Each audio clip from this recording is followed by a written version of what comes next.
The forest was blazing in the night, engulfed in the flames of a fire. Someone was surprised to note how the forest was burning. A blond man with an eye patch wondered if at least one kobold would survive, while a bald man nearby, turning to the leader, suggested they retreat because the magician turned out to be stronger than they thought. The leader insulted his henchmen, calling them suckers and cowards, after which he stated that the magician had not yet restored his magical power if the fire was so strong. Hearing a noise behind him, the leader turned around and was shocked by what he saw. The leader and his henchmen were hiding and looking towards the guy who came out of the burning forest and was carrying something in his hands. The magician bared his teeth and was indignant at the heaviness and disgust of the severed head that he carried in his hands. A blue-eyed, dark-haired guy stained with blood carried the severed head of a monster in his hands, leaving a bloody trail behind him. The magician stopped when he saw that a group of bandits stood in his way. The one-eyed and bald man grabbed their blades and blocked the magician's path. Taking out a dagger and pointing it towards the guy, the leader of the group said that the magician should have just stopped quietly. The leader ordered the guy to throw his head on the ground and then he would save his life, to which the magician only laughed. Shrugging his shoulders and smiling, the magician agreed to do as the leader of the group wanted. Throwing his head to the ground, the magician immediately began to cast a spell, accumulating energy in his hand. The gang leader turned towards the bushes and called out to the hidden silhouette. A crossbowman appeared from behind the bushes and fired a bolt straight at the magician. The crossbow bolt was aimed at the guy's back, but the magician managed to notice a flying projectile behind him. Using magic, the guy redirected the crossbow bolt, aiming it straight at the bald henchman's leg. Shocked by what he saw, the one-eyed man froze in place, after which the leader ordered him to attack the magician. The blond henchman and the leader screamed and attacked the magician, smeared in the blood of the monster. Jumping back, the guy pushed away his opponents with a spell. The leader and henchman only screamed powerlessly. Clasping his hands, the magician cast a spell on his one-eyed henchman, piercing him with cold. The leader was angry and shocked that the magician used ice magic to freeze the one-eyed man. The leader looked at his frozen henchman in surprise, after which the latter began to fall. The frozen henchman rushed next to the magician, after which he fell to the ground, splitting in half. The frightened leader, surprised that the guy was not a fire mage, realized that the fire in the forest flared up due to explosives, but the mage interrupted his thoughts by noticing that there were 2 more bandits in the bushes. Suddenly, a blazing flame appeared from the magician's hand, refuting the leader's thoughts. Fireballs hover around the magician, and it seems that even his eyes are burning with fire. The guy directs a fireball towards the bushes without even looking in their direction. One of the fireballs remained next to the magician, while the rest rained down in hail towards the enemies. The fiery rain covered the bandits hiding in the bushes. They tried to save them, screaming for help, but the fire overtook them. The bushes behind the magician were on fire. One of the bandits backed away from the guy in horror. The gang leader angrily looked at the bodies of his henchmen shrouded in flames. The bald bandit shouted in fear that the guy should not come near him while sitting on the ground. Placing his hand on the bandit's head, the magician burned his skull with fire rays of light shining from his eyes and mouth. Falling to his knees, the leader of the bandits watched as the magician removed his hand from the body of his comrade, which had crumbled into ashes. Looking at the magician, the man began to wonder what the guy was doing was possible. Trembling with fear, the bandit asked the magician if he had the magic of fire and ice. Drawing his sword, the guy mocks the bandit's question, preparing to execute the surrendering enemy. The magician swung his blade, answering that he was a damn outsider, and then killed the leader of the bandits. The guy forcefully threw the severed head onto the bar counter, spattering blood. A gray-haired bartender stood behind the bar, looking in surprise at the head of the monster that lay on his counter. The tavern's visitors whispered while looking at the guy who brought the head. The bartender, who did not expect to see the trophy, just sighed. The bartender said he was really surprised, extending his hand closer to the severed head on the blood-stained counter. The man looked at the guy and thanked him, adding that he didn't expect the magician to actually kill the kobold. The guy threw a stern look at the bartender, after which he thrust his blade into the counter with such force that splinters flew off it. Seeing the sword stuck in his stance, the old man recognized the blade, realizing that the guy was facing the vigilance. The magician's eyes shone blood red, reflected in the blade, and he confirmed that he buried them because they behaved like fools, after which he asked if there were those in the bar who should also be buried. The concerned bartender, bowing his head, asked the guy not to worry, saying that he had nothing to worry about. The bartender called the vigilantes bastards, saying that they do nothing except gorge themselves on meat and drink alcohol, after which one of the guests added that there is no difference between them and the robbers. The other guests were glad that the magician had killed the vigilants, but the guy just sighed indifferently. Amid heated debate among the tavern regulars, a task interface appeared in front of the magician, informing him that the additional task to kill the kobold leader had been completed. The guy, thinking that he had not yet received compensation, asked the bartender if he had forgotten the cost of the request. The old man agreed, saying that the magician was provided with free food and shelter for the rest of his life. When the old man asked if anything else was needed, the guy asked to prepare hot water for the bath right now.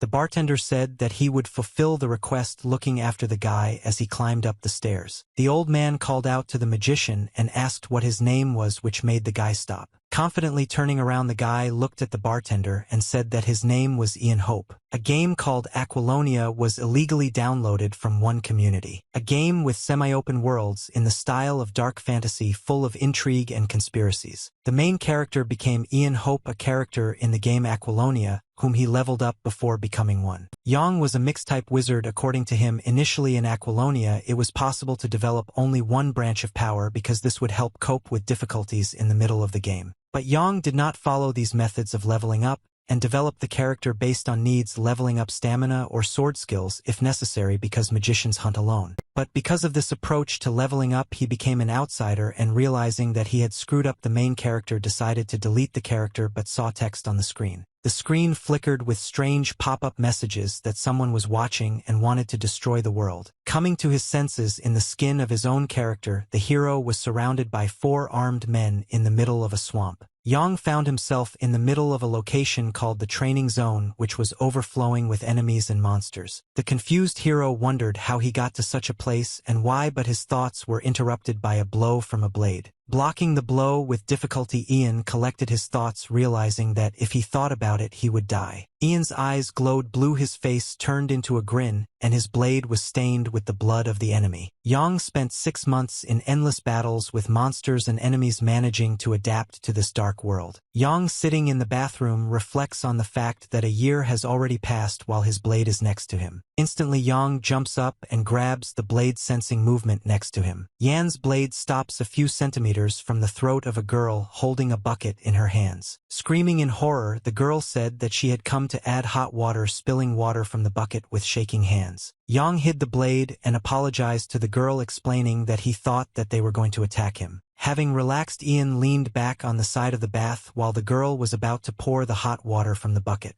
The girl asked Ian to tell her if the water got too hot. Yang noticed how the girl stared at his abs, after which he told her to remove the vulgar thoughts which embarrassed the girl. The maid looked away and continued pouring water, while Yang thought about the fact that he managed to survive in the training zone only thanks to the abilities of his character, and that without them he would be dead. Despite the fact that the world map had expanded and the enemies had become stronger, Ian Hope was still an outsider. Many villages appeared that the hero had never heard of before, and although there were no problems with the oncoming villagers due to the difference in strength, he could not leave everything to chance. He may simply die due to subsequent events, so it would be nice if he found something useful from the kobolds, because Ian needs to become stronger. Frustrated, Ian comes to the conclusion that he will still have to ask the villagers to help him with his search. One of the villagers asks if they really can take things from the kobold village, to which the second replies that Yang said to give him only what seems valuable. 2 village boys are fighting for the find. One of them says that he was the first to see it. Looking towards the destroyed village, Yang wondered if the villagers would do as he ordered them. The villager sitting next to the body of the headless monster told Yen that as he ordered, he removed the armor from the body. On the kobold's body was a ruby-red stone deeply embedded in its chest. Yang immediately took the sword out of its sheath, holding it with a reverse grip. Plunging his sword under the stone in the monster's chest, he cut it out with a deft movement. The bartender asks Ian if this is a cursed stone, and he confirms the old man's guesses. Holding a stone in his hands with drops of blood flowing down, Yang said that the stone was filled to the brim with dirty magical energy. The old man asks Ian if he thinks that the leader of the kobolds used dark magic, to which the hero replied that the stone was enchanted by the one who inserted it, wondering what happens to the one who is possessed by the stone. One of the villagers calls out to a kneeling man named Johnson holding a stone in his hand, asking if he was looking on the other side. The villager asked what kind of stone it was, praising its beauty, and asking where he found it. Johnson replied that right here. With an evil smile, Johnson said that he would take this stone for himself and take it to his mother. Turning around and looking crazy, Johnson asked what would happen if he swallowed it. He was interrupted by Yang, who said that Johnson would become the new puppet of the one who created this stone. There is a hut in the middle of the swamp surrounded by stinking swamps and dead trees. Ian stood inside the hut with his arms crossed and said that it wasn't that bad. In front of him were mana crystal silver coins and a necklace made of a bloodshot eye which increased characteristics, but Yang wondered what of these were in the hut of the kobold leader, holding a magic stone in his hands. Ian thought that compared to other items found, this was the largest catch. Thinking that the stone would become very useful if it was cleaned, Ian put his hand into his robe, from under which a magical light shone. Ian looked back at the old bartender, thinking that there was not enough space here, but even this would do. When the hero woke up in the game, Ian Hope's skills were at the same level, but everything else was reset to the starting point of the game, including quests, items, and time intervals. The hero wonders why his level and skills weren't reset. Then, did someone who pulled him into this world really want his character to disappear? In his thoughts, Ian complains, thinking that those who dragged him into this could have thanked him by adding points to him. The bartender, who had put on the armor and picked up an axe, asked Ian if he could really keep all this for himself. Yang told the old man not to worry because he did not get this equipment for free, and then goes to check on the fulfillment of his order. Approaching the villagers with not particularly pleased expressions, Ian said that they all did a good job. Thinking that although the villagers did not make much effort in the search, Yang decided to check if there were any traces of magic nearby using magical vision.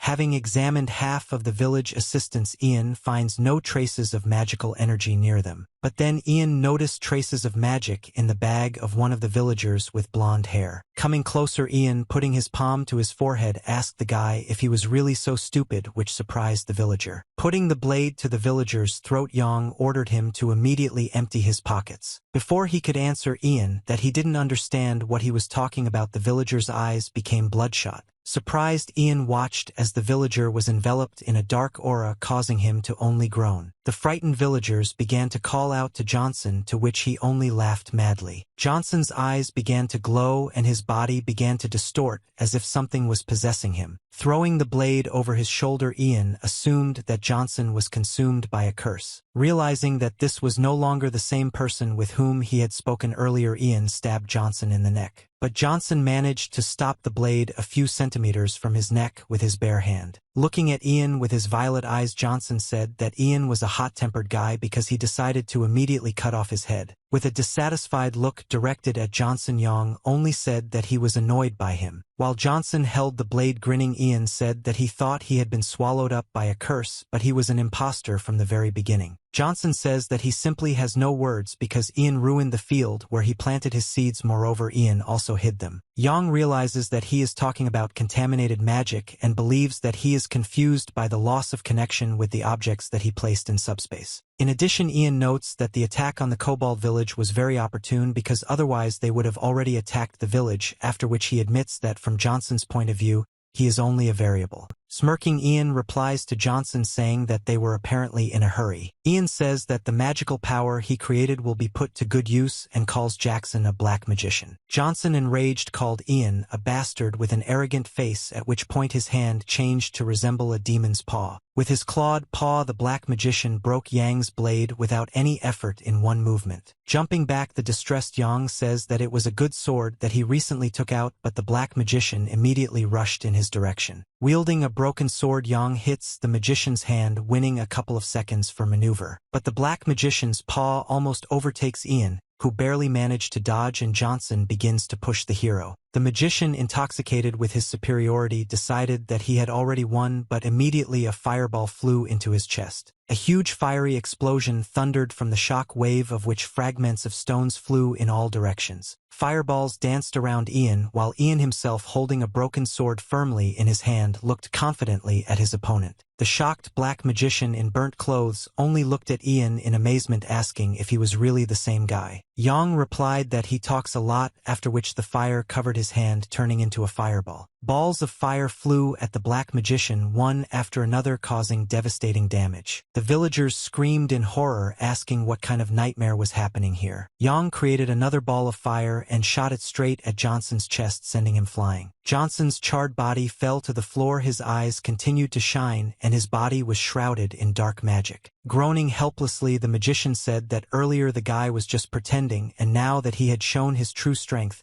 he would definitely find him again. The black magician told Ian not to forget that his soul was forever enclosed in this body, while Ian swung the blade. With a flourish, Yang tore off the head of the burnt wizard, simultaneously breaking through the ground and scattering fragments of earth to the sides. Johnson's severed head rolled far from his body, only croaking necromancer before dying. Leaning on his headless body, Yang nodded his head and said that these were just typical conversations between the murdered and the murderer. Yang forcefully pierced the black magician's chest with his hand, splashing blood in all directions. Having taken out the magic stone from Johnson's chest, Yang noticed that he did not expect that the stone would be smaller than that of the kobold leader. Surrounded by villagers, Ian stood up from his knees, asking who wanted to surrender voluntarily. In the tavern behind the counter, the barman was wiping a mug with a rag. When he heard the noise, he looked towards the entrance. Opening the door to the tavern, Ian entered, holding a small bag in his hand. Having sat down at the table, Ian put the bag on the table. The bartender asked if he fulfilled this request just as quickly. The old man muffledly said that no matter how you look at it, it doesn't look like a magician, after which Ian told the bartender to be careful with his tongue. The bartender tells Ian not to take it into his head because he is different from ordinary magicians, and that he understands why he hid it, because magicians are not liked. An angry Yang created a fireball in his hand, telling the old man that he was talking too much, and that he could warm him up, to which the frightened old man refused. The bartender said that what bothered him was that the black magician apparently harbored a grudge against Ian. Yang replies that it doesn't matter, thinking that he is still destined to die by his hand. The hero notices that he has completed all the additional tasks of this city that he received from the bartender, but he still lacks experience, and therefore it's time to move on. A guy with a short haircut turns to a woman in armor, saying that their predictions have come true. The guy told the woman that the person who destroyed the kobolds was apparently in the village. A battle in a stone fortress, blood everywhere, severed heads of soldiers here and there. Someone or something is killing a squad of soldiers one by one with incredible speed, leaving only red lines in the air. The soldiers surrounded the fighter from head to toe, stained with blood and surrounded by headless bodies. This armored fighter turned out to be Mave, an avenger who sheds blood. Mave, with a lightning-fast jerk, takes the heads off two soldiers in front of her, cutting the third in half. Mave was originally a knight of Agellan, but blinded by revenge, she became the mid-boss of the first chapter of Aquilonia. Ian did not know the reason for Mave's vindictiveness, but it was rumored that he had entered the palace alone to kill King Agellan. In addition, she spared no effort in attacking, even despite how close the king was to death. Her difficulty level was absurdly high for the difficulty level of a mid-boss in the first chapter. Mave and her assistant enter the tavern, saying that they heard that there was a person here who single-handedly destroyed the kobolds. Assistant Mave, looking at Ian, asks if he is this person, which makes Ian noticeably tense. Without uttering a word, Yang pointed with his thumb at the head of the kobold leader adorned on the wall. The impressed assistant said that this was incredible because even elite border guard soldiers did not want to take on such work. The assistant apologized for the question, saying that they needed to make sure he was the one they were looking for, and then introduced his companion. She turned out to be Mave, a follower of Lu Solar, an apostle of the Tavern, a guardian of the southern borders, and the sword of Agellan. Ian tensed, thinking that such a coincidence of circumstances was very inopportune due to its unexpectedness. Ian notices that Mave is different in appearance, suggesting that at the moment she has not yet descended to the Avenger. The assistant introduced himself, calling himself Mave's squire named Philip, and saying that he was glad to meet Ian. Ian introduced himself to Mave and Philip, calling himself a mercenary and asking what they needed from him. Philip immediately asked Ian if he had found anything unusual in the lair of the destroyed kobolds. Ian asked what he meant by unusual, to which Philip replied that he could find things marked with black magic or something that could disturb him. Looking at Mave, Ian was surprised because not only did she not stoop to the level of an avenger, but she was also looking for a dark magician. Having decided to find out the details first, Yang replied that even if he found something, he is a mercenary and therefore does not perform services without payment, and then offers a deal. Ian decided to turn directly to Mave, arguing that as a knight she can make important decisions herself. Philip shouted about Ian's rudeness, but Mave interrupted him, answering that Ian was wrong. The voice seemed familiar to Ian, after which Mave apologized for the rudeness of her squire and took off her helmet. Mave replied that she was usually not inclined to talk to strangers, and that was the only reason why Philip spoke instead of her. Ian cannot believe that Mave was really a woman because he had never heard her voice before. Mave offered to continue the conversation, after which she said that she would pay Ian for the information and asked Philip to get the money. Ian was surprised that Mave gave him the most valuable gold coin of the empire, to which she replied that this would help him understand the seriousness of the problem. Ian told Mave and Philip that the kobolds he destroyed were being raised by someone. He continued by saying that their leader grew up receiving magic from this man because an object was inserted into his chest in which the infected magical power was embedded. Ian threw a magic stone on the table under the surprised looks of Philip and Mave, saying that it was a ball of a dark magician. Then Ian said that the dark magician promised to find and kill him for ruining his plans by taking the ball. Mave confirmed that the object looked ominous, saying that a certain Vernon was right and the seeds of darkness were indeed growing in the kingdom. Mave continued by saying that now all they have to do is find the dark magician, throwing the wallet in front of Ian's face. The woman offered to buy the stone for 10 gold coins, to which Yang agreed. Mave then said that she wanted Ian to go with her to the royal castle as a witness. Immediately before Ian's eyes, a panel appeared with an additional quest in which you need to accompany Mave and kill the dark magician, offering a reward in the form of skill points. Smiling, Yang pulled his hand into subspace under his jacket, saying that since he was a mercenary they should conclude a contract. The indignant Philip screamed that Ian was demanding money from them, having already received a considerable sum. Ian continued by saying that if Mave and Philip hire him, he will help them track down the dark magician. Mave asks if Ian knows where the magician is, to which Ian said that searching for people is his job, even though it was a lie because Ian already knows where the dark magician is hiding. Then Ian added that he harbored a grudge against the dark magician, and therefore Mave and Philip would have to add compensation because they had a common goal. After some thought, Mave agreed to hire Ian, saying that the contract was signed in her name. Sitting astride his black horse, Yang adjusted his bracer, looking to the side. Mave asks Ian if he is sure that the dark magician will be where they are going. Yang replied that he was sure, saying that the burial forest was the most likely place where a dark magician could be hiding. The grave forest, also known as a forest where you can enter but from which you cannot leave. Having learned that Ian is going to the grave forest, the innkeeper asks Ian what he intends to find there, but Ian interrupts him by telling him to continue explaining. The old man said that this forest was cultivated by ancient fairies over an underground tomb and was used for the burial of soldiers, but soon the common people also began to make burials there. The old man continued by saying that it was so long ago that gradually the fog began to thicken, and those who entered the forest never returned. Having made sure that the information coincided with the game one, Ian decided that he needed to go there right now, while Mave had doubts because the forest was in the very center of the kingdom. Ian replies that the magician sowed the seeds and waited for the harvest, and it would be convenient for him to do this in a place where problems would not break out, and the place in the center of the kingdom is ideal for the implementation of his plans. Ian said he would tell them more later, offering to settle down for the night, to which Mave agreed. Philip suggested going deeper into the forest because soon there would be a stream where we could accommodate. Ian notices with displeasure that there is a pack of wolves in the forest, and he doesn't want to lose sleep over them, which surprises Philip. Embarrassed, Philip shouted that he would collect wood for the fire. Smiling, Ian noticed that the stupid boy shouted throughout the forest. Someone with magical vision watched the group of heroes, grinning his mouth. A pack of wolves led by a huge two-legged leader watched Ian and company. Ian, Mave, and Philip, having set up camp, are sitting on logs warming themselves by the fire while stew is being prepared on the fire in a saucepan. Ian looks at Mave, thinking that now she doesn't look like an avenger who will kill the king and turn the castle into a bloody battlefield. He came to the conclusion that she had a definite reason for this, like everyone who turned away from their path.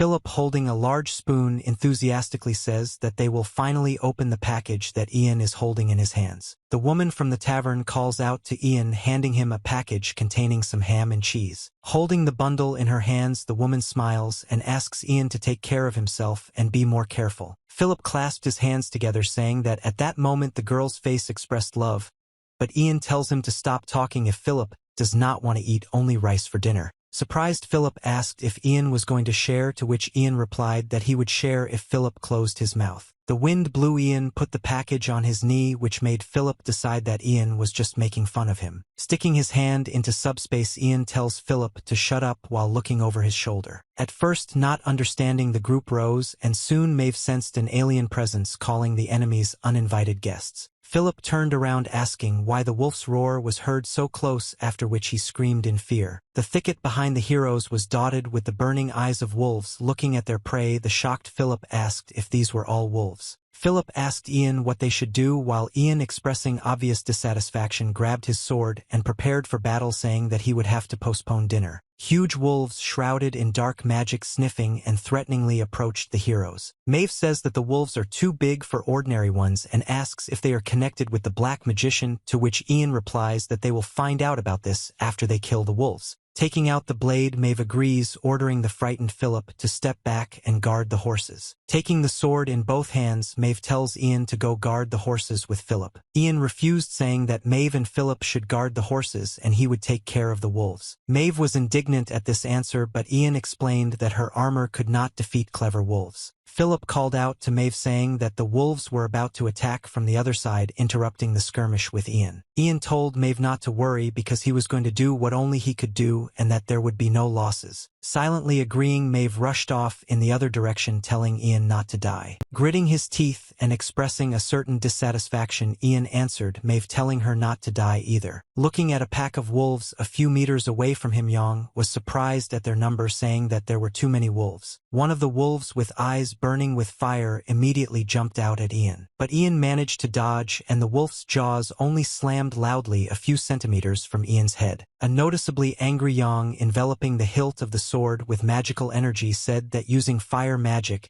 he would destroy them in an instant. But looking back at Mave and Philip, Ian thought that he shouldn't show all his trump cards at once because he doesn't know at what point his allies will become enemies. Streams of wind enveloped Ian, and he said that he would have to be as inconspicuous as possible. Saying that this is the best he can do in this situation, Yang used the Wind Blade spell from lower gray magic. An inferior gray magic called Wind Blade amplifies the wind's blows, allowing Yang to add momentum to his movement. Two wolves attack Ian, but having managed to prepare the spell, Ian delivers a devastating blow to the face of one of the wolves. The wind directed by the blade turns into a sharp blade, so Yan's blow blows off the heads of both wolves with one blow. The giant wolf pounces on Ian, who is distracted by the wolves, with his mouth gaping. Having practically slammed its mouth on Ian's torso, the monster is shocked that it failed to kill the enemy. Yang used a low-gray magic spell, Wind Curtain, which prevented the wolf from attacking. Having tightened his grip on the sword, Yang asked the enemy if he was surprised because the beast felt Yang in its mouth. After which Yang immediately chops off the monster's head with one powerful slash of his blade. Wiping the blood from his face, Ian turned around when he heard Philip screaming that two more were on the way. Mave cut off the heads of the wolves with lightning speed with her blade, while Philip covered himself with a shield and held the horses by the reins. Ian thought that Philip and Mave's skills were even better than he thought. Although Mave had no equal, it turned out that Philip was also good at supporting. However, Ian understands that the battle is dragging on, and this is very bad because this is one of the pack's methods of hunting. Intending to find the hiding leader as soon as possible, Yang used magical vision. Exploring the flows of magic, Yang peers into the dense thicket of the forest, trying to find the leader. Feeling the flow of magic emanating from the leader, Yang turns around and notices him in the forest behind him. Ian called out to Mave, who was covered from head to toe, busy protecting Philip and the horses from the wolves. Once again enveloping himself in the wind, Ian told Mave to focus on protecting the horses because he intended to cut off the head of the leader of the wolves. Ian immediately disappeared into the forest while the shocked Mave asked in bewilderment what he was going to do, telling Ian to come back. Using magic to walk on air, Yang rushed towards the leader, ignoring the other wolves. Mave looks after Ian rushing into the thicket, pursued by the wolves who turned sharply behind him. Confused, Mave wonders whether Ian really just used the wind as a support or he imagined it, but Philip immediately responds to her. Turning around, Mave saw Philip begging for help. One of the wolves was trying to gnaw through his shield. Mave goes to help Philip while a dark silhouette flashes in the thicket behind her. Having flown some distance into the depths of the forest in pursuit of the leader of the wolves, Yang landed. Yang said that his thought was confirmed because even the leader is still a wild beast that chases its prey if it runs away. A huge, terrifying werewolf appeared before Yang, with shining violet eyes shrouded in an aura of dark magic. Ian calls the werewolf a vile degenerate, noting that he brought friends with him, and then notices the system message that appears. Looking at the wolf pack, Ian sighs with satisfaction, saying that he has been waiting for him for a very long time. Ian's eyes sparkle with enthusiasm, and he unsheathes his blade, provocatively calling the werewolf a stinking mongrel. The task cursed Indulf appeared on the system quest panel, in which Ian must kill the damned werewolf Indulf, after which Ian says that the werewolf is now his victim. With a loud roar, the leader incites his pack, and the wolves pounce on Ian with open mouths. But using the wind blade, Yang immediately cuts down all the wolves rushing towards him, leaving behind a bloody storm. Shaking off the blood from the blade, Ian said that he expected Indulf to be vile, but he turned out to be even more vile than in the game. Ian taunts Indulf, saying that he cannot attack him personally without any assistance. Indulf, succumbing to provocation, jumps off the ground with enormous force, pouncing on Ian with a roar. As the werewolf leaps, he concentrates dark magic into his clawed paw, intending to cast a spell. Indulf creates 3 dark waves of magical energy aimed at Ian, who stands motionless. Yang used the low-gray magic skill Rotating Barricade, blocking the waves of the werewolf's dark magic. Yang's barricade cracks and breaks under the pressure of the dark force, and Yang notices that this spell is not enough. After which Yang begins to prepare the next spell, enveloping his hand in cold. Yang uses a lower blue magic spell called Ice Shield, materializing a shield of ice in front of him. The werewolf's magic breaks through the wind barricade but hits the ice shield without harming Ian. Landing on the ground, the leader looks in surprise at Ian, who managed to block his magic. Ian peeks out from behind an ice sheet covered in cracks and marks from dark waves, grinning. Yang's shield shines with a bright light. The werewolf Indulf clenched his teeth, preparing for the worst. The ice shield explodes, turning into dozens of ice shards flying towards Indulf. Ice hail flies at the werewolf at incredible speed, and although Indulf covers himself with his hands, the ice cuts through the werewolf's flesh. Using magic, Indulf jumps back, breaking with his paws on the ground and leaving his copy behind. Raising dust from breaking on the ground, the werewolf inhales heavily while the wounds inflicted by the ice bleed. Holding the sword in his hands, Yang, smiling, asks the werewolf if he has refreshed himself and mockingly asks if he should scratch him again. Once again, leading to provocation, the werewolf furiously attacks Yang with a speed capable of breaking the sound barrier. Concentrating dark mana in his paw, the werewolf struck Yang with destructive force, leaving a shock wave. The rampaging werewolf throws blow after blow, trying to hit Ian and cause as much damage as possible. Having stopped his rampage, the werewolf notices only felled trees, smoke, and crushed earth around him without finding Ian. Looking over his shoulder, Indulf sees Yang appearing at lightning speed behind him with a sword raised to strike. Ian deals a crushing blow to Indulf, cutting his paw, causing the werewolf to scream in pain. Having cut through the werewolf's paw to the middle, Ian realized that the wind blade would not be enough to win. Looking angrily at Ian, the werewolf prepared to counterattack, raising his second paw to strike, strengthening it with magic. Yang strengthens the blade stuck in the werewolf's paw, after which, illuminating the area with light, the sword immediately cuts off the werewolf's paw. Waving the bleeding stump, Indulf screams in pain as blood spurts from his paw. Spinning like a whirlwind, Yang tells the werewolf that he will simply blow him up using the vacuum explosion spell, aiming at the second paw.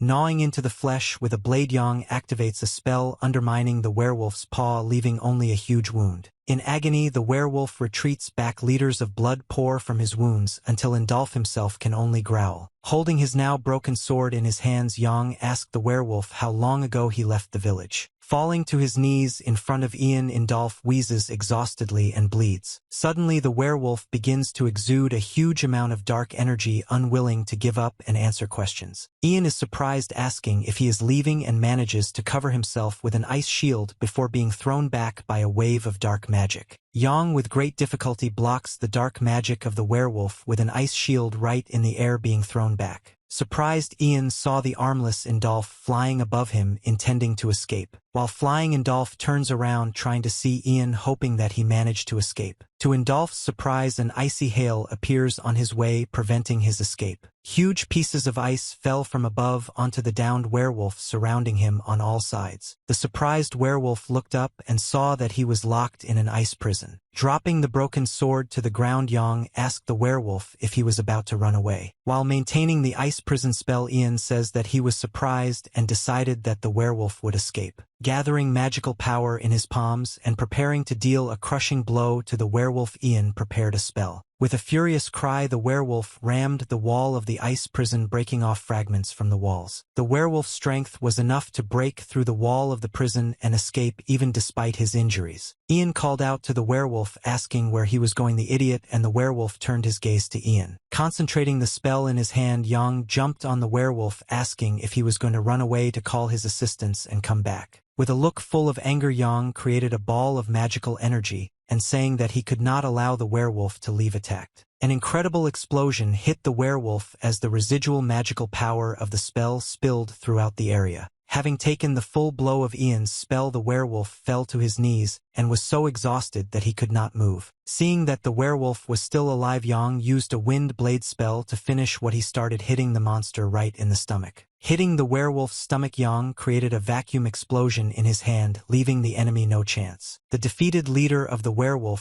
fell to the ground at Ian's feet, choking on his own blood. Satisfied with his victory, Yang, covered in blood, sighed with relief, looking at the body of the werewolf. For a moment, the werewolf's eyes glowed dark purple again, but soon the werewolf breathed his last. As soon as Ian decided that he had won, the werewolf began to move again. Taken by surprise, Ian tensed because his amount of mana was greatly depleted. The dying werewolf took on his human form and thanked Ian with tears in his eyes. Surprised, Ian admitted that he did not expect such an outcome and asks the werewolf to give him some kind of hint or trophy because you can't put a thank you in your pocket. With the last of his strength, the werewolf answered Ian, croaking only 2 words, "Old deer." Ian did not hear what the werewolf said and asked which deer he was talking about, but the werewolf was already dead. Ian comes to the conclusion that the werewolf before his death told him that he could not eat the deer. Surrounded by the butchered bodies of wolves, Mave stands guard while Philip sits by the fire. Hearing a crash in the bushes, Mave called out to the approaching one, calling the name Yang, waiting for the mercenary to return. Removing the branches in front of him, Ian came out of the forest carrying the head of a werewolf in his hand and answered Mave that she had guessed right and that they were now safe. Frightened Philip fell to the floor, shouting in panic the question of what Ian was holding in his hand. Ian held his head in his hand closer to Philip, explaining that this was a werewolf and that it was he who led the wolves. The shocked Mave saw her head and looked at Ian, realizing that he really defeated the leader alone. Continuing her thought, she decided that perhaps Ian Hope was really the one who could track down the black magician. Mave stopped her thoughts by asking why he was the first to enter the battle. A mistake could cost him his life, and he promised to go with her to the castle. Ian replied that the leader could have escaped if they had attacked him together, to which Mave replied that this was just his assumption. Ian tells Mave to look around because nearby were the bodies of weak wolves that she and Philip had defeated, while the leader was waiting for the moment when they would become weak. Shaking his head, Ian says that the werewolf hid and was just watching them, which means that he is not that strong. Yang continues by saying that the leader was attacked only because he was alone, and that he is not so noble and loyal as to die in vain because he is not a knight but a mercenary. Realizing that she had nothing to object to, Mave asked Ian to warn her in the future when he had a similar plan. Snarling, Yang replied that he would inform them after the group decided to leave the place littered with wolf corpses. Having asked Philip to bring his horse, Ian thought about where his reward for the completed task was, and a system window immediately appeared. The window reported that Ian received a point of physical strength for completing the task, after which Ian noticed that this character was bad, and therefore he relied on intelligence and willpower. Turning his attention to the additional line of rewards, Yang saw an item called a core with a concentrated curse, which he did not remember in the game. The item turned out to be possible to use immediately, which leads to instant madness of the user. Concluding that the core might be needed later, Ian hid it in subspace just as Philip brought his horse. The horse suddenly began to rebel, bucking against Philip, but seeing the aura around Ian, the horse became alarmed. Snatching the reins from Philip's hands, the horse fell to the floor in one movement, foaming at the mouth. Philip said that she died annoyed at how this was possible. Ian thought that the cause was the blood of the monster with which he was covered. A kneeling Philip asks Ian for forgiveness while Mave lectures him that he should have been more careful because there are a lot of corpses nearby. Mave says she's sorry, offering to pay for the horse, but Ian refuses, saying that Philip didn't do it on purpose. But Ian continued smiling mysteriously, saying that he was a little tired, which made Philip noticeably afraid. Moonlight illuminates the river right in the middle of the forest. Fireflies fly around the river. A breathless Philip announced the group's arrival at a stream in the middle of the forest, hobbling with difficulty. With a dissatisfied look, Jan on horseback noticed that Philip's horse was very good. Having called out to the tired Philip, Jan threw him the same package with ham and cheese, which Philip was immensely happy about.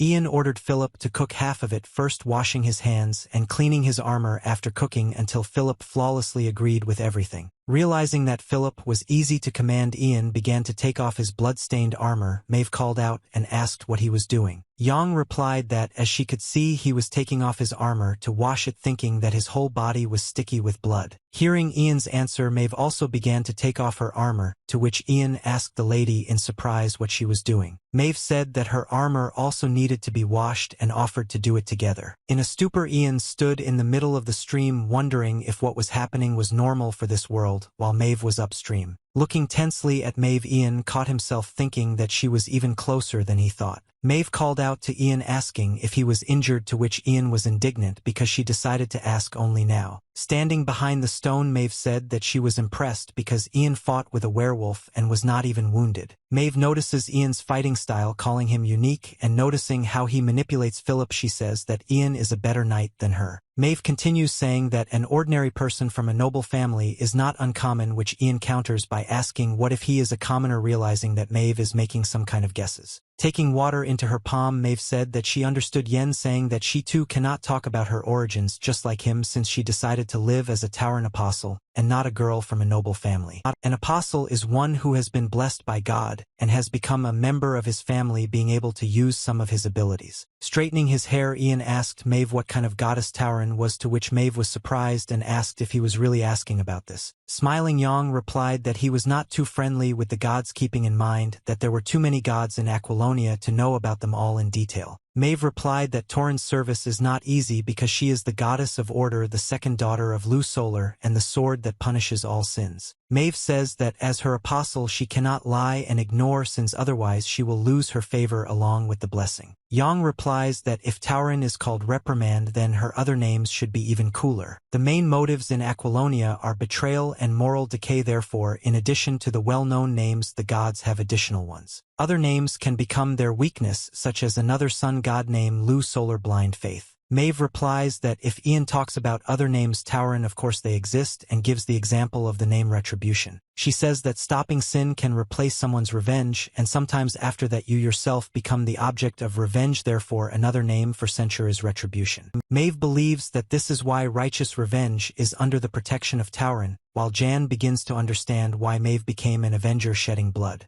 He realized that Mave didn't just fall, she even went from the apostle of reprimand to the apostle of retribution. Ian thought that Mave herself told him about Tauren's restrictions because being an apostle violating God's will get rid of the blessing. Knowing these details, Yang could find the answer, but the question is why she became a demon of revenge, whether this was caused by the death of her family or hatred of someone. Ian wondered what would happen if he prevented Mave from becoming an avenger shedding blood. Then he changes his mind because only when the bloody avenger appears does the first boss of the game appear. Ian interrupts his thoughts, dwelling on the fact that he does not have enough information and that it is worth observing more. Mave believes that Ian does not serve any god, which Ian confirms by adding that he does not intend to serve any of them. Mave says that God is already watching him and perhaps wants to get into his service. Looking up at the moon, Ian, with an eloquent expression on his face, showed the potential god his middle finger, after which he told Mave that it was time to go to dinner. Beaming with delight, Philip told Ian that he had once again thought about the fact that he alone is capable of defeating monsters like a werewolf, and that is why Ian is amazing. Confused, Ian remembers that Philip has been talking about this since yesterday evening and replies that there is nothing amazing about it because werewolves are widespread.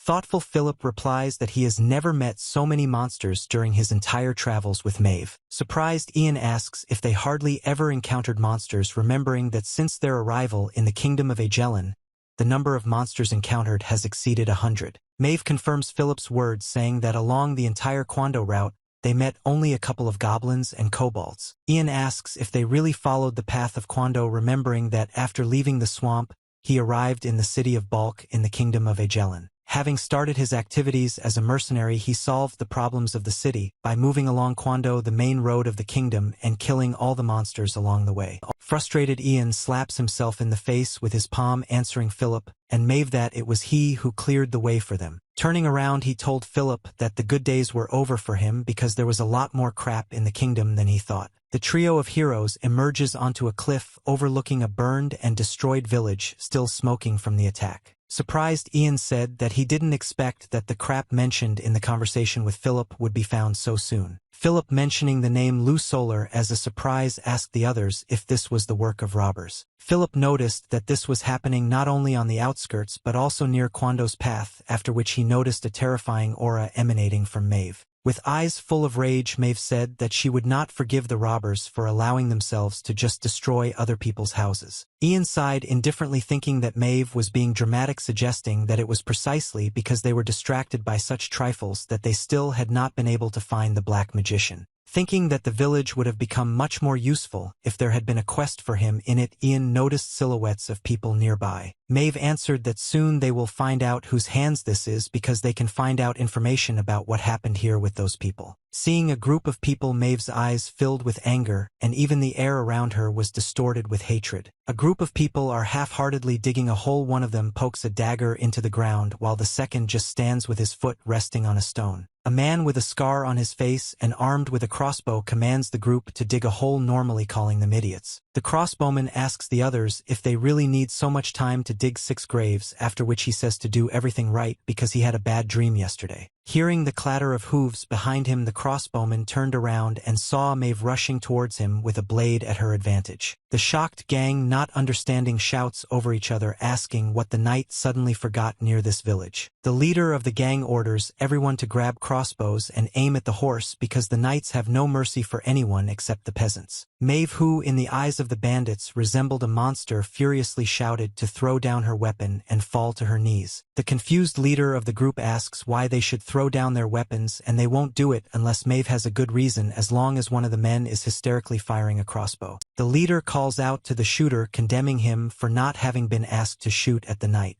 Mave cut the crossbow bolt flying at her with one swing of her blade. The shocked bandits panic, screaming out loud from not understanding what kind of monster appeared before them. Mave swings her sword, filling the blade with magical energy, preparing a crushing blow. With a wave of her blade, Mave's magical blow releases a beam of light that pierces right through one of the bandits. Turning around, the leader saw that there was only the lower half of his previously living servant. The leader of the bandits, not having time to think that the attacking knight was a crazy bastard, noticed that this same knight was already standing next to him. Having fallen to their knees, the bandits tell Mave, calling her master, that they did not commit a sin, and that she did not even give them time to explain. Mave replies that she will listen to their excuses later, transferring the right of interrogation to Ian. Seeing Ian, the bandit leader is shocked, speaking about him as if he knows the mercenary. Ian is visibly surprised that the bandit leader suddenly calls Ian by name. The leader of the gang is kneeling in front of Mave on horseback, pointing her sword in his direction. Drops of sweat are running down the leader's face from tension. He was not surprised that he had a bad dream yesterday given the current situation. Mave replied that she would listen to their excuses after her companion interrogated them. After hearing the word interrogation, the leader did not understand what was happening. The knight's companion who rode up to him turned out to be none other than Ian Hope, whom the leader immediately recognized. Ian looked questioningly at the man, and he replied that he was the hunter Miguel, a fellow mercenary, and that they often saw each other in the city of Balk. Ian, who did not recognize the hunter, remembers that he came to the city of Balk immediately after the swamps and assumed that he saw the mercenary in a bar. Mave asked Ian if he knew the group, to which Ian replied that he only remembered their faces. Miguel, delighted that Ian recognized him, said that he would be happy to answer all questions since he would be able to determine whether he was lying or not. Looking at Miguel, Ian thought that if the hunter had continued to pretend to be familiar, he would have torn out his limbs, but the mercenary apparently was not lacking in ingenuity. Ian then told Miguel to answer how long ago the village was reduced to smoking ruins. Miguel replied that the village was destroyed before the mercenaries even arrived. A group of armored soldiers with torches at the ready marches through the village, setting houses on fire along the way. An old man who looked like the headman of the village grabbed the soldier by the sleeve asking how the great king allowed this, to which the soldier replied that this was his order. Another soldier shouts that this is the king's order to move all the inhabitants to Orendell and orders the old man to move. Surprised Philip and Mave cannot believe that the Marquis Burchard, who is also the king, had a hand in the burning of the village. Mave tells Philip that most likely the reason for this was the war preparations for which are underway throughout the country. Yang comes to the conclusion that from what was said earlier it is clear that the kingdom is gathering labor in its main base in preparation for war with its neighbors. Yang says that if a war breaks out it will not be possible to protect all the territories, and that since this place would have been plundered and burned anyway, the king decided to do it himself. Jan thinks that the Marquis's real motives are completely different from what he said, and that Jan is surprised at how quickly they began preparations. Ian's next question was what kind of corpses the group intended to bury in the hole. Miguel replied that this was the family of the head of the village, and that the soldiers executed them for refusing to migrate to another city. He continued by saying that he met several villagers, and that they gave him some coins to bury, so the group dug a grave. Ian asked the question, and also to which Miguel replied that that's all he could tell about the bodies, after which an awkward silence followed. Miguel explodes with a cry that he told Ian the truth, swearing to Luz Solar that everything he said was not a lie. Disappointed, Ian realizes that this is true, thinking that the conversation was useless because the quest window never appeared. Mave asks Ian if he believes Miguel's words, to which Ian sighs and says that she believes him. Mave replied that she understood and said that she would go into the village to see if anyone was left there. An irritated Ian, looking piercingly at Mave, tells her that she is too meticulous. Ian, feeling Miguel's yearning gaze on him, turned around, drawing his blade, asking if he wanted to die, to which the hunter, laughing in panic, refused. Saying that he had cleared his name, Miguel asked permission to continue the burial of the family of the head of the village. Thanks for the permission. Miguel says that they need to finish the burial quickly in order to return to their main mission. Having finished babbling in front of Ian, Miguel immediately growled menacingly at his henchmen, ordering them to blow their asses and get down to business. Philip says that Miguel must have a big mission since they needed so many people. Caught by surprise, Miguel, holding his hand to his neck, replies that he is embarrassed to talk about it.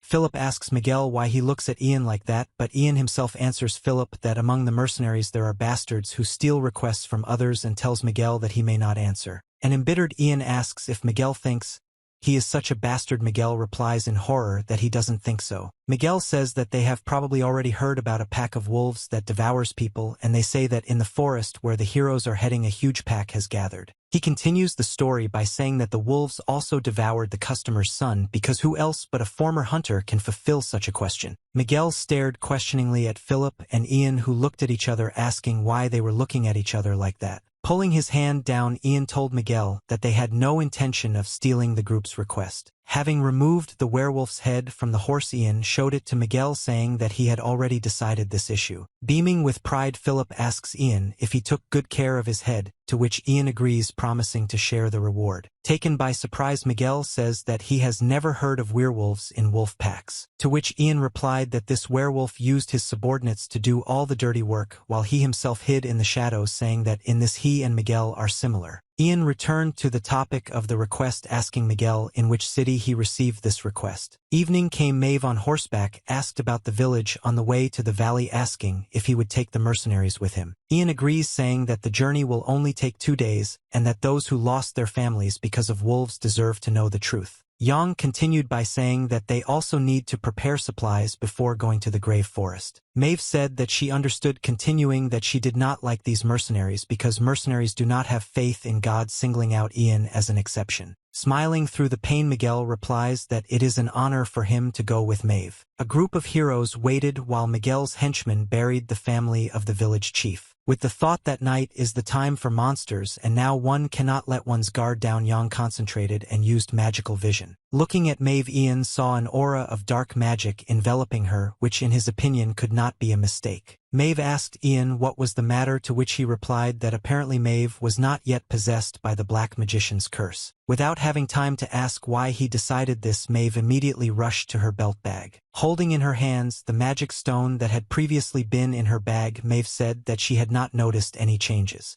Ian replied that the changes were so insignificant that they could hardly be unnoticed. Yang sees weak but regular waves of mana emanating from the stone and believes that this is some kind of signal that attracts monsters. Suddenly hearing a noise nearby, Mave and Ian were alarmed, turning their gaze to the side. Ian said the phrase "remember the sun, here comes a ray," which Mave, lowering her visor, found an interesting statement. Mave and Jan saw a headless silhouette on a hill nearby on a horse. While Miguel's group was burying the grave, Philip turned around after hearing the words of Mave and Ian. He saw a silhouette in a cloak and riding a horse.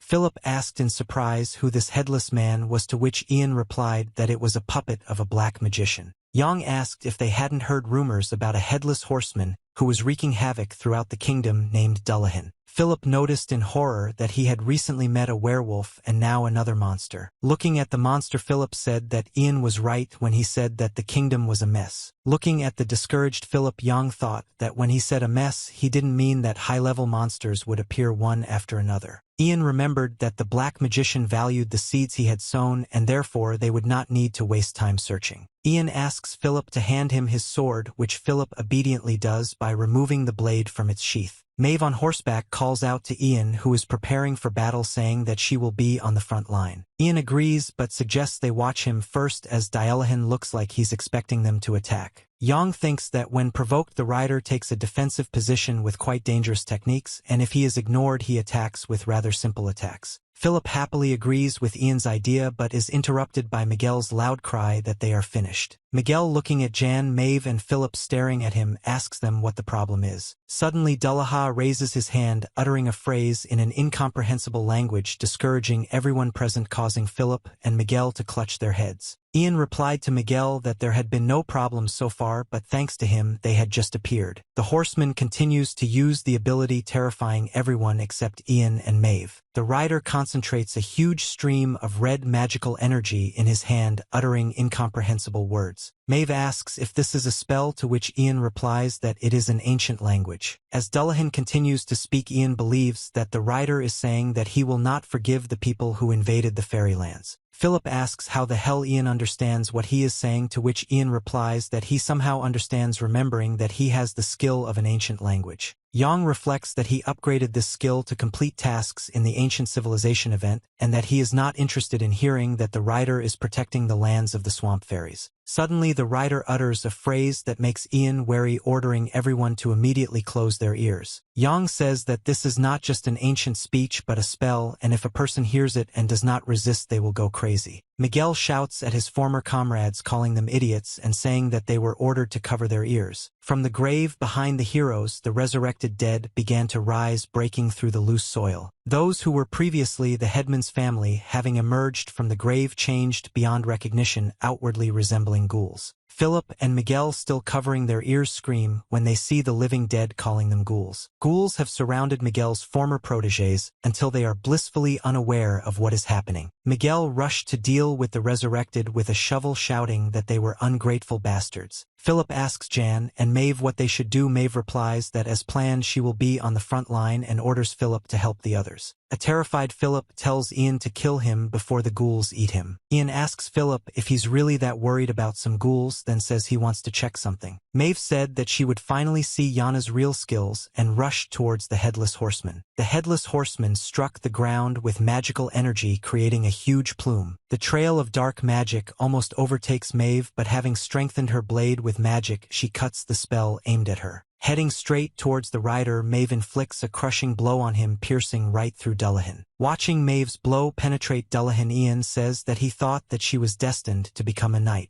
Ian said that even if he doesn't do anything, Mave can handle it on her own, while Philip fights off the ghouls with a wooden stick. Then he continues, saying that he knows about Philip's abilities and it wouldn't hurt for him to warm up a little. Meanwhile, Mave continues the battle against the Headless Knight, catching herself thinking that the battle is difficult. Just as Mave thought that the rider was hiding something, the Headless galloped right in front of her. Surprised, Mave noticed that despite her blow, the rider regained his original appearance. Dullahan again began to cast the spell, uttering words in the ancient language and gathering energy above himself. Waves of dark magic instantly rush towards Mave, driven by the will of the rider. With difficulty, Mave repels the rider's massive attack, cutting through the dark energy with her blade. Suddenly Mave saw a sharp tip of a weapon flying towards her, emitting dark power. Having difficulty blocking the attack, Mave noticed that the rider's weapon was a whip made of bones. Continuing his attack, the rider pulled his arm back, swinging the whip again. Masterfully wielding the whip, the rider sent the tip straight into Mave's back. Mave did not have time to avoid the blow from the rear, causing the rider's whip to entangle Mave's hand.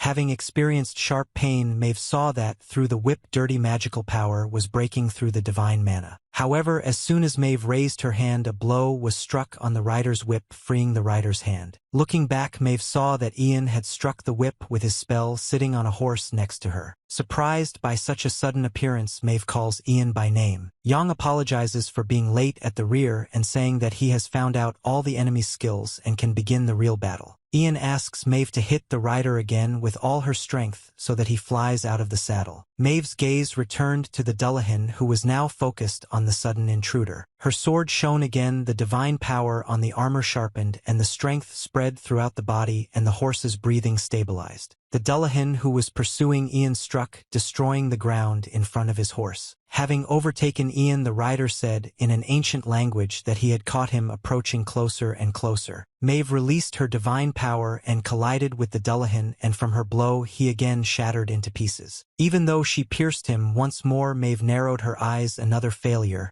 This time it was as easy as before. But then the sound of Jan's hooves reached her ears as he rushed at the crippled Dullahan. His sword, imbued with magical power, flared up for a moment and cut the creature in a sharp arc. Mave watched as the Dullahan's silhouette disappeared like a mirage, leaving only small pieces cut off by Ian in the air. The rider's whip overtook Ian's horse, knocking him out of the saddle and killing the artiodactyl. Immediately after this, Yang jumped from the saddle and, holding the sword with both hands above his head, swung it down. Mave looked at the defeated rider and was able to see something unexpected. It was the skull of a Dullahan, not quite human judging by the large eye sockets. Mave easily understood that this was his core, his true form. She didn't understand how Yang was able to detect him, but the important thing was that he was about to deal the final blow to him. The attempt to crush the skull was unsuccessful because immediately after the impact the skull flared with energy. Mave instinctively widened her eyes. Her whole body froze. The rider's curse was so strong that even she, endowed with divine power, was enveloped in numbness. Mave turned her gaze to Ian, and to her surprise, even the movement of Ian, who swung his sword, froze. The skull sword next to the frozen Ian, Mave realized that the rider was going to return his true appearance. Before Mave had time to think about the need to free herself from the stupor, Ian grabbed the skull with his hand. Feeling the hardness of the cheekbones of the skull in his hand, Yang smiled until the rider understood what was happening. Ian replied that monsters with names such as Indulf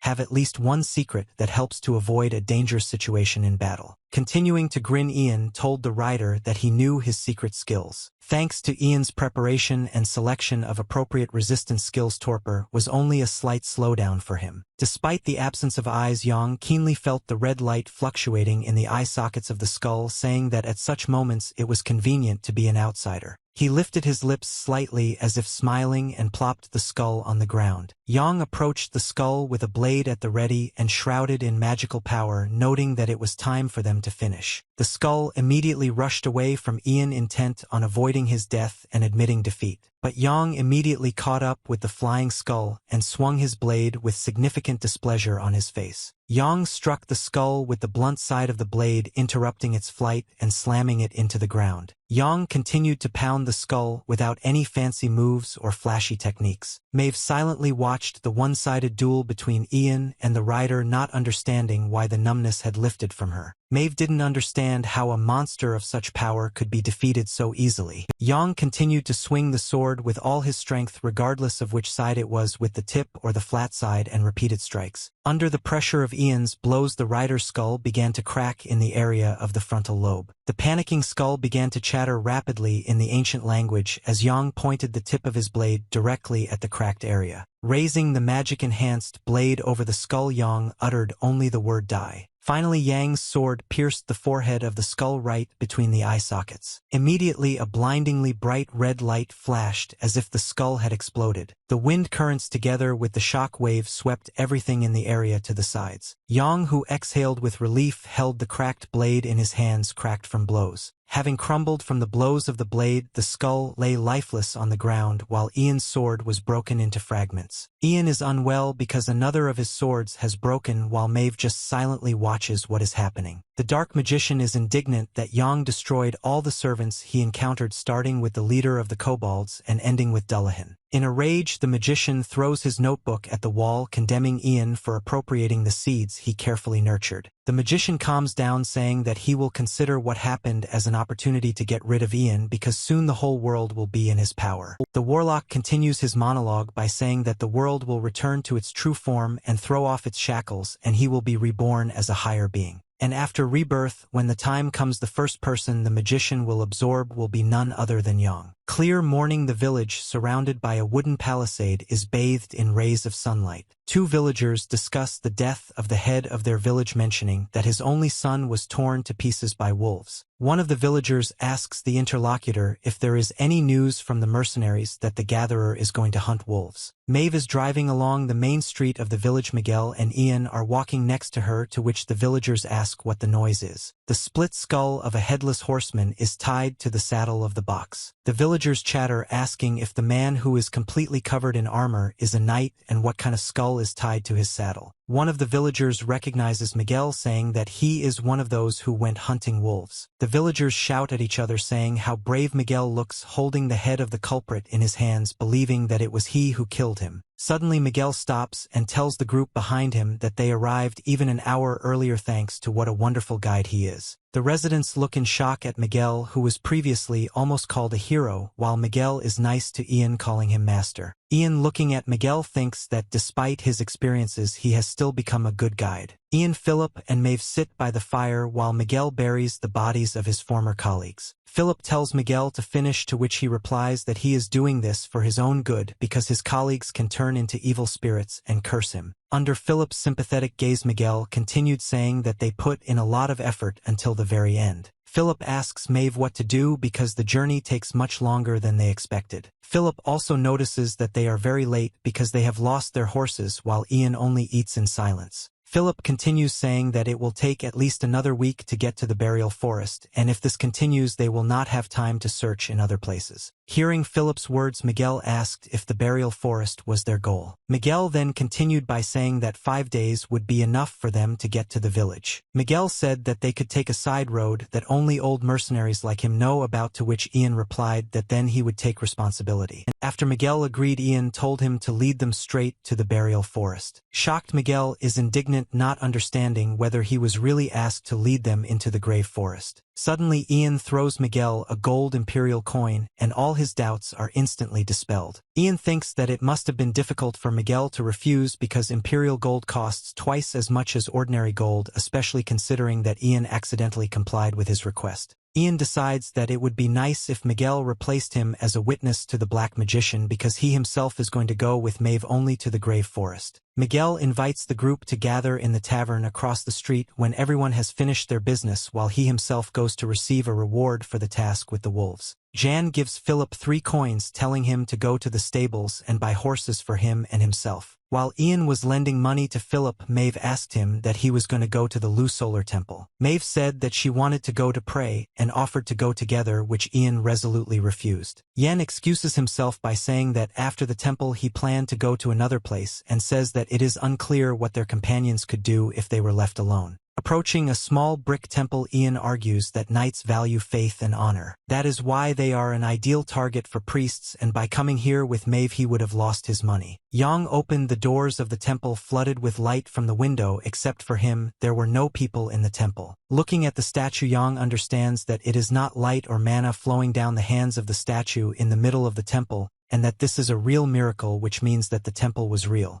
Then the energy from the statue's hands suddenly changes, falling closer to the floor, and increasing its intensity right before Ian's eyes. An irritated man who resembled a priest entered the room and asked Ian who he was. He said that now is not the time for prayer, although anyone can come in, after which he looked in shock at the flow of energy emanating from the statue. The priest immediately began to praise Lu Solar, saying that none other than the apostle of the goddess had wandered into their region. Surprised, Ian, not understanding what the apostles have to do with it, wonders what kind of nonsense the priest is talking about. The priest replies that the only time Lu Solar emitted a divine shine was quite a long time ago, during the arrival of the apostle of the entire empire. Ian thinks that the priest misunderstood everything and believed in his own conviction, still feeling an inexplicable feeling. Ian apologizes, saying that he is not an apostle but a simple mercenary, which the priest is surprised at. Ian notices that he feels uncomfortable, as if he feels someone's gaze on him through the statue, and therefore he cannot pretend to be an apostle. The priest suddenly asked if Yang wanted to become an apostle and serve the sparkling goddess Lu Solar. Before he even had time to think about how ridiculous this sounded, a system panel appeared in front of Ian's face, inviting him to become an apostle of Lu Solar. Ian remembers that this quest was in the game, but he did not have enough level for it, after which the priest tells him to think it over carefully and make a decision without forgetting about him, sincere Edward.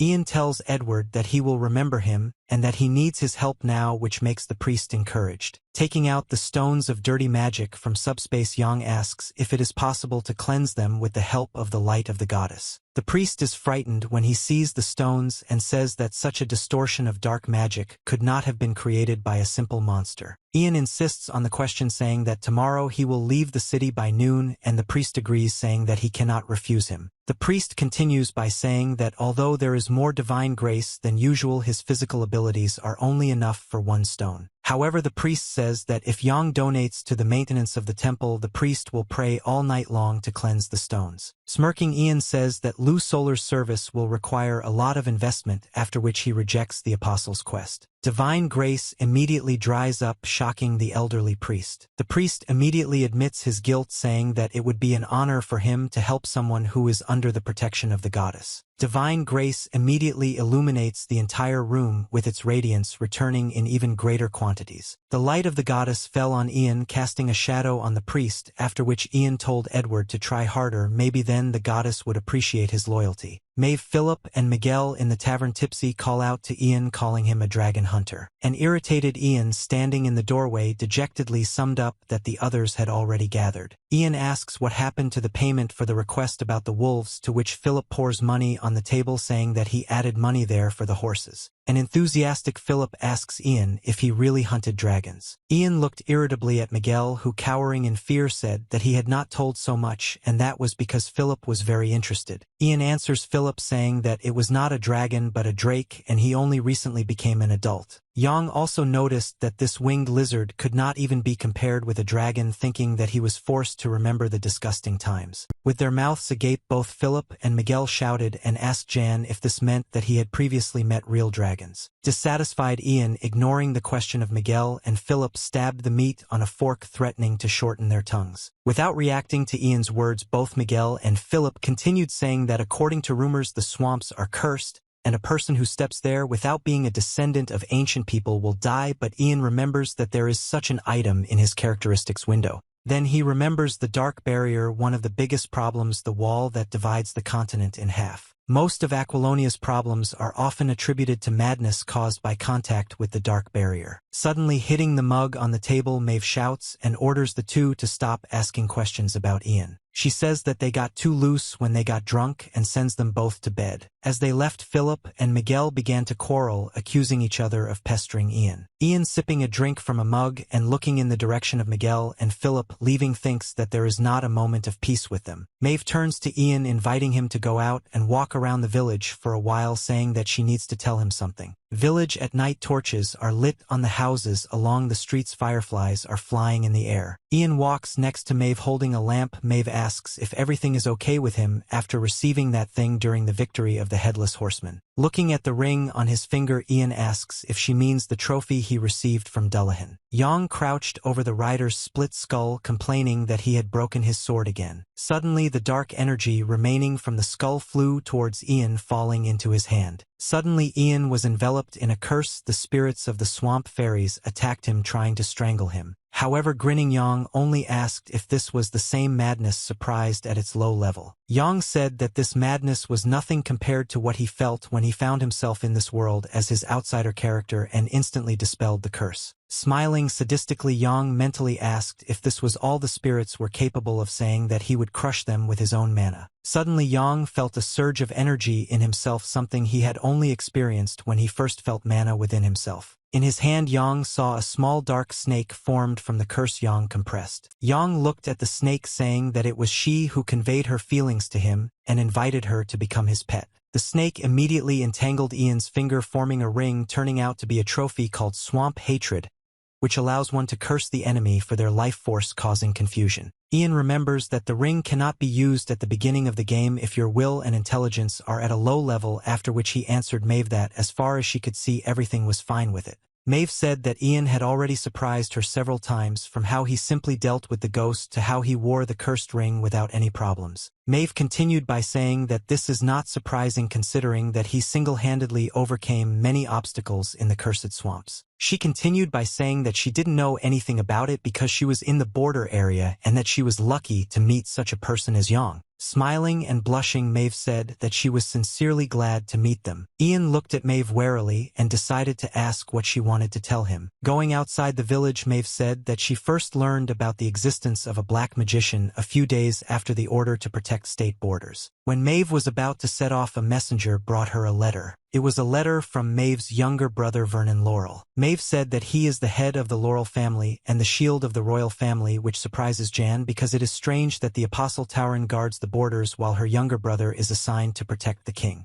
Mave replied that if she had stayed, her brother would not have achieved such status, after which Ian suggested that it was thanks to such a noble sacrifice that she attracted the attention of the goddess Tauren. Mave continues by saying that Vernon understood this too and therefore always tried to prove his worth. Mave said that this is why he sent a letter in which he wrote that while the king was busy preparing for war, someone in the kingdom was cultivating the seeds of darkness. Ian asks to look at the letter, which makes Mave surprised that he can read. Ian tells Mave that her brother is very ambitious, saying that he will use the capture of the magician to be revived from the family. Reading the letter, Ian understands that Vernon wants to eradicate immorality and rule his own lands, making sure that he suffers from an inferiority complex and strives for recognition. Ian tells Mave that the contents of the letter sound like her brother is trying to keep her under control, so that she doesn't take his credit, which Mave sadly agrees with. Mave says that at first she didn't even have any thoughts about going in search of a dark magician. But a whole month has passed and there has been no answer from her brother Vernon. Ian answered Mave that a month is quite a long time, and if there was no answer from him for so long after he went after the dark magician, it can only mean one thing. Clenching her fists, Mave replied that she understood what he meant, but this does not mean that something happened to Vernon because he trained hard, overcoming himself. Mave said that regardless of the situation, she must get to the bottom of the whole truth in the smallest detail. Ian realized that now he had learned a little more about how the divine apostle Mave became a bloody avenger. That's why she burst into the castle, sweeping away everyone in her path and killing the king. This is who she whispered about and who she tried to avenge by eventually turning into a ghost. Perhaps the game does not talk about the life and death of Vernon, and perhaps he killed the wrong enemies by making friends with the corruptors of Agellan and therefore became an easy prey.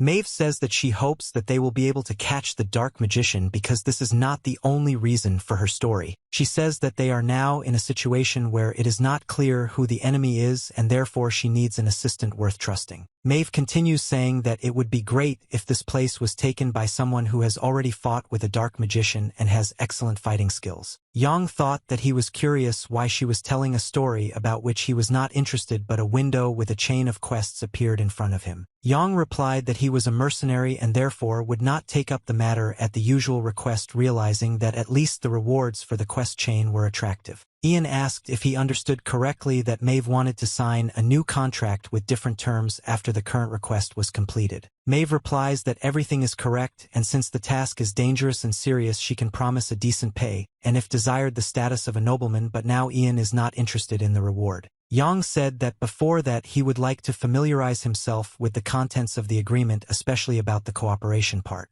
Ian asked Mave if she understood that she stood out very much in her shining armor, to which Mave just shrugged her hands in confusion. Ian continued by saying that Mave would have to go straight to the royal palace to prove the existence of a dark magician. Not to mention the loss of time once Mave enters the castle, it will not be easy to leave due to preparations for war. Therefore Ian suggested that Mave split up, and while Mave looked for the corruptors inside the castle, he would search outside. Looking at Mave, Ian thinks that he is going to go alone because the goals of the quest are corruptors and he can cope with them alone. As a bonus, outside the castle Ian will not meet with the corruptors associated with Mave, and she replies that she needs witnesses to prove the existence of the magician. Ian says that he is now not the only mercenary on the team, to which Mave agrees, saying that there is also Miguel. Confused, Mave says that she doesn't understand Ian, thinking that he would first want to talk about payment because that's why she mentioned the status of a nobleman. Mave says that in her opinion Ian could play a big role for the kingdom, but Ian refuses, saying that it would be better to get a lot of money. In fact, Yang thinks that he is indifferent to the fate of this world and he wants to see its end as well as find the one who called him and get answers. And in order to achieve his goals, Ian needs to survive somehow. The heroes gathered at the gate. Mave said that they were leaving from the fortress in the valley, and following Miguel's instructions they went straight into the grave forest. The paper hand-drawn map shows the route of the heroes, which lies along the path to the grave forest. Mave orders Miguel to start leading them, while Ian suddenly remembers all the noise they made yesterday. With a satisfied expression on his face, Yang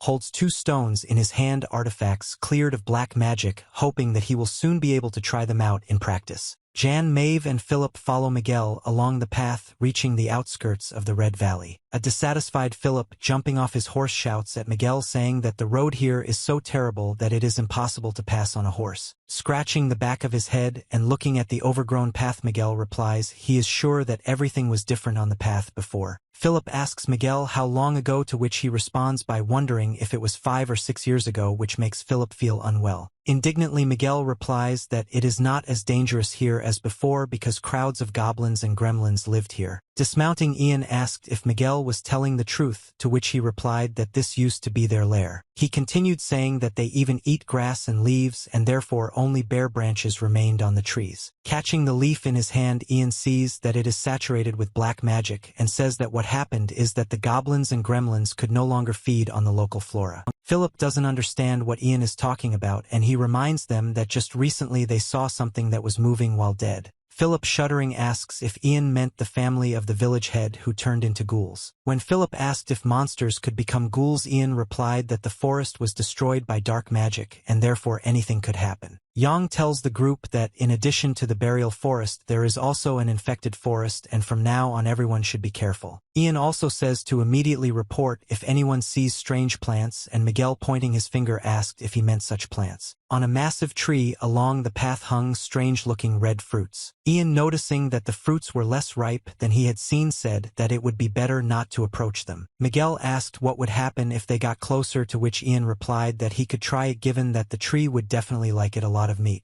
Miguel shouted in horror that it was a carnivorous tree, after which Ian said not to approach the fruits and go faster. With a calm step and following the formation, the group moves along the path without disturbing the trees. Ian, holding the horse by the reins, says that everything will be fine if they continue to walk carefully. Suddenly the fruit on the tree begins to tremble. Jan, hearing a rustling on the tree, notices this. The fruit falls from the tree and pounces on the horse's head, immediately killing it before Ian manages to dodge. Ian's fellow travelers, shocked by what they saw, freeze in place while Philip involuntarily screams. Ian, distorted in a grimace of rage, shouts that not even a day has passed since the purchase of the horse. The fruit that has bitten off the horse's head tries to quickly hide, taking the prey with it. Enraged, Ian rushed off to get the fruit, asking where he was going after killing his horse. Yang cuts off the root of the fruit, thereby avenging his horse and calming down. As the severed fruit falls to the ground, Ian lands, sheathing his sword. Everyone else looks at the open mouth of the fetus, inside which the horse's head still lies. Miguel asks because Ian said that it is enough not to touch them, to which he replies that he thought so, but apparently they also react to sound. Ian continued by saying that so much the better because he wouldn't have to listen to Miguel and Philip's chatter. Ian told Mave that he would protect the rear and front with her and asked her to hang the luggage on her horse since his was dead. Grabbing the luggage, Mave's hand was pierced by a sudden pain, just like when her hand was wrapped in Dullahan's whip. Ian asked Mave if everything was okay, to which he replied that everything was fine. Mave asked Ian if he could find the root that polluted this forest. Ian is surprised by her question, especially considering that her brother is in a difficult situation. Ian thinks that he was going to find the root anyway because he wanted to check this road since even its structure seems suspicious to him. Miguel, shouting with anger, asks what they are talking about because they hired him as a guide to the grave forest and now they want to go deeper into the thicket.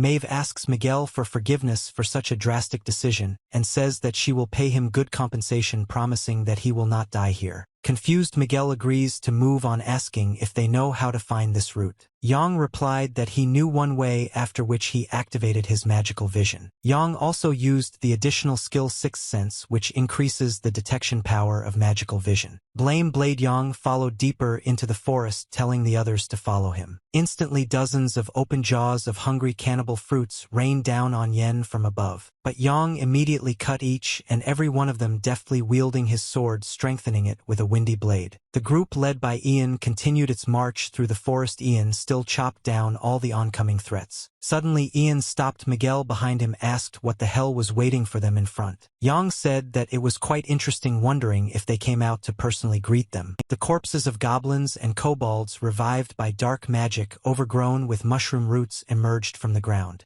Philip and Miguel are hysterical from what they saw and wonder what happened to their appearance, while Philip says that Ian mentioned that they could be ghouls. Taking a fighting stance, Yang confirms, saying that these creatures are very similar to ghouls. Mave, taking out a blade and enveloping herself in divine energy, said that she would deal with them herself, swinging her sword. Ian tells Mave that she should have used such a trick much earlier. The corpses of goblins and kobolds, overgrown with vegetation and driven by dark magic, rushed at the heroes. Suddenly Mave, narrowing her eyes, screamed, ordering everyone to lie down on the ground. Miguel Yen threw himself on the floor while Philip grabbed the reins of the horses, leading them out of the line of fire. Mave swung her blade, creating a magical wave that followed the blade and cut everything in its path. Sitting in a crouch, Yang thinks that, as expected against creatures under the influence of dark magic, it is best to use divine power. Just thinking that he should deal with the remaining monsters, something caught Ian's attention. Looking at the staggering Mave, he saw how the divine energy around her slowly dissipated. Suddenly Mave, devastated by the force used, began coughing up blood. Philip hurried to Mave, who fell helplessly to her knees and leaned on her sword. Dissatisfied, Ian noticed that naturally everything could not be so simple. Ian ordered Miguel to bring him all the butter and hold the horses, which Miguel promptly complied with. Having brought the oil, Miguel intended to ask if Ian was going to go into the forest alone, but Ian interrupted him by telling him to leave him the torch and look after the horses and Mave along with Philip.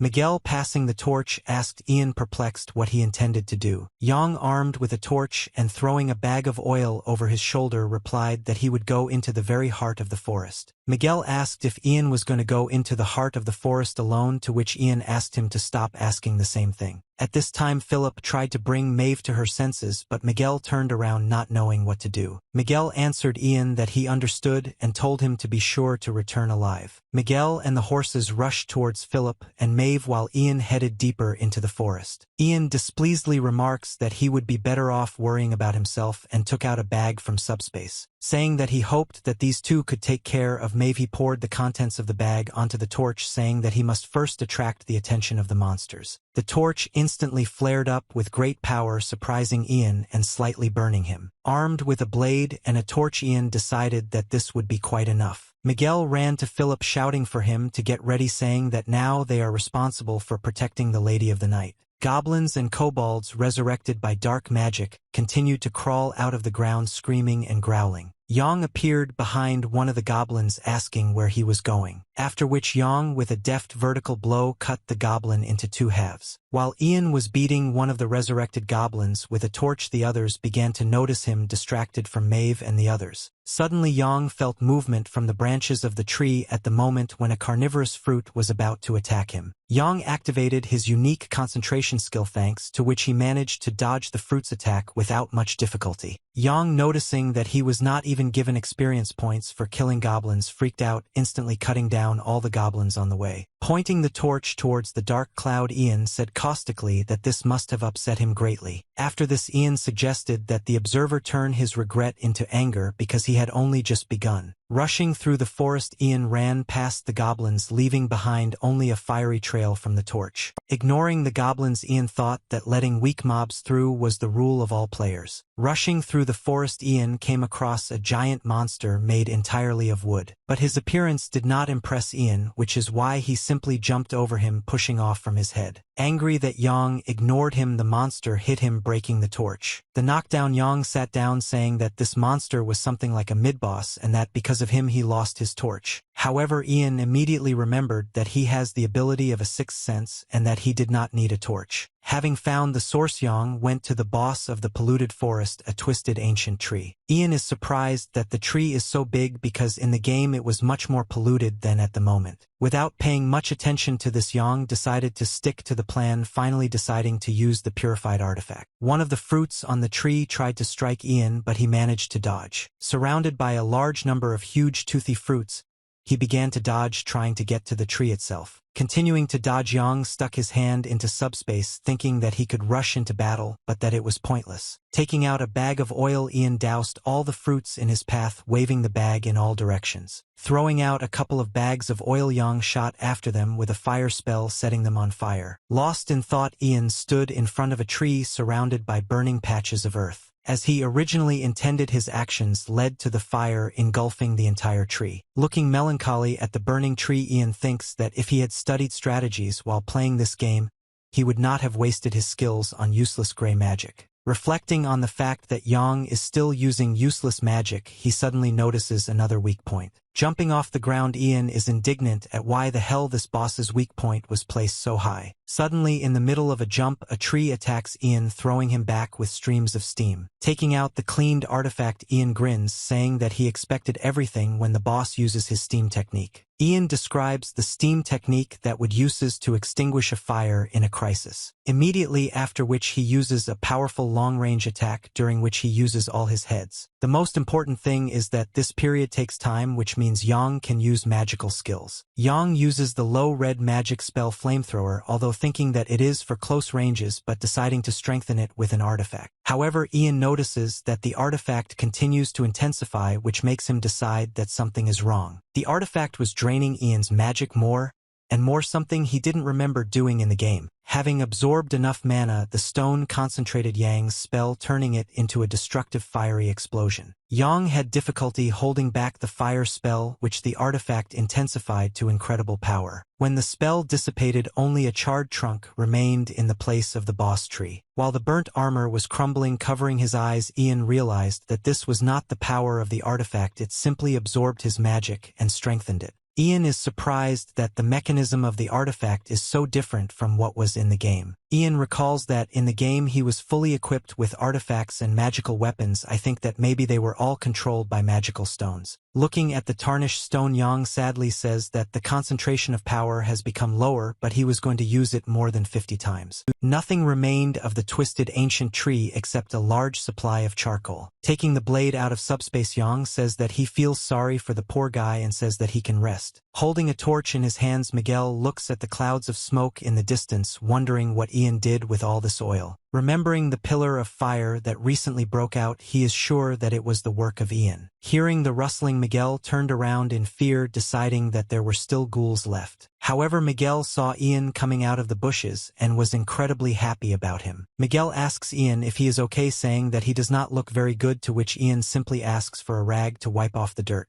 Wiping his face with a rag, Ian thought that he had never imagined that it would be such a tough thing. Immediately after, Yang struck the weak point of the tree with his sword. Pieces of falling coals created an explosive chain. Ian told Miguel to stay here and figure it out if something happened, while he himself went to Philip and Mave. Philip and Mave are sitting by the fire. Mave leans her back on her sword while Philip watches her closely. Philip calls out to Ian, happy to see him back. Ian asks Mave if she's okay. Breathing heavily, the confused Mave says that this happened to her for the first time because she does not have any illnesses. Philip believes that she was poisoned, but Ian says that since she is an apostle, this is not a simple dark spell or curse that weakened divine protection. Taking up the sword, Philip told Mave to provide his treatment to him, to which Ian objected by asking what he would do. Hearing that Philip was going to cut Mave's wound to remove the infected blood, Ian was slightly taken aback. Ian, feeling Spanish shame, tells Philip to stop unless he wants to kill her. Ian sees something causing discomfort in Mave's left hand, believing it to be contaminated magic. Ian ordered Philip to remove the armor from Mave's left arm, which Philip successfully completed. Under the armor, Mave's hand was wrapped in a rag and oozed dark magic. Philip was shocked by what he saw, calling out to Lou Solar, but Ian confirmed the guess that the cause was the injury received from Dullahan. Ian finds what is happening strange because no matter how strong Dullahan's curse was, it could not overcome the divine power. Remembering the divine power, Yang, without much enthusiasm but out of necessity, prays to Lou Solar. But then his attempt is interrupted by a voice in his head saying that he can absorb the curse. Feeling that this was swamp hatred, Yang began to think, because in the description of the ring there is no information about absorption. On the other hand, the ring is Dullahan, so there is nothing surprising in absorption. Apparently the ring doesn't want Ian to turn to God, and Ian is very glad that he is not the only one who hates gods. Ian tells Philip to hold his hand tightly, saying that he is going to heal Mave. Taking off his glove, the snake on his finger begins to move, shocking Philip. Ian tells him that it is his pet.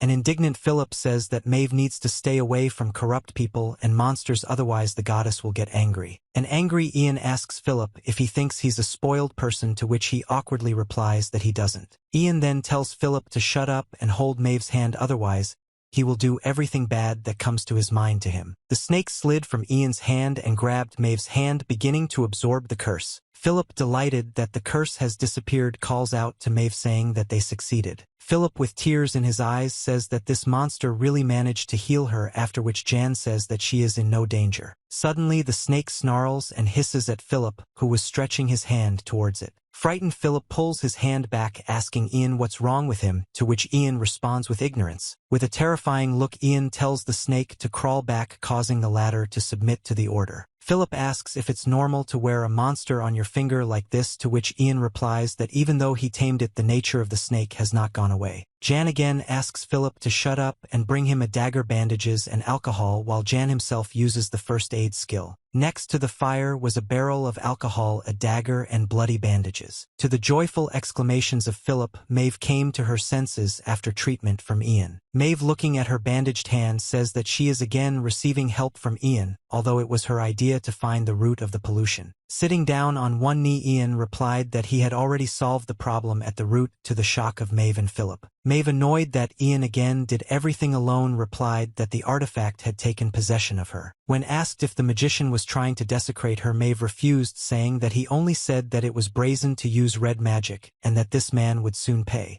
Mave says that he had a specific magician in mind and that it might help if you understand who he is talking about. When Mave asked if Ian had any guesses, he answered, "Who knows?" thinking that the magician had spotted him after all. Waving a shovel, Miguel says that they are wasting time and that the black magician is much more important. Ian tells him that digging is his unique ability, and if he wants to dig a hole faster, he can use the power of the winner. Philip says that the large tree was completely burned and is glad that the fire did not spread further. Mave replies that this used to be a forest of fairies and they practically do not burn, and that is why many fortresses were built where fairies lived. Mave also says that Ian probably knew about this when he started the fire, which Philip picks up. At the tree, Yang is happy to notice that the seed of the ancient tree, which gives an additional skill point, has not burned. Yen thinks that he can take the advice of the information window and eat it, but this is a bait because there is a hidden quest and therefore he simply hides it in subspace. Suddenly Ian heard screams of an incomprehensible nature from below, that this was madness. Having gone downstairs, Ian along with Mave and Philip came to Miguel asking what was the matter. Miguel says what's crazy is that corpses were found under the roots of the tree. Ian replies that it looks like a sacrifice, which Miguel is taken aback by. Mave asks if this means that the dark magician sacrificed people to raise this monster. Hearing the words about sacrificing people, Mave's eyes widened and her gaze went blank. She immediately remembered her conversation with Ian in the village about how her brother had not written for a month. Having come to the realization of the possible outcome of her own brother's campaign,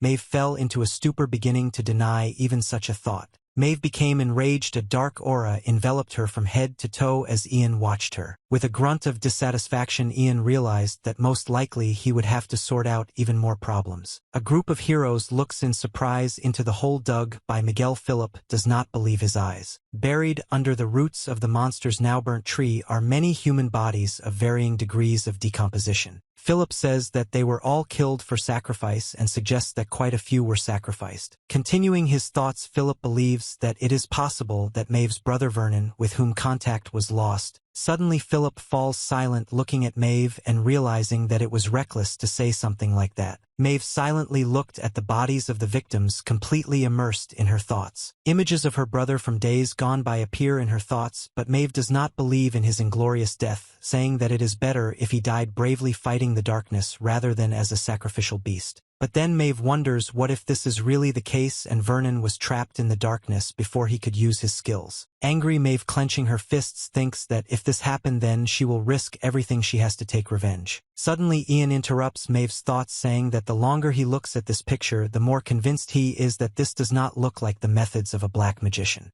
Philip asks Ian if the magician arranged the sacrifice, to which Ian replies that the method is somewhat different. Yang says that the black magician uses contaminated magical power and has not previously been noticed making sacrifices. Ian continues by saying that the bodies look more like prisoners who were supposed to be transported by the regular army of the city of Orendell, taking out shackles from the pit. Handcuffs with a pattern in the shape of deer antlers, as well as a sign on which is written Dave, a regular army soldier. Philip agrees, saying that these are the kingdom's handcuffs and also the IDs of members of the regular army. Yang tells the others to think about why someone who operated in such remote places would risk attacking the army. Philip happily agrees, saying that Ian's words make sense. Mave thinks about what it means that Vernon is not among the victims, but she also realizes how pathetic she is for being captivated by an event that she wasn't even sure about. Ian tells Mave that apparently the goal of the next contract after defeating the magician is determined, talking about Orendell. He continues by saying that even if it is not connected with a dark magician, it could be the work of an immoral person, and therefore he will go to Orendell and personally find out everything. Mave has no choice but to nod and agree with Ian, saying that he can go. Philip asks Mave in surprise if they really signed another contract, to which Mave notes that it was necessary. Jan tells Philip to bring the horse since the lady has given her consent, and says that if this horse is dead then he will ride on it.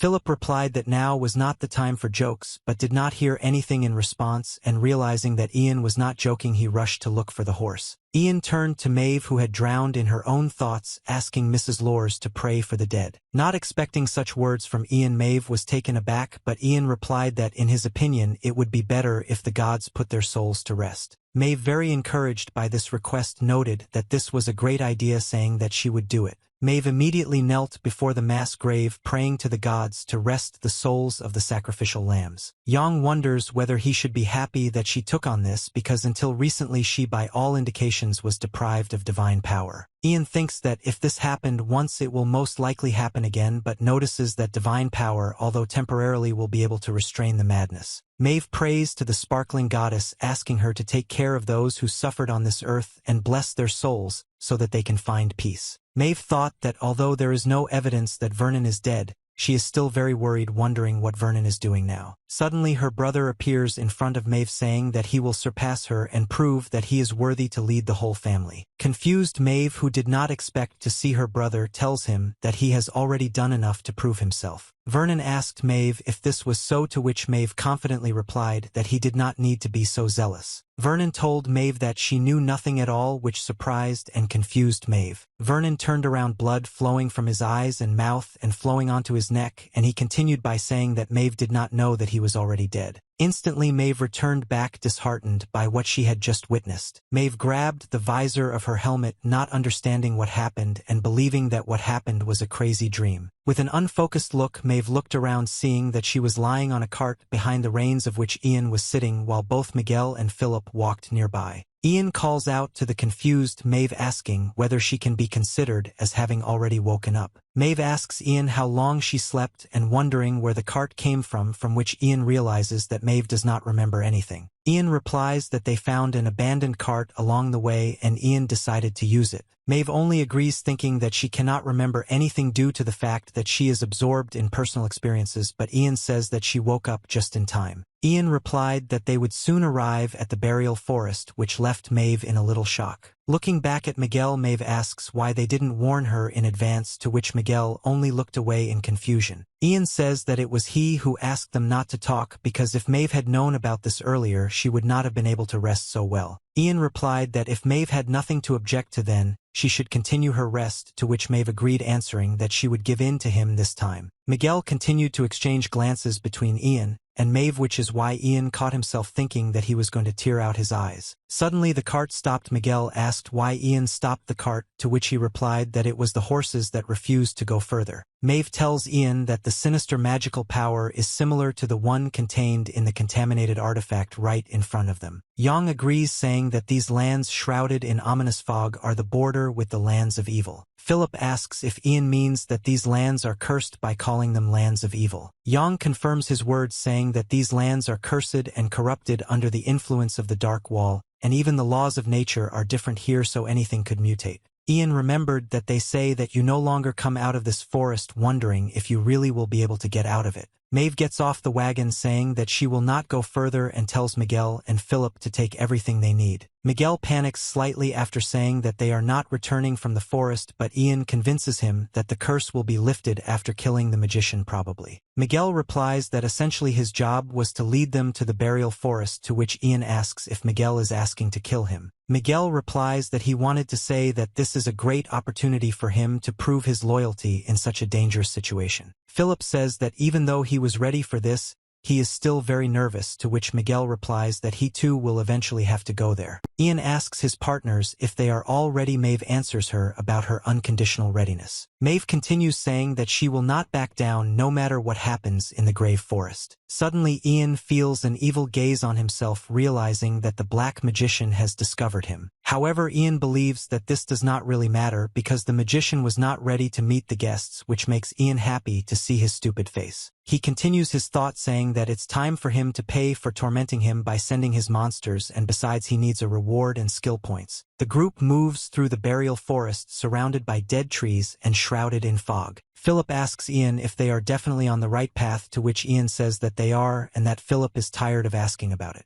Philip, gritting his teeth, thinks that he shouldn't have asked Ian, remembering how the three of them sat by the fire. Jan told Philip that if he was afraid to go into the forest, then let him say so, to which Philip shouted that he would lead them through the grave forest. Philip didn't think that Ian would actually allow him to lead the group through the forest, but for the sake of the lady he would give it his all. Seeing that Philip has pulled himself together and is really trying, Ian understands that he is not completely hopeless after all. Yang looks around the area, feeling some strange feeling, not understanding what is happening here because polluted mana cannot flow endlessly. Suddenly the group passed through a dense curtain of fog, as if approaching the heart of the forest. Philip joyfully exclaims that he didn't think that they would really succeed. Miguel tells him that he didn't believe in him either, saying that he can directly hear the fear coming out of him. Ian tells Philip and Miguel that they are rejoicing early because all the fun is just beginning, looking at the mausoleum in the middle of the forest. Approaching the entrance to the crypt, the heroes talk about how their journey is not over yet. Ian takes a step forward and says what will happen next, causing Philip to feel relieved. Miguel, on the other hand, does not feel any relief from the fact that they intend to go down to the crypt right now. Ian replies that the decision had to be made even before they set foot on the lands of the grave forest. Now there is only one way left. The heroes, lighting their path with torches, descend deep into the crypt along a huge spiral staircase. Before entering the room, Philip, holding a torch in his hand, asks Ian if they have arrived. The group of heroes entered a large dark room covered in mustiness and dotted with ruined statues. Philip is surprised that such a huge space can be underground, indignant at how dark it is here. Mave stops Ian, saying that she should say a prayer before they move on. She says that from the moment they entered, her stigmata has been weakening, to which Ian asks what stigmata is. Mave replies that stigmata is a mark that is placed on your soul the moment you become an apostle. She replies that thanks to him, Mave can communicate with God and receive his power power which for Ian sounds like a slave contract. Ian recalls the moments when he almost pledged his soul to the gods, thinking that in this world one could get a knife in the back even from the gods. Ian agrees, telling Mave that, if necessary, she can pray right now. Mave takes out her blade, stabbing it into the ground and permeating the floor with divine energy. Divine energy enveloped Mave as she knelt in prayer while the others watched in silence. Miguel tells the others that the place is surprisingly empty, looking around into the darkness. The uncomprehending Philip asks what he meant. Miguel replied that this place is called the Burial Forest and hundreds of bodies are buried here. But he continues to say that on their way they have not yet encountered any remains. Ian interrupts his reasoning. Peering into the darkness with magical vision, Ian says that they need to see it with their own eyes, saying that the magician was preparing for their meeting. Miguel and Philip confusedly ask Ian what he means, but they hear a noise behind them. Suddenly the entrance to the room slammed shut so quickly that Philip and Miguel did not have time to run up to them. Philip touched the stone slab that closed the passage with his hand, and immediately the walls of the room were covered with dark writings. Yang said that this was a spell that caused everything in the tomb to come into action. In the darkness one can see many glowing violet eyes, but Yang repeated that as he said, now everything will begin. An immeasurable horde of skeletons moved towards the heroes from the darkness, led by the will of the dark magician. The skeletons were already approaching the group while Mave continued her prayer and Ian simply waited. Taking out the mace from subspace, Yang snorted, saying that the magician could also hang up an advertising banner with the inscription, "I am a necromancer." Philip, with his eyes wide open, asked Ian where he got the mace, while Miguel asked if he was hallucinating. The skeletons growled, menacingly rushing towards the heroes. Ian was ready to meet them while Mave was still praying. Suddenly Ian jumped straight into the crowd of skeletons, shouting that Philip and Miguel were protecting Mave, to which Miguel again became indignant about Ian's desire to fight alone. Yang rushed through the hall, belching from the fragments of statues along the way and continuing to move forward. Yang approached the crowd of skeletons with a mace at his advantage. Most of them did not even pay attention to him. With a blow from above, Yang smashed the skeleton with his mace, crushing his skull into small fragments. As the skeletons began to surround Ian, he used the low-gray magic of a rotating barricade, pushing the skeletons away from him. Throwing back his opponents, Yang strengthened the head of his mace with a rotating barricade spell. Wielding a mace enhanced by a spell, Yang broke through the ranks of skeletons, demolishing everyone in his path. Yang, satisfied with the result of the experiment with the mace and the wind spell, compared the mace's effectiveness with the hammer. Yang felt the magician's gaze on him, directed at him through the skeleton. Yang realized that the magician was watching them, hiding like a rat. Looking at Mave over his shoulder, Ian decided that it was not time yet, and that the battle was still entirely up to him. Yang thought that the more opponents there are, the higher the chance that one of them will die, and therefore decided to slightly reduce the numbers. Swinging his mace, Yang turned to the magician, telling him to watch better as he crushed the skulls of his servants, while he himself cowardly hid. Yang's provocation worked, and the dark magician immediately jumped up from his throne, emitting dark energy. The skeletons rushed at Yen even more furiously until the walls of the tomb shone brighter than before. Throwing the mace over his shoulder, Ian thanked the magician for getting angry, saying that now they will see who can hold out longer. All that reaches Philip and Miguel is the dust from the battle.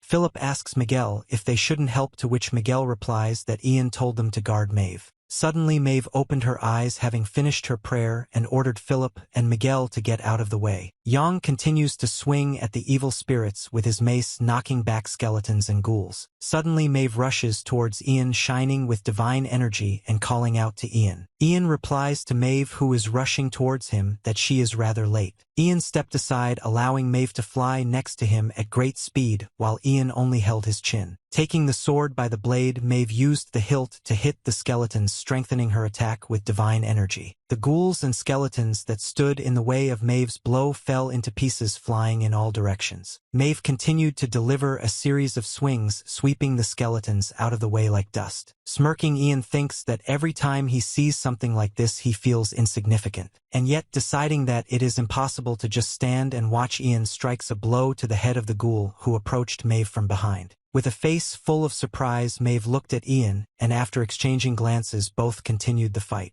With their mace and blade, Jan and Mave swept away and crushed all opponents who dared to approach them. Philip, watching the battle, only watched what was happening with his mouth open, whispering in admiration. Miguel shouted at Philip, telling him not to stand rooted to the spot and to quickly follow him. Philip and Miguel ran over the bones of the skeletons that Mave and Ian had defeated, trying to keep up with them. Noticing that Mave began to run out of steam, Ian noticed that low endurance was one of her weaknesses, but it was strange that she got tired so quickly. Yang does not think that her divine power has weakened, believing that most likely her connection with the stigmata has weakened. Miguel and Philip, not seeing enemies in front of them, suddenly believe that everything is already clear in front. Suddenly Yang feels a sharp surge of magical energy, noticing that magical power is flowing through the chains of spells. Suddenly the walls of the crypt begin to sparkle with magical energy, many times brighter, shocking Philip and Miguel. The bones under Philip's feet, the remains of crushed skeletons, begin to move under the influence of magic. Philip turns around, seeing movement next to him, wondering what is wrong with this skeleton, while Miguel opened his mouth in shock. The remnants of the defeated ghouls and skeletal beings began to gather into one point, shining with contaminated mana. In the place where the bones and bodies came together, they formed a huge mass of mucous bones and flesh, which Yang called the death dreg. Ian is surprised by his appearance because he appeared later in the game, suggesting that there were simply enough corpses here. Philip announced that the drag was approaching, while Miguel, feeling the wall, said that the gate was closed and it would be impossible to escape. To Miguel's surprise, the stone slab suddenly began to move, opening a passage. However, outside the door directly in front of Miguel stood a horde of armed and armored skeletons. Yang notes with a grin that this squad should have been in a deeper place, thinking that the magician was well prepared. A group of heroes found themselves trapped, surrounded by a drag of death on one side and a horde of skeletons on the other. Mave tells Ian that apparently they will have to fight an army of monsters, to which Ian tells her not to try to kill everyone but just to stop while he clears the way. Mave and Jan separated, rushing in different directions under the amazed glances of Philip and Miguel. While Ian uses his mace to sweep away the skeletons, opening the way deeper, Mave holds back the advancing drug. Each skull killed by Ian was immediately absorbed by the death dreg, strengthening it. Ian notes that the mechanics of the dreg are exactly the same as in the game, and every killed skull is absorbed by it. Ian tells Mave, who is striking the drug, that there is no such thing as infinite magical power. Continuing to smash the undead, Ian says that although there have been some changes, so far everything is going according to his plan. Suddenly Ian notices a ghost floating in the air, wondering what he is doing here. A lake ghost appeared before him, living near lakes and possessing men by absorbing their energy and luring women into the lake, possessing their bodies. Ian says that they were supposed to meet later and wonders if the ghost is also subordinated to the dark magician. The lake ghost strengthened the skeletons and they rushed at Ian with noticeably greater speed. Scattering skeletons one after another, Ian made his way to the ghost, intending to eliminate him. Yang swung his mace, but the ghost avoided the blow by dodging and ending up behind Yang. Dodging the attack, the ghost aimed at Philip and Miguel, who were in the rearguard. The ghost removed his hands from his sparkling eyes and began to scream heartrendingly. At this moment, Yang felt that the ghost was using the death throws skill, causing damage and inflicting confusion. Ian realized that if he didn't stop this now, both Miguel and Philip would die. Ian loudly shouted for Miguel and Philip to cover their ears as one of his eyes lit up with fire. Yang immediately created many fireballs around himself, intending to burn the ghost to the ground. Seeing the magic of fire, all members of the group were noticeably surprised. Miguel and Philip covered their ears with their palms. Yang attacked the ghost by shooting at him with the fireballs that he had managed to conjure. The fireballs fried the ghost to a crisp. He only managed to emit a heart-rending death rattle before he became ash. Several more fireballs flying over Mave hit the drug, directly blowing it up from the inside. Philip and Miguel, standing by the toasted drug, turned around staring at Ian. Philip cannot believe what he just saw, but Miguel, seeing the fire magic, was scattered in assumptions. The couple was brought out of their thoughts by a shout ordering them to gather because the battle was not over yet. The group was still surrounded by undead on both sides. There were only slightly fewer skeletons. The drug was still alive. Ian says that he wanted to hold back this trump card, but now that he has used it, he feels great. Yang again created many fireballs and said that now that he has nothing to hide, he can fight without any hesitation. A series of fiery explosions destroy all the undead in Ian's path, scattering debris from the bodies of skeletons and ghouls. Mave and Philip run to Ian, looking at the fiery explosions. Mave realizes that everything is falling into place. She recalls past situations saying that she did not expect this since Ian does not look like a magician at all. She compares his intelligence and education with his secrecy and discretion and understands that Ian was the red magician whom the warlock was looking for. Another lake spirit hovers over Philip, and Miguel Mave rushes headlong towards them. Thinking that she was once again in Jan's debt, Mave cuts off the hand of the lake ghost. Mave shouts to Ian that she has dealt with the ghost, landing on one knee. Ian shouts to Mave not to lose sight of him because there will be a fork ahead. Mave thinks that Ian is speaking as if he has been here before. Suddenly Mave is taken aback, noticing a headless corpse in a cape and knight's armor lying on the floor. Seeing the armor, Mave recognizes it as the armor of the royal knight's. Images of her brother appear before her eyes. With fear, she raises her hand to the cape. Picking up the nameplate from the knight's body, she sees that the name Charles Carter is written on it. Laughing awkwardly, Mave was glad that the body found did not belong to Vernon. Suddenly, the contaminated magical power of the artifact under Mave's armor intensifies. Mave feels that the energy is intensifying, but at the same time that it does not belong to the dark magician but to someone else, and she feels that something is calling her on the left side of the fork. Lost in her thoughts, Mave does not notice that Ian calls out to her 3 times, saying that she was careful. Dreg was already hovering over the confused Mave, who dropped the sword from her hands. Mave barely manages to raise her sword and strike at the Dreg, dodging its attack. Philip and Miguel run to Mave, asking if everything is okay with her. Miguel asks if she got hurt again. Ian, rolling his eyes out of anger, shouts at them to stop fussing around and immediately come to him. Before he can tell them to run to him faster, a stone slab appears in front of Ian. Confused Philip and Miguel stopped holding Mave's arm before they could reach Ian. The stone slab slammed loudly in front of their faces, blocking the path to Yang. An irritated Ian on the other side of the wall wonders what Mave could have seen to behave this way, after which he says that as he thought they were separated at a fork. Ian, resigned to the current state of affairs, says that there is nothing left to do but move forward. Turning to the horde of skeletons and armored ghouls approaching him, Ian says that all he can do is kill the dark magician. Separated by a wall, Philip asks Mave what they should do while Miguel hurls insults at the wall. Behind the heroes, the inexorable dreg was constantly advancing, and Philip notified the others that the enemies were close. Turning to the only remaining passage, Mave collects her thoughts and thinks about the need to get Philip and Miguel out. Rising and holding her sword, Mave tells Philip and Miguel to follow her while she clears the way. Mave accelerated and rushed into the passage. Philip, who could not keep up with her, invites her to go along, while Miguel asks not to leave him alone. Mave destroys the skeletons on her way, clearing the way for retreat from the dreg. Philip asks the hurrying Mave why she sped up so much, offering her his help. Entering the room, the trio freezes. Mave takes a breath while Philip and Miguel look around the room in surprise. In the room, the heroes were waiting for many skeletal warriors who did not attack them but allowed them to pass. Philip asks in surprise why the skeletons don't attack them but just stand there. Suddenly a voice rushes through the entire room, ordering the skeletons to make way, to which they instantly obey. The owner of the mysterious voice turned out to be a man clad in armor, who resembled a knight, who said that they had come to the address. The knight greets Mave, calling her Apostle Taurel, saying that he can simply call her sister Mave. Confused Miguel incomprehensibly asks who it is, while Philip recognizes the knight's voice. Shocked, Mave, not believing what is happening, asks the knight if he is Vernon Laurel. Before Mave had time to ask why Vernon was here,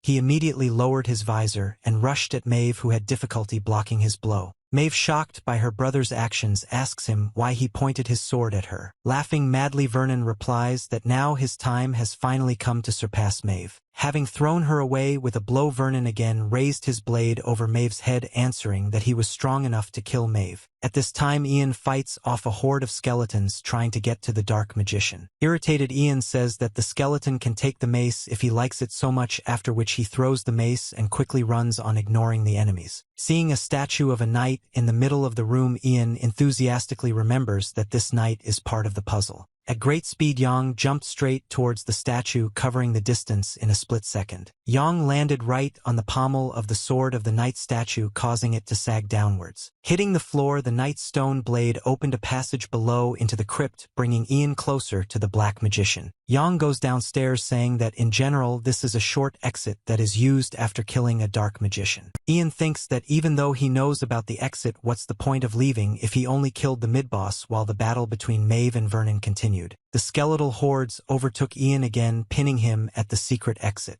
Smirking, Ian tells the skeletons that he doesn't mind if they get out of here. Jumping off the walls of the passage, Ian went down the secret passage, going deeper and deeper. Flying next to a huge temple, Ian thinks that even King Aegelon doesn't know about this place because before it was a temple in which fairies prayed to the god of death. Entering the temple, Ian appeared before a dark magician sitting on his bone throne and holding a staff in his hand. The necromancer admits that Yang has gone far, but tells him that this is his territory which he created with trepidation. The necromancer continues his monologue, telling Ian how he will enjoy reprisals against him because he has enormous power thanks to this cursed land. Interrupting the necromancer's protracted monologue, Yang hits him with a destructive fire spell. Holding in his hand the artifact with which Ian strengthened his spell, he tells the necromancer that he does not learn from his mistakes at all since he decided to chat after already dealing with Ian. But this spell was not enough to kill the magician, and with screams the dark magician began to move, emitting dark energy. After Yan's spell hit him, the dark magician grew 2 more arms while his staff emitted dark energy. A perplexed Ian says that the magician's transformation looks even worse than in the game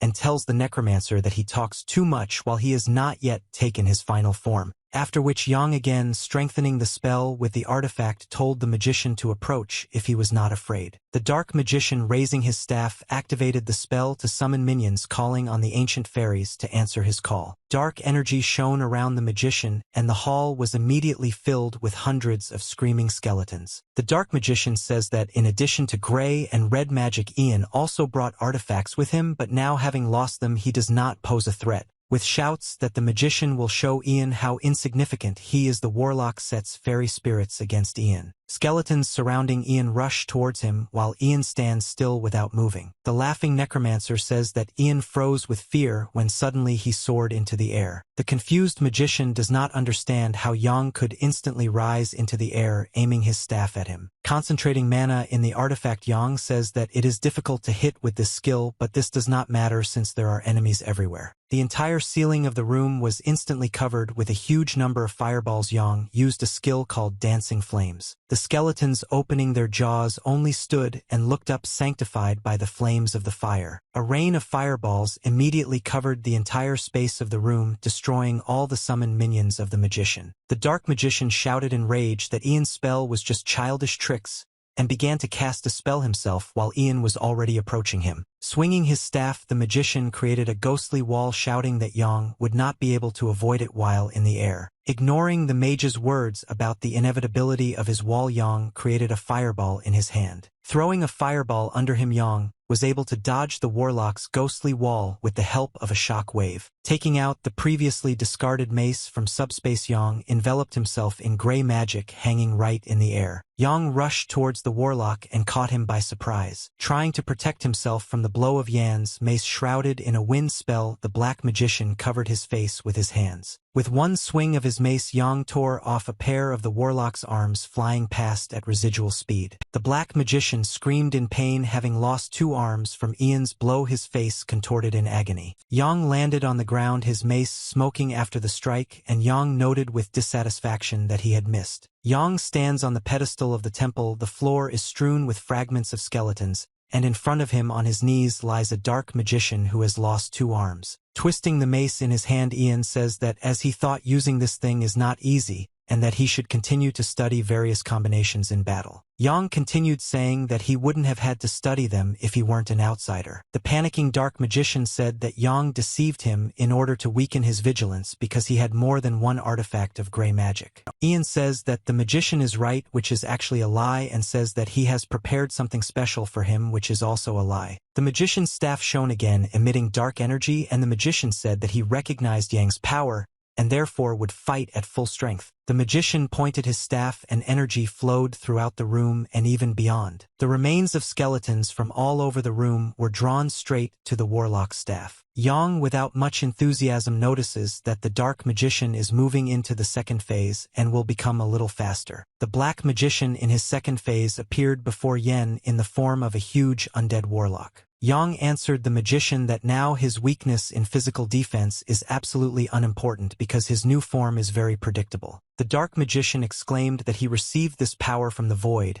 and that he would make Ian realize that death is a blessing, attacking him with a powerful beam of dark energy. Having difficulty dodging the beam pursuing him, Ian notices that it is damn fast. Intoxicated by Ian's running, the magician exclaims to him to run and hide like a rat. Ian understands that the magician is enjoying the process. Ian notices that the same tactics work here as in the game, and now he needs to get around him to reduce the interval. Yang continues to dodge with the thought that the magician will not be able to hold this technique forever and waits for a window to strike. Noticing that the magician's technique was weakening, Yang immediately rushed on the offensive using the dancing flame skill. Yang attacked with dancing flames down to the feet of the dark magician, which the latter certainly did not expect. Mocking that Yang directed his attack downward, the mage used his dark beam technique again. However, the magician misses because Yang runs under the beam approaching him. The artifact broke, becoming the last enhancement for Yang's dancing flame spell. Yang rushed between the magician's legs, going around him from behind, which the dark magician certainly did not expect. Trying to turn into a black magician, he only noticed, discouraged, that he could not move. The magician finally understands that Ian was aiming at the legs specifically to tie them up. Yang notes that due to how quickly the magician realized this, he had enough time to prepare a medium-level magic technique enhanced by the artifact. Electricity shoots out of Ian's hand, and he tells the magician that it's too late to rush about. The magician asks Ian if he is going to use gray magic by strengthening it with an artifact. Ian tells the magician that now it no longer matters. Yang uses a medium gray magic spell called Lightning Chain, and the electricity immediately entangles the dark magician. The black magician, incinerated by electricity, froze, still sparkling and beginning to crumble into dust. The mage's body began to crumble and crumble, sprinkling ashes all around while Ian was still standing nearby. From the decayed shell, the black magician remained lying in the dust in his original form. Ian, covered from head to toe in ash, tries to shake it off, saying how disgusting it is. The defeated dark magician asks how it is possible that he can use magic of different colors. Blaming the sword, Yang replied that he was already dead in 3 minutes and therefore did not understand why he needed this information. In despair, the magician says that he would have defeated Ian if he had more time, the truth of the beginning of time or the power of the abyss. Swinging his blade, Ian replies that to the magician, even if he had more time,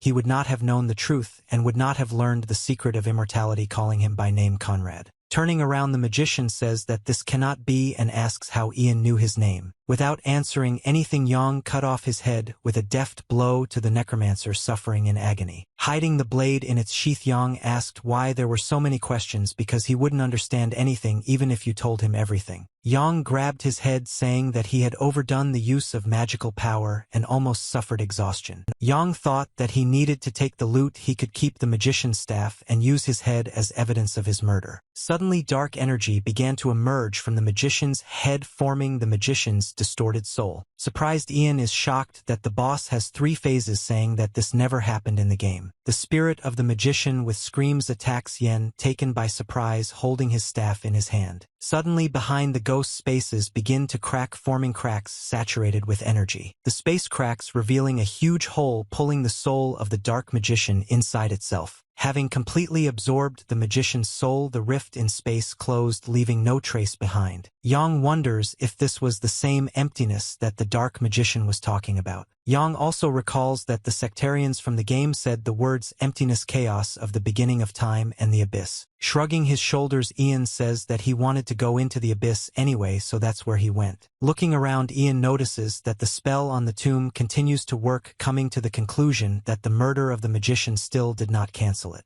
Behind the altar on which Yang defeated the magician, a small passage leading inside was discovered. Yang reached the place where the chains of all spells converge, in the middle of which a certain sphere hangs on the altar. Noticing the magician's diary lying nearby, Ian notices that he really kept the diary like a madman, but decides to familiarize himself with the contents in search of important information. From the entries in his diary, Yang learned that the floating sphere on the pedestal is a source of energy. It is also a dark entity of impressive size. Yang notes that its power is different from contaminated artifacts and is more comparable to divine power, after which he says that it would be a pity to destroy the sphere, deciding to trust his internal resistance. Deciding to try to absorb some magical power, Yang touched the sphere with his hand. However, the sphere began to forcefully pull Ian's hand inside itself, making a strange noise. The sphere suddenly burst into a bright, blinding light, illuminating the entire room and blinding Ian. Once inside the sphere, Yang's consciousness floated through space, flying past many planets. Not understanding what was happening, Yang agreed that the view was quite beautiful and then approached the black hole. The black hole began to pull Ian inside itself, but the attraction suddenly stopped abruptly. Looking around, Ian saw a cosmic glow that illuminated everything around him while he was at the very epicenter. Having difficulty getting out of the sphere, Yang fell with force, hitting the brick floor of the tomb. Shrouded in the energy of the sphere, Ian vomited after such an incredible space journey. Yang began to panically shout out the command to open the status window, wiping his mouth after vomiting. Yang began to frantically click on the character panel, increasing the mental strength stat. Covered in sweat and wiping his saliva, Yang said that it was dangerous and he almost went crazy. Not understanding what the hell was going on, Ian noticed that he had spent 9 skill points, saying that in any case he had already developed other necessary skills. Yang saw a quest panel suddenly appear which indicated that the task had been completed, which Yang was surprised at because he had not even received the quest, let alone completed it. The quest says that Yen managed to return the fragments torn from the chaos of the beginning of time to the abyss, and the reward was a fragment of chaos. Yang believes that then this means that the black hole was this very abyss. Continuing his reasoning, Ian believes that the look that he felt on himself belonged to the creature. And this creature was nothing other than an ancient deity, and given what he saw, Yang could only think in this direction. Thinking about the reward he had received, Yang felt a familiar sensation in his chest, the same as from the sphere of the energy source. Suddenly Yang wondered if this was the same force of chaos that the magician had mentioned. While Ian was thinking about the power of chaos, the battle between Mave and Vernon continued on the tiers above. Feeling the familiar wave of confrontation between divine power and polluted magic, Yang became wary. Ian wondered if the collision of divine energy with polluted energy meant that Mave was injured. The court servants discussed that this time Mave was chosen as the apostle, not at all surprised by this and saying that she is amazing. Vernon is standing by the mannequins. The maids are discussing that Mave can become the head of the family because compared to her, Vernon is not so interesting. Mave comes out from around the corner saying she's glad to see that he's training hard and offers him sparring. Vernon, smiling, only answered Mave that she was not ready yet.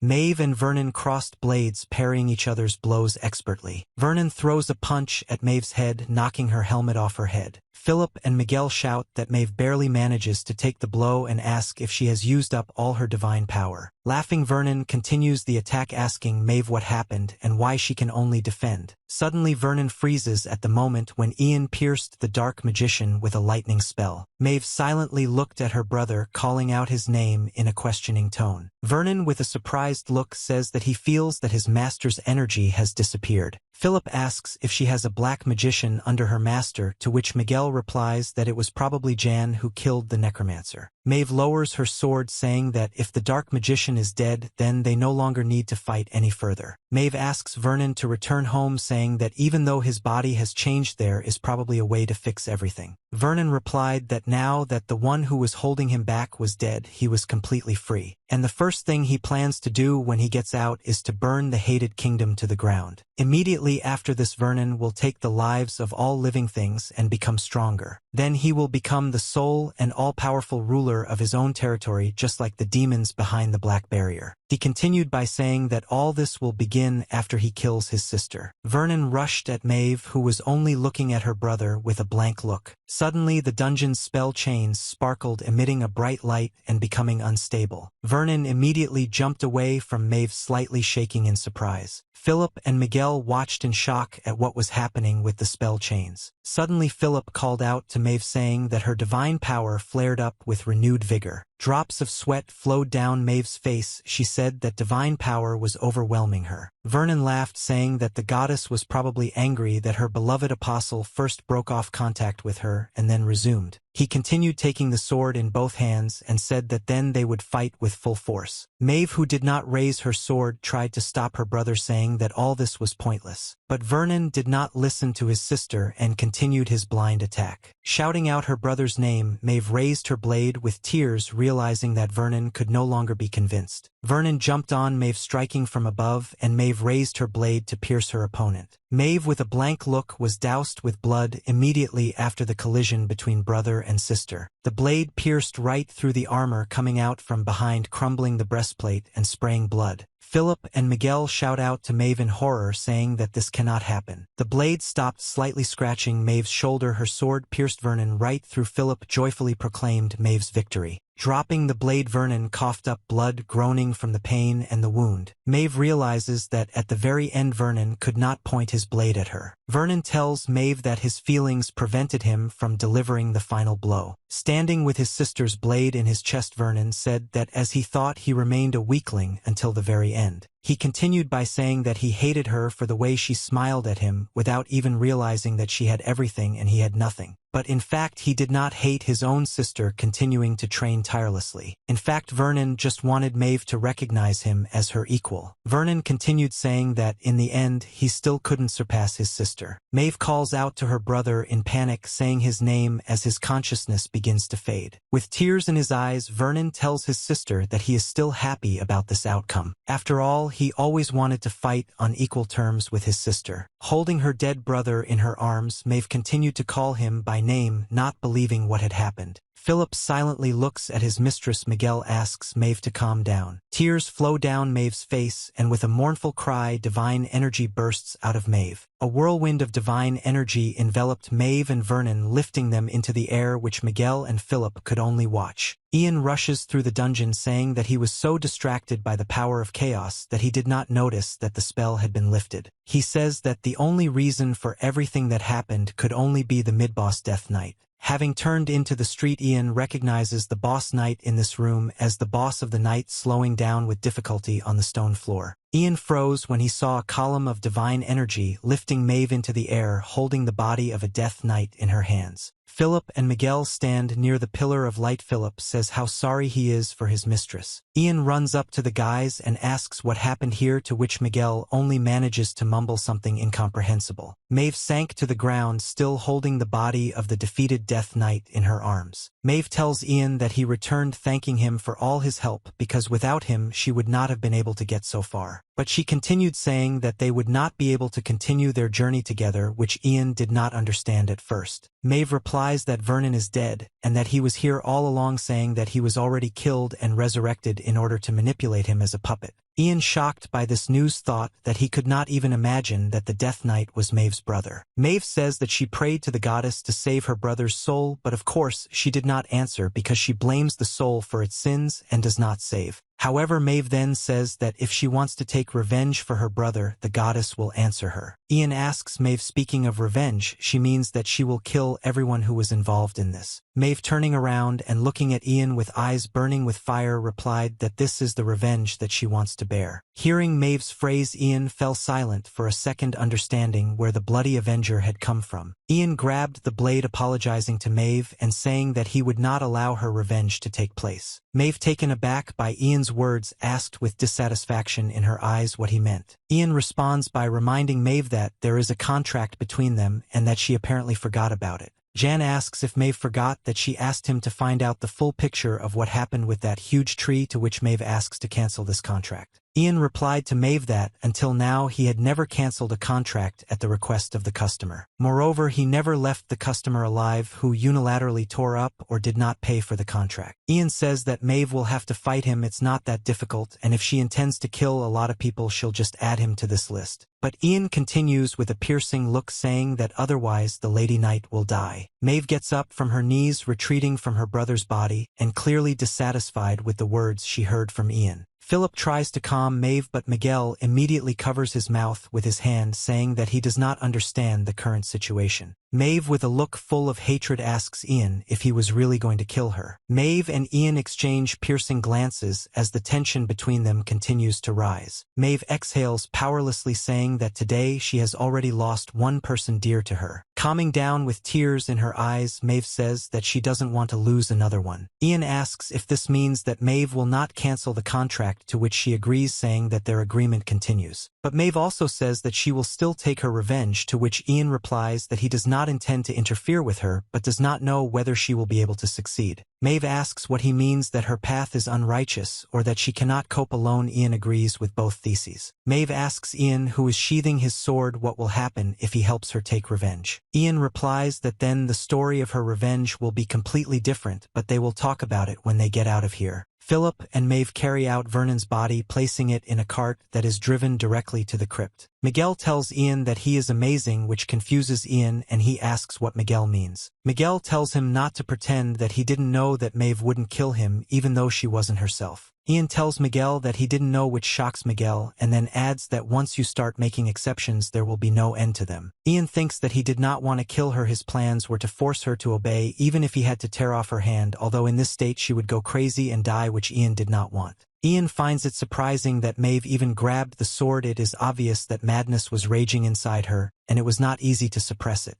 As a result, Ian was never able to prevent Mave from becoming an apostle bringing vengeance. Approaching Jan and Miguel, Philip asked if they really had no boundaries at all. Miguel told Philip that he didn't understand anything and shoved a skewer of meat into his mouth. Ian asked Mave if she mourned her brother. She said yes, adding that it was only thanks to him. All four are sitting by the fire pondering what happened to them inside these cursed lands. Ian asks Mave if she is okay, saying that now she has become an apostle bringing vengeance and a lot has changed in her. Yang noticed that the red divine energy was different from the previous one, which confirmed that she had become an apostle bringing vengeance. Mave replied that now the goddess will grant her strength only to carry out revenge. Now Mave's powers are extremely limited, but when it comes to carrying out revenge, he will gain even greater power. The main restriction that you will lose your power after suffering injustice disappeared as soon as Mave became an apostle of revenge, which allows you to do anything for the sake of revenge. Mave replied that she did not regret her choice, but all her life she would regret that she could not kill the black magician with her own hands, saying that driven by personal feelings she missed revenge. Suddenly Ian threw a bag the size of a soccer ball at Mave's feet. Yang said that this was the head of the magician and that she could take it with her. Having opened the bag, Mave saw the magician's head. Ian continued, saying that the battle with him was the most ordinary. Philip coughed theatrically and asked if he had killed the magician with magic. Ian caught himself wondering why he didn't ask, answering that it looked like that.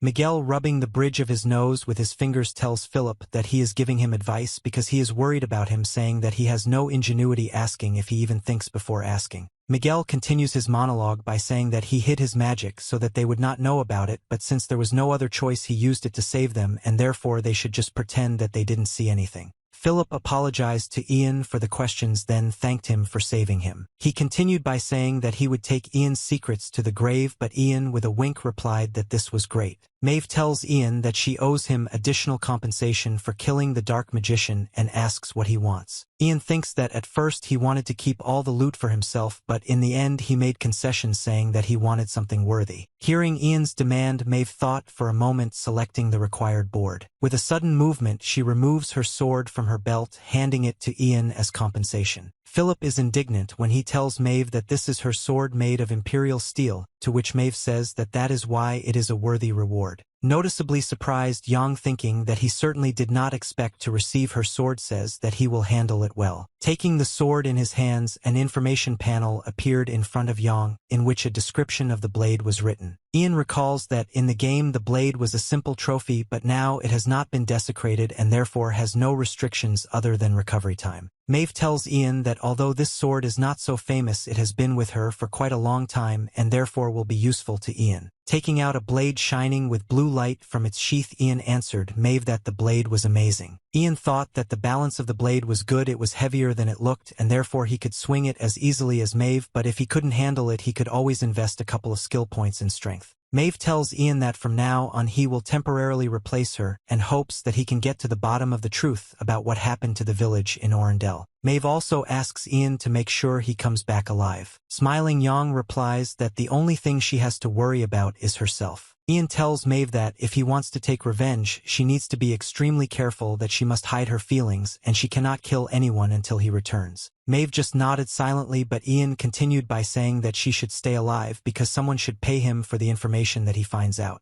Mave agrees with Ian, saying that she vows not to make a fuss until Ian returns. Miguel asked Mave and Ian if they had finished discussing all the important matters. Miguel pulled his hand into his bag, saying that they had all suffered recently. Taking a small keg out of his bag, Miguel, with the face of the happiest man, asked how about a drink. Philip is shocked by the fact of the presence of alcohol. Ian wonders how the keg survived in the dungeon, while Mave replies that today you can drink. Miguel says that's a great idea, saying that after everything they've been through they can't leave without drinking. Ian, just like Mave, agrees with the idea that on such a day you can have a drink. While Jan and Mave calmly drinks, Miguel colorfully tells something to the hanging-eared Philip. The moonlit night illuminates the crowns of the trees, and a burning fire can be seen in the middle of the forest. Ian, illuminated by the light of the fire, holds a mug in his hands next to his face, lost in thought. Yang thought about it, saying that he could clearly see what was happening in the dark forest in the middle of the night without even resorting to magical vision. Sitting on a log, Ian wonders if a fragment of chaos caused this. Behind him, two corpses lie by the fire. Behind Yen, a man is kneeling with a bloody eye, grunting and coughing. He asked Yen how this is possible. A man with a scar on one eye and blood on the other eye asked how Ian could drink poisoned alcohol and remain okay, because an elephant would die from such an amount of poison. Smiling and hitting the bottom of the mug on a log, Ian asked the man if he wanted to know how this was possible. Approaching the man, Yang thought that he had put a lot of effort into the immunity skill in order to survive in the 4th chapter. The wounded man took the blade out of its sheath with a trembling voice, shouting to Yang not to approach. Ian pulled out the sword Mave had given him and effortlessly blocked his one-eyed opponent's attack. The bandit was horrified to see that from the blow of Yan's blade his sword was covered with cracks at the point where the blades touched. Yan's blow broke off the bandit's blade, breaking it in two and throwing the bandit back. The bandit begging Ian to listen to him, while he tightened his grip on the hilt of the broken sword in his hand. Yang pierced the man's hand, preventing even the slightest attempt to resist him. Yang was indignant at the bandit's move, saying that if he plans to kill someone he should be ready to die himself, to which the bandit only howled in panic. The bandit said that this poison should have made Jan fall unconscious, so that it would be easier to rob him, but Jan took the mug standing on the log in his hand. Yang spun the blade stuck into the bandit's hand, causing him to scream in pain. Ian poured the poisoned contents of the mug directly into the screaming bandit's mouth, causing him bewilderment. Clearing his throat, the bandit realized in horror that Ian had given him their own poisoned alcohol to drink. Demonstratively showing that he had poured out the entire contents of the mug, Ian said that if the bandit told him the truth, then he would leave him alive. The bandit shouted, calling Yang a bastard, while Yang quickly ran through his vessels and the veins on his face turned black. Immediately the bandit vomited, sprinkling the ground next to him in a pool of blood. Having sheathed the blade, Yang said that if the bandit had told him the truth,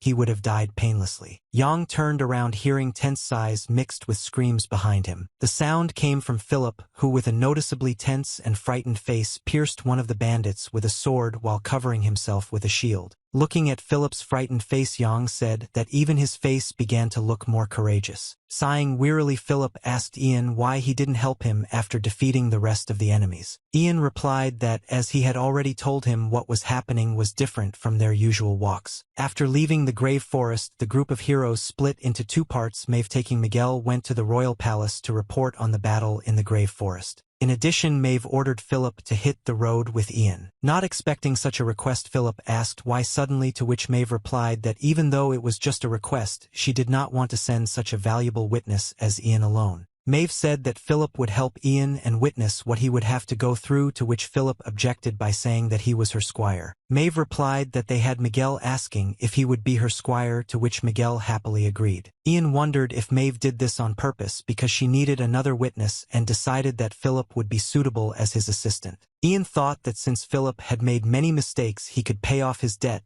by telling Mave that he understood what she wanted. Ian continued by saying that her request would be dangerous for Philip because he could die asking if he would be okay, smiling maliciously. Not paying attention to the extremely frightened Philip, Mave answered Ian that he was a very worthy warrior and squire, not to mention his determination. Mave put her hand on Philip's shoulder, saying that on a journey with Ian he could learn a lot, after which she said to serve Ian faithfully and gain experience. Ian had no choice but to sigh languidly and agree with his mistress's words. Ian told a tensely breathing Philip that as long as he was with him, Philip should be able to make at least some contribution to their common cause. Ian thought that Philip was much more talented than he seemed, and then reminded him that it was he who asked Ian to join the group around the fire because night had fallen on the forest. Inhaling exhaustedly, Philip thought that in this situation he had nothing to say because it was true. Philip wonders, telling Ian that perhaps he wanted Philip to have a similar experience of seeing the kingdom without embellishment, to which Ian asks why Philip gives this situation any meaning. Jan threw a bandage into Philip's hands, telling him to give himself first aid and finally get up from his knees. Philip asked Ian if there was anything left, to which Ian said that they had to do the most important thing. Pointing his finger at the bodies by the fire, Ian continued saying that the most important thing is to sort through the things of the dead. An indignant Philip asked if Ian meant that they needed to pick their pockets, to which Ian replied that in fact it was just a transfer of ownership, adding that he had probably seen this often in the border area. Continuing to be indignant, Philip said that then it was the return of stolen goods, but now they are simply going to take other people's things for personal use. After Philip shouted that stealing from the dead was completely unacceptable, Ian hit Philip on the head and Philip froze, illuminated by a bright light. The source of the bright light illuminating Philip's face was a wallet filled to the brim with coins. Philip immediately rushed to rob the corpses, which he had previously found unacceptable, but Ian thought that Philip was too excited since he imagined himself to be a knight. Ian looked in surprise at Philip, who was sparkling with pride from having received a new belt, gloves, sword, and shoes from the corpses. Jan and Philip approached an ornate chest encrusted with precious stones. Yang thought that the chest was sealed too well for the skills of his now deceased guards. Before trying to poison Ian, they said that they were transporting cargo for Lusad. Philip interrupted Ian's thoughts by asking if he just wanted to open it. Believing that perhaps Ian missed this quest in the game, and that it would be better to open the chest during the day, Ian knelt down next to him. Taking the chain of the chest with his hand, Yang tried to drag it into subspace, but it seemed to push the chain away. Philip looked questioningly at Ian while Ian thought about the fact that he was experiencing a strange feeling next to the chest. Taking the dagger out of its sheath, Ian told Philip to move away, which he immediately did. Filling the blade with mana, Yang struck the chest many times, trying to split the largest stone that replaced the lock. After the lock on the chest broke, the chest slowly opened on its own. There was a whiff of magical energy from the chest, and something quickly rushed towards Yen, who only looked in amazement. Philip called out to Ian in fear, watching helplessly how quickly everything happened. The mysterious figure attacked Ian, pushing him by the shoulders with his hands, knocking him down. The mysterious creature hit Ian to the ground with force without giving him the opportunity to react. Having come to his senses immediately after the blow, Ian concentrated to take a closer look at what attacked him. To his surprise, Ian discovered that the creature that attacked him had long pointed ears, white hair, and bright red eyes. Ian looked in shock at the person frozen above him, realizing that what appeared before him was none other than an elf. Having looked closely, Ian realized that the girl in front of him was a difficult elf, believing that she was something else. Suddenly, the elf who had previously seemed pretty opened her mouth, revealing huge fangs. Philip, shocked by what was happening, immediately rushed to the aid of Ian, who was fighting with the elf. Yang pulled out a dagger and intended to hit the elf with it, but the girl easily bit the blade, breaking it into fragments. Retreating, the elf, as if nothing had happened, spat out the remnants of the steel from the crushed dagger. Smiling mysteriously, the elf told Ian that he smelled delicious. The puzzled Yang realized that she was locked in the chest because she could not be placed in subspace because living beings cannot be in it. Yang remembers that she is the only vampire elf in the game world who drinks real blood, Tessaya. In the future, she should be reborn as Empress Jinhul after she absorbs the vampire lord of the Lusard kingdom, so she is an important boss character. However, Yang wondered why the vampires entrusted the order for her transportation to such weak mercenaries, which makes the whole picture seem even stranger. Tessaya tells Ian that she could have escaped alone, but thanks him for his help and offers a quick death. Throwing away the stub of the dagger, Yang asked whether to gnaw a person's throat was her usual gratitude, to which Tessaya replied that she was simply hungry. However, Tessaya continues, saying that looking at Ian, she realized that he was not one of those whom she would easily eat. Yang tells Tessaya that she understood everything correctly, preparing to draw her sword. Tessaya smiles, holding her chin with her hand, telling Ian that he is overly hot-tempered. Then he says that he promises that he will not forget his smell because it is so sweet. Suddenly, Tessaya turns around, saying they will meet later, and therefore tells him not to die until then. After which he jerks away from Jan and Philip, exploding the soil beneath him, while Philip only screams in surprise. A drop of sweat rolled down Ian's face when he said that he didn't think it would jump out of the box. Philip asked Ian if it was okay that they didn't chase after her, to which Ian replied that they wouldn't have kept up with her, and she herself promised to find him. Philip says that she is unlikely to be a simple elf, and they probably released the monster, to which Ian says that she would have gotten out on her own, and the mercenaries caught her in daylight. Ian tells Philip to forget about what happened, telling him to check the horses, to which Philip asks if they will go now. Ian asks Philip if he wants to wait for the other monsters to come smelling the blood. Untying his horse, Philip complained that not even a day had passed on his travels with Jan before he was almost killed by mercenaries. Philip continues by saying that after a collision with a strange creature, worse things cannot happen, after which he prays to Lusolar that this is true. The main characters arrive in Orendell, the kingdom of Agellan, in the middle of the night, observing the shabby houses in the suburbs. The heroes approached a small tavern in the suburbs, the shutters of which were closed. Philip and Jan went inside the tavern. Philip, with a tired look, entered first. Jan walked behind. In the tavern, several men were sitting at the table. At least one of them turned his attention to the heroes. Philip, in a half-whisper, invited Ian to sit at the table in the back of the room, pointing his finger at him. Ian displeasedly asks if they have to sit in the corner right like this, to which Philip says that if a fight starts it won't hurt them because last time he almost died. Jan thought with a smile that Philip had become much more distrustful because they slept in the open air many times while passing through villages, and Philip learned a lot. But he continued the idea that despite this, Philip is still a child, and therefore no one will seriously see him as a paladin squire. Philip asked Ian in a whisper what they were going to do next, to which Ian asked why he kept whispering. Philip says that they can be heard, to which Ian replies that he doesn't mind others hearing because if they look calm they won't pay attention to them. Ian says that they will stay here for a few days and see the situation because it will be strange if they suddenly start asking about the missing soldiers. A waitress approaches Ian and Philip's table asking what to bring them. Ian asked what passable food they had, to which the woman replied that it was nothing special, adding that she could bring sausages or they could order stew and bread for dinner. Reaching under his coat, Yang says to bring everything listed, adding that there are many mercenaries in the tavern. After which he extended his hand to the waitress with a silver coin in it and asked what needs to be done to receive good requests. The waitress, embarrassed, immediately grabbed the coin from the smiling Ian, saying that there was no need to immediately take on a large contract because a conflict would arise. She continued by saying that although the place looks ordinary, it has its own rules, and first you need to take something insignificant or the same request that others do not want to take because of the danger.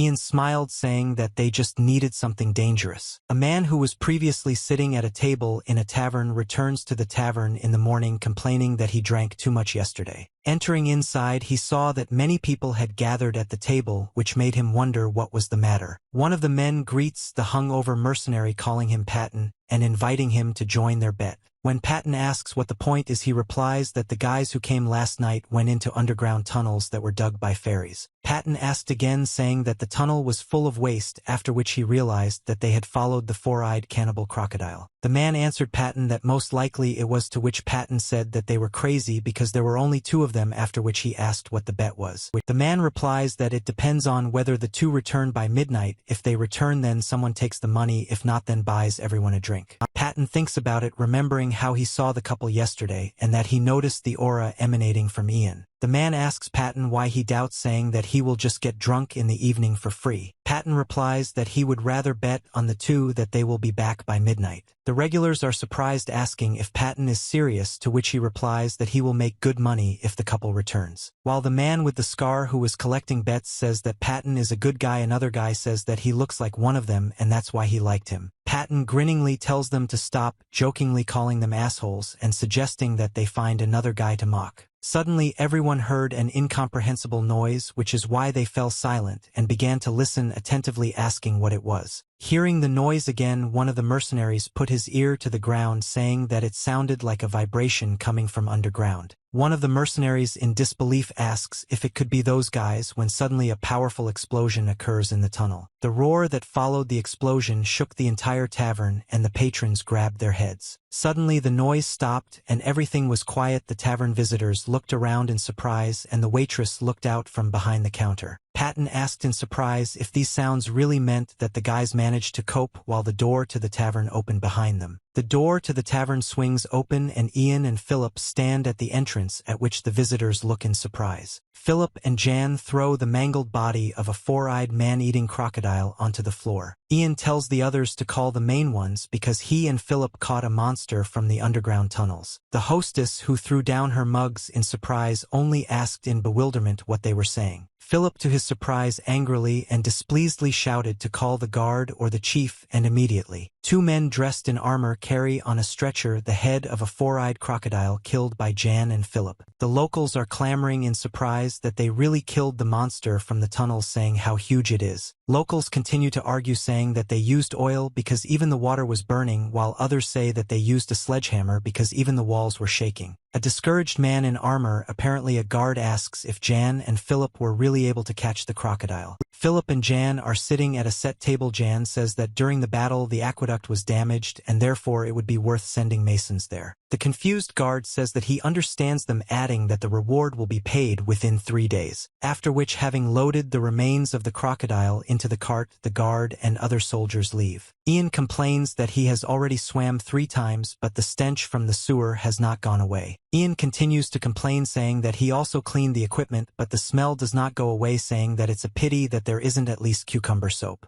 Philip says that such an experience in life is worth getting only once because he won't be able to stand it the second time, to which Ian agrees. Looking around, Philip tells Ian that apparently since yesterday the attitude towards them has changed. Yang replies that in the world of mercenaries everything is determined by skills and ability to live, and now no one will look askance at them. Suddenly the heroes hear behind them a joyful exclamation of gentlemen addressed to them, from which they turn around. Turning around, they see Patton beaming with joy, pleased that he found them with another person walking behind him. Patton tells Ian and Philip that thanks to them, his bet worked, thanks to which he can walk and eat for a whole month. Patton turns to the hostess and tells her to bring food to this table for the gentleman, which he will pay for. Patton asks if Ian minds him sitting down, to which Ian replies that only if he doesn't talk too much. Patton says that Ian's personality is as tough as his skills, and then introduces himself sitting down next to Philip. Ian and Philip answer Patton half-heartedly and introduce themselves in return. Philip notices that the man who was walking behind Patton is now standing next to them and watching. Patton tells Ian that he can't let anyone in their area not talk about such a talented person, asking if he came from afar. Ian tells Patton that they came from the swamps, which throws him into a stupor. Patton laughingly says that Ian probably doesn't want to talk about it because he doesn't insist, then asks where he worked, saying that he's probably famous somewhere. Philip intended to object, saying that this was very similar to an interrogation, but Ian's look made it clear to Philip that it was not worth it.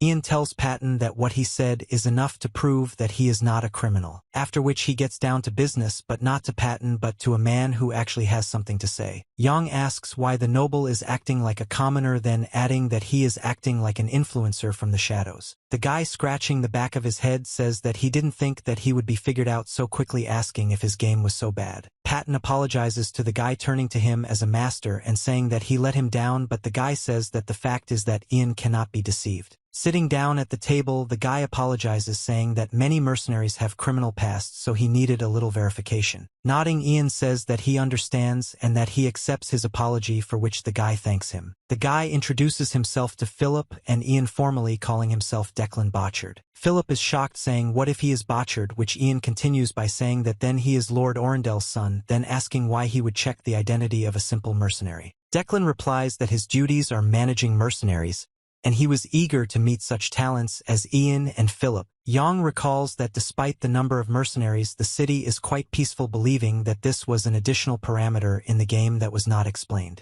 Philip tells Declan that as a young lord he has taken on a difficult job and apologizes for being rude, to which Declan replies that he is not a young lord. Declan continued by saying that he was born out of wedlock and his mother was a free citizen. Ian asked if Declan was sure of his identity, or if additional evidence was needed, to which Declan replied that this was enough, after which he suggested getting down to business. Declan invited Jan and Philip to work together under his leadership. Ian and Philip look at Declan in shock.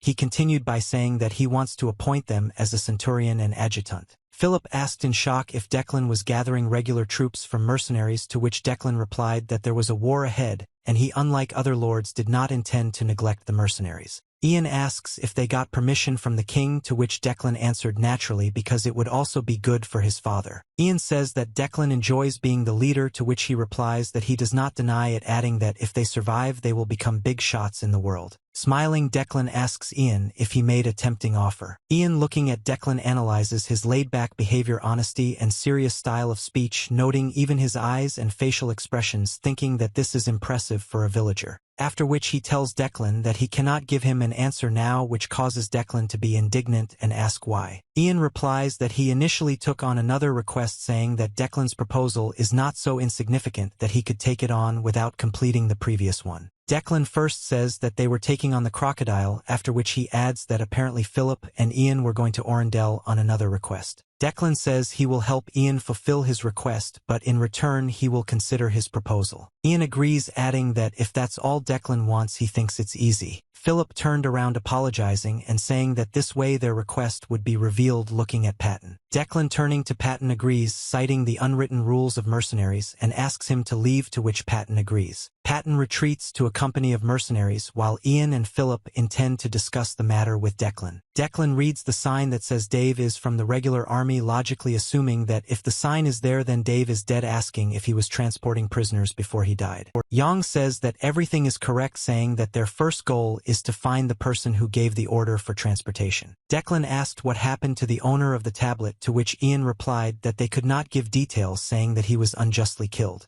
Declan asks unfairly if Ian is implying that there are corrupt people within the regular army. Ian replies that Declan probably knows more about this, to which he replies that, to his shame, he knows little about what goes on inside the regular army. Declan continued, saying that the army was commanded by his father and his successor Mason. Ian says that if that's the case then Declan won't be able to help them. Declan replies that he himself was interested in their request and asks to wait, saying that they will receive everything they need, giving Botchard's word. Declan told Ian that he had learned details about Trooper Dave and the prisoners he was transporting, discovering a common trait among the prisoners. Declan says that each of the guys either grew up orphans or lost their parents. Ian asked if this meant that they took those who no one would look for, and Declan replies that this is so because their friends and relatives believed that the guys had gone to Agellan. In Agellan, they were given orders to transport a man named Bradley, the right hand of the commander Declan's brother named Mason. Declan asked Ian what they would do now. Ian replied that he wanted to talk to Bradley without unnecessary ears. Declan is surprised by such a plan from Ian, confusedly asking, should I talk to him? He says that Bradley is a very cunning man and that Ian will have a hard time getting him to talk. In response to Declan's words, Ian plunges a dagger into the table at which they are sitting. Ian told Declan that he knew a good way to get him to talk, namely that there was magic that could make anyone talk. Hearing Ian's words, Declan laughed loudly, holding his chest with his hands. Having calmed down, he said that he would like to see this magic in action, asking if he would stick a knife into him, as well as into the table. Yang replied that there was nothing that he could not do, asking for a place for negotiations.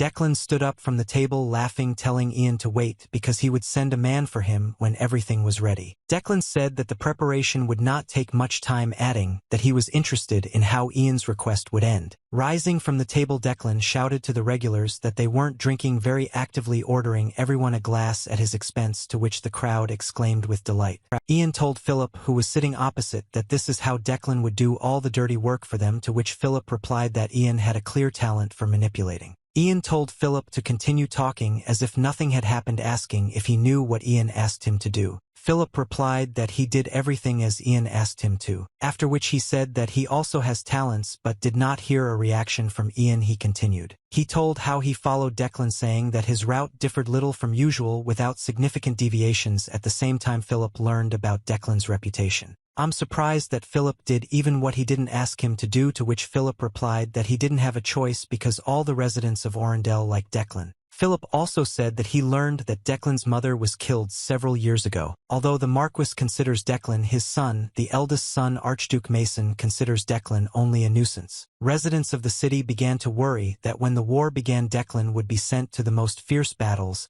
and that he would return only after being dead. Philip summed it up by saying that Declan does not look like a spoiled person, or he hides the fact that he is a corrupt person very well. Looking at Declan, Ian says that he hides it too well, and then says that it is unlikely that he worships chaos or darkness. But Ian added that he felt as if he could smell the blood on his hands in advance. Ian was sitting on the bed in his room thinking, with a book next to him and several leaflets on the floor. He thought that, after spending a few days in Orendell, he had gotten a better room, and that the women were being too polite to him. Concluding that this was for the best, he opened Conrad's book next to him in an attempt to find something useful in it, thinking that in the end the priest's words were true and everything he had read was true turned out to be a lie. After studying the book, Ian came to the conclusion that these are typical memoirs of a psychopath, since not a single magical formula or rule makes sense. Sighing, he added that for him who studies magic thanks to experience points, the entire text of the book is even more absurd. As Ian thought the one who lured Conrad into the catacombs was an Agellan, and together with his servant Conrad was going to go out into the world at the right time to plunge the kingdom of Agellan into chaos.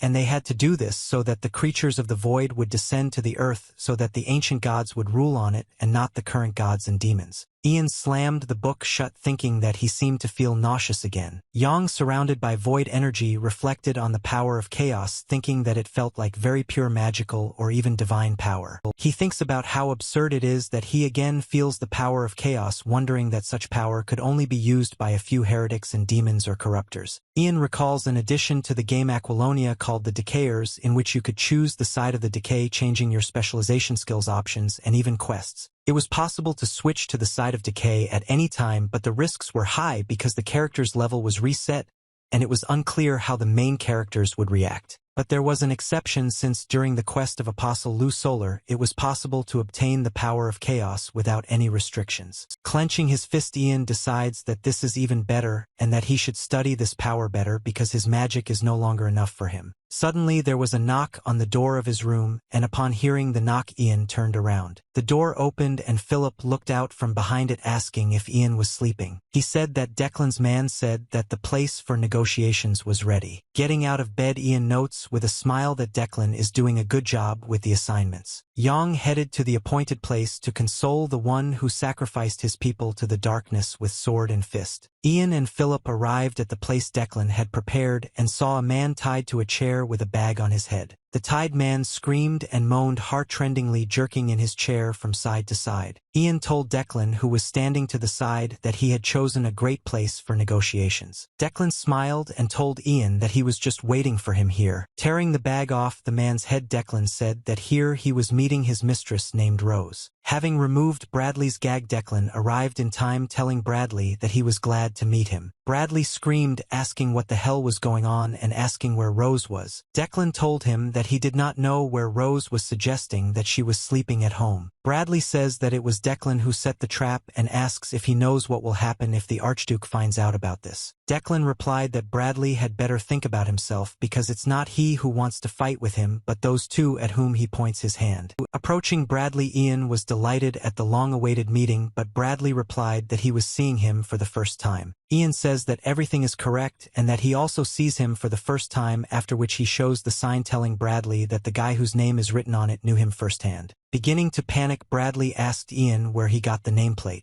Ian says that a ghost gave him the tablet, asking him to find the one who buried him under an ancient tree. Bradley was about to tell Ian that he didn't know anything when Ian suddenly grabbed him by the face. With a piercing look, Ian let Bradley know that he couldn't get away with it and that he should start talking. Letting go of Bradley's face, Ian gave him a final warning by asking him one more time. He asked on whose orders the subordinates were sacrificed, to which Bradley again tried to excuse himself. Well, just before Bradley finished saying that Ian was talking some nonsense about trees, Ian broke a finger on his hand. Letting go of his already broken finger, Ian repeated the question whose order it was, but Bradley continued to persist. Bradley shouted, asking if Ian knew who he was, as Ian broke the little finger on his other hand. Bradley collapsed and howled in pain, looking at his broken finger. Turning to Declan, Bradley told him that he knew that Declan was mean and stupid, but he could not believe that he was deceived by Ian and allowed him to torture him. Without waiting for an answer to his question, Ian proceeded to break the next finger. Ian asked Bradley where he was looking, saying that he should focus on their conversation because there was still a lot of things in his body that could be broken. Ian promised that of course he would make sure that Bradley did not lose consciousness and felt absolutely everything. Unable to withstand the pressure, Bradley shouted that the one who gave the order was the Archduke.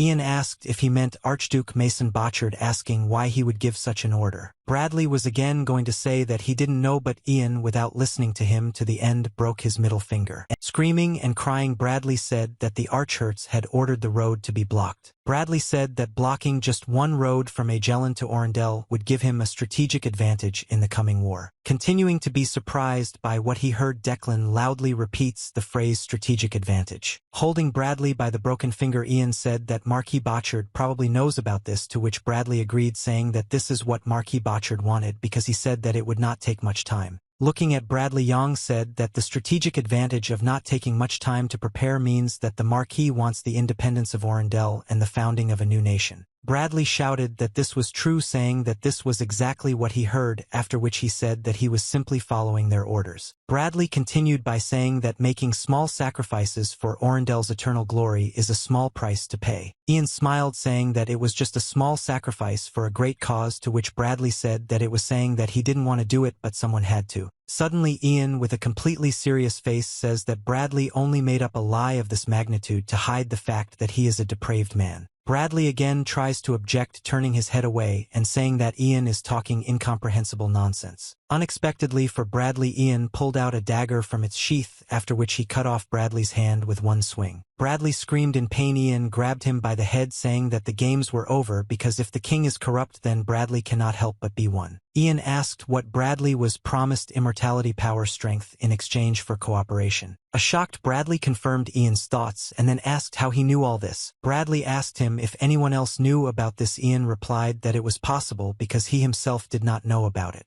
Jan said that he only knew that the Archduke was a corrupt person, and therefore assumed that the Marquis Botchard was the same. In turn, Bradley, without realizing it, revealed all the cards to Ian on his own. Bradley was about to shout his displeasure, but Ian silenced him with a rag. Drawing his dagger again, Yang said that in gratitude for his cooperation, he would plunge the dagger into him to the hilt. Suddenly Declan stood between Ian and Bradley, telling Ian to wait with the murder. Declan said he didn't mind killing him but suggested that Bradley explain everything to him first. An irritated Declan tells Ian that it turns out his father is preparing an uprising and is even behind the murders, not understanding what it is. He also added that they have not yet dealt with the allegations against Bradley. Ian interrupted him by saying that Declan wanted to get a promise from Bradley. Declan turned around at the noise he heard behind him, asking what that sound was. They saw how Bradley, sitting on a chair, began to change and mutate, tearing his clothes. Ian immediately throws Declan away, hitting him against the wall and breaking the boxes standing against the wall. Unsheathing his sword, Ian told Philip to protect Declan. Philip pulled out his sword and stood in front of Declan, telling him to stay behind him. Transformed into a monster, Bradley stood in the middle of the warehouse, screaming and waving the tentacles protruding from his body. In the blink of an eye, Yang was above the monster's head, swinging his sword towards its neck. With a blow from the tentacle, the monster deflected the blow of Yang's sword, and his blade only slightly cut through the tentacle. Bradley tells Ian with a grin about how weak his punches are. He continued by saying that he was afraid that he would never be able to get his body back after accepting this great power. Ian asks if the monster thinks he's weak, calling him a muscle bastard. Bradley replies that no, he doesn't consider him weak, he's just bored with Ian, but he won't let him go without a fight. Ian replies that these are typical words of someone who is about to die. Yang fills his sword with power. The blade of the sword is surrounded by radiant energy. Bradley cannot believe that he is seeing divine power, saying that such a nonentity could not receive it.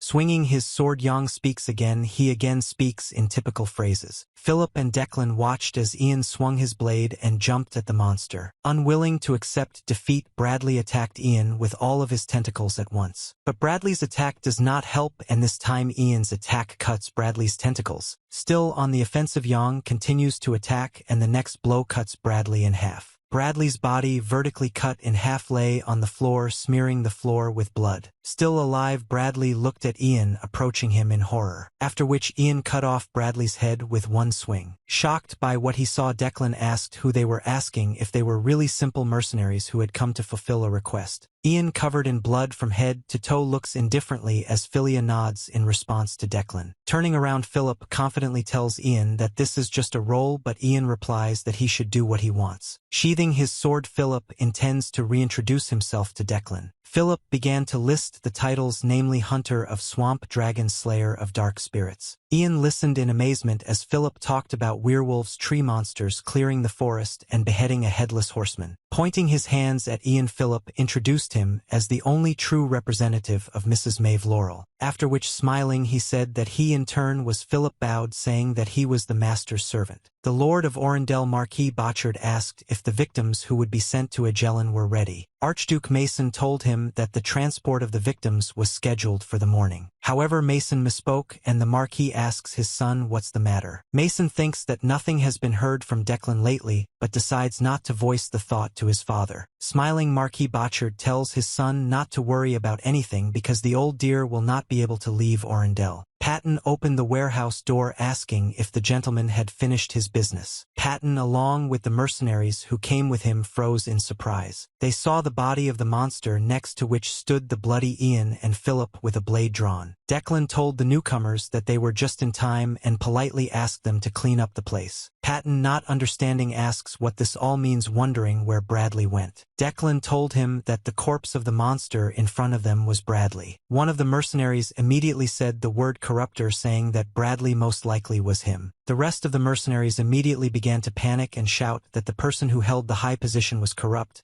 and that if the top of the kingdom found out about this, they would immediately send troops to Orendell, but Yong indifferently said that he was leaving. Declan stops him, saying that Ian said that he had no doubts about Declan. Ian replied that at the moment he had no doubts. Declan asked Ian to tell him what to do next. Ian replied that Bradley said about other corruptors, which means they need to be dealt with. Declan asked if Ian was talking about his father and brother, the Archduke and the Marquis. The mercenaries, shocked by such news, fell silent. Yong replied that he meant them. Suddenly, out of the blue, Declan started clapping his hands, telling Ian that this was an excellent answer. The mercenaries begin to think that they heard something they shouldn't have and glance at the door, intending to escape. But Philip blocked the escape route, slamming the doors and blocking them with himself. Declan asked that if so, would he stay for a couple of days, because if both the feudal lord and his successor died, the territories would plunge into chaos. Yong, with his eyebrows drawn together in displeasure, replies that what happens to the earth is not his concern. Declan replies that he can tell Ian something that will make his job easier, and he agrees to listen. Declan says that Ian and Philip can easily sneak into anything, but asks if it's worth continuing to hide, suggesting they enter through the front door. Ian asks if Declan is planning to start a rebellion, to which he replies that he just wants to pass judgment on the corrupt. Ian asks if it is true that after the verdict Declan plans to take the throne of Orendell. With a smile, Declan replies that he will have no choice, but Ian, realizing that Declan will start a rebellion, so that his power is recognized, thinks why he should do something that will only benefit Declan.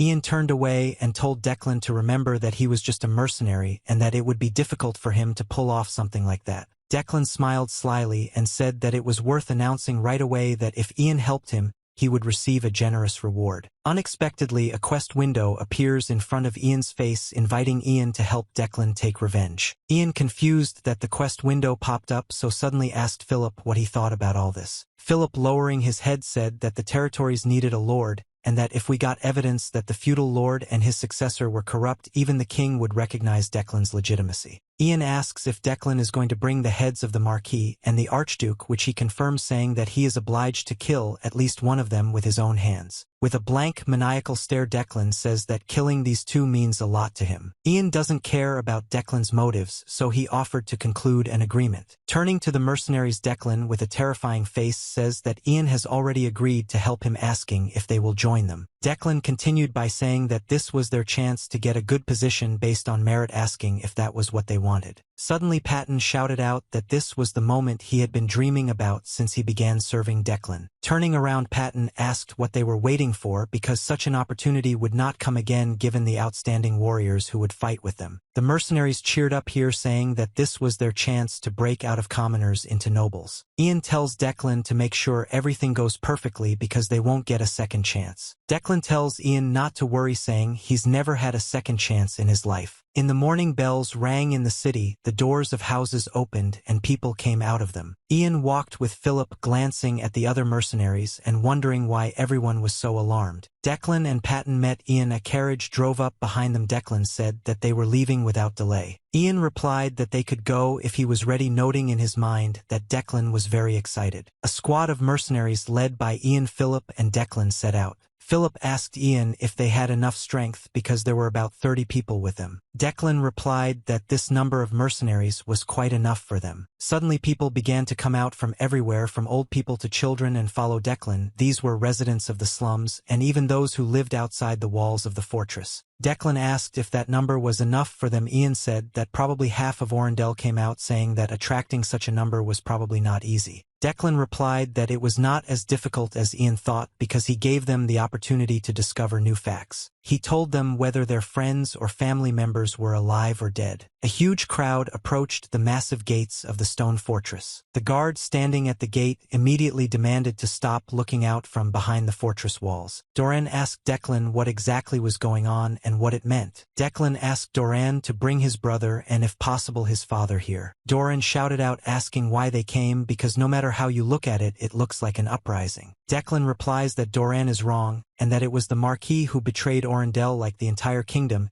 He shouted that they betrayed even the gods and became corrupt. Doran, in absolute shock, asked Declan to wait, prohibiting further progress. Suddenly Doran heard a voice behind him saying, "Speaking of the corrupted," followed by the blows of a cane on the floor of the walls. Ian waited for the Marquis Botchard to finally appear, remembering that in the game he played the role of a benevolent father. Doran shouted, "Hail Lord Botchard," on the wall. Declan bowed, telling his father that they had arrived. The Marquis asks Declan why he is doing this. He said bad things about the state and talks about some corrupt people who raised an uprising, and says that Lou Solar is watching everything. A man appeared behind the Marquis, shouting that it was Declan, who ended up in trouble, calling him an ungrateful boy. Lines of crossbowmen with suspiciously red eyes immediately lined up along the walls. Archduke Mason asked Declan on what basis he said all this nonsense. Ian took a breath as the rest of the decomposed appeared. Declan replied to Mason that he was glad to see him. Declan said that everyone gathered here knows that the soldiers were unfairly given over to be torn to pieces by the demon during their transfer to other territories. Declan says that these people were their relatives and friends, after which he holds up a document saying that he has a list of dead soldiers. Mason replies that Declan decided to frame him, presenting only this as evidence, saying that he repaid his father's kindness with false accusations. Declan says that of course the evidence is not limited to the list, asking where Mr. Bradley went because he is somehow not visible. Mason thought about it because they lost contact with Bradley 2 days ago, asking Declan why he needed him. Declan says that if they think about it, they won't see Bradley again because they brought him with them. With a snap of Declan's fingers, a carriage with a coffin in it drives forward. The mercenaries remove the coffin from the cart and then empty its contents onto the ground. The Marquis and the Archduke were shocked, just like Doran. The soldiers on the walls could barely contain their nausea. Declan shouted for everyone to look carefully at the pile of monstrous remains because this monster was Bradley. Doran couldn't believe that Commander Bradley was in front of him. The soldiers on the walls were panicking. One of them shouted that it couldn't be Bradley because he didn't even look human.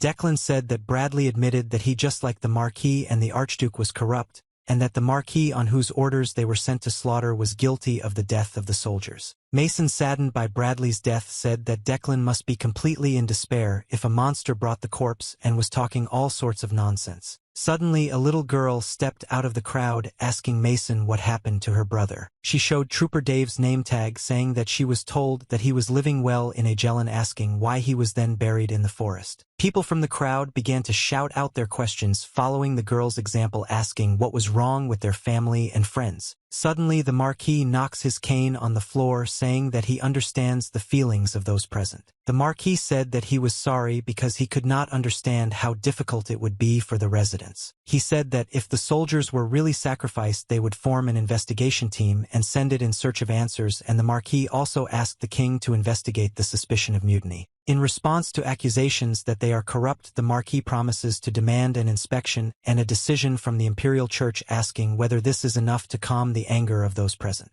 Suddenly people fall silent and freeze after hearing the words of the Marquis. Suddenly Mason intervenes, saying that if everyone is happy then let them go back. After which he shouted that if they stayed they would be considered traitors. Yang thought for a moment, thinking that it was precisely this moment that bothered him, because regardless of the worlds the policies are the same everywhere. This is a battle that can only be completed the first time, because the second time it will not be possible to gather such a number of people. And if they had come with similar speeches, a second time mass executions would have been unavoidable. However, looking at Declan's satisfied face, in spite of himself, Ian realizes that this is not the end. Declan told his father that he had agreed to accept the investigation of the king and the Imperial Church. The Marquis asks what he means by this. Declan replied that he knows the right person. He asks Philip and Ian to do the same thing they did before. With a wink he says that if possible it would be nice with all the regalia. Philip was taken aback by Declan's request, but Ian began to understand what was going on. He stepped forward while the guards on the walls were whispering that it was he who had killed the monster from the dungeon. Mason laughs, asking if he really is a mercenary, and then says that of course he is a mercenary if he was hired. Philip, in a calm, languid, and collected voice, tells Ian that he intends to introduce him, after which Philip immediately shouts out Apostle Tauren and Guardian of the Southern Borders. Accompanied by the surprised faces of the crowd and guards, Philip introduced Ian as the owner of the sacred sword of Agellan, which belonged to Mave.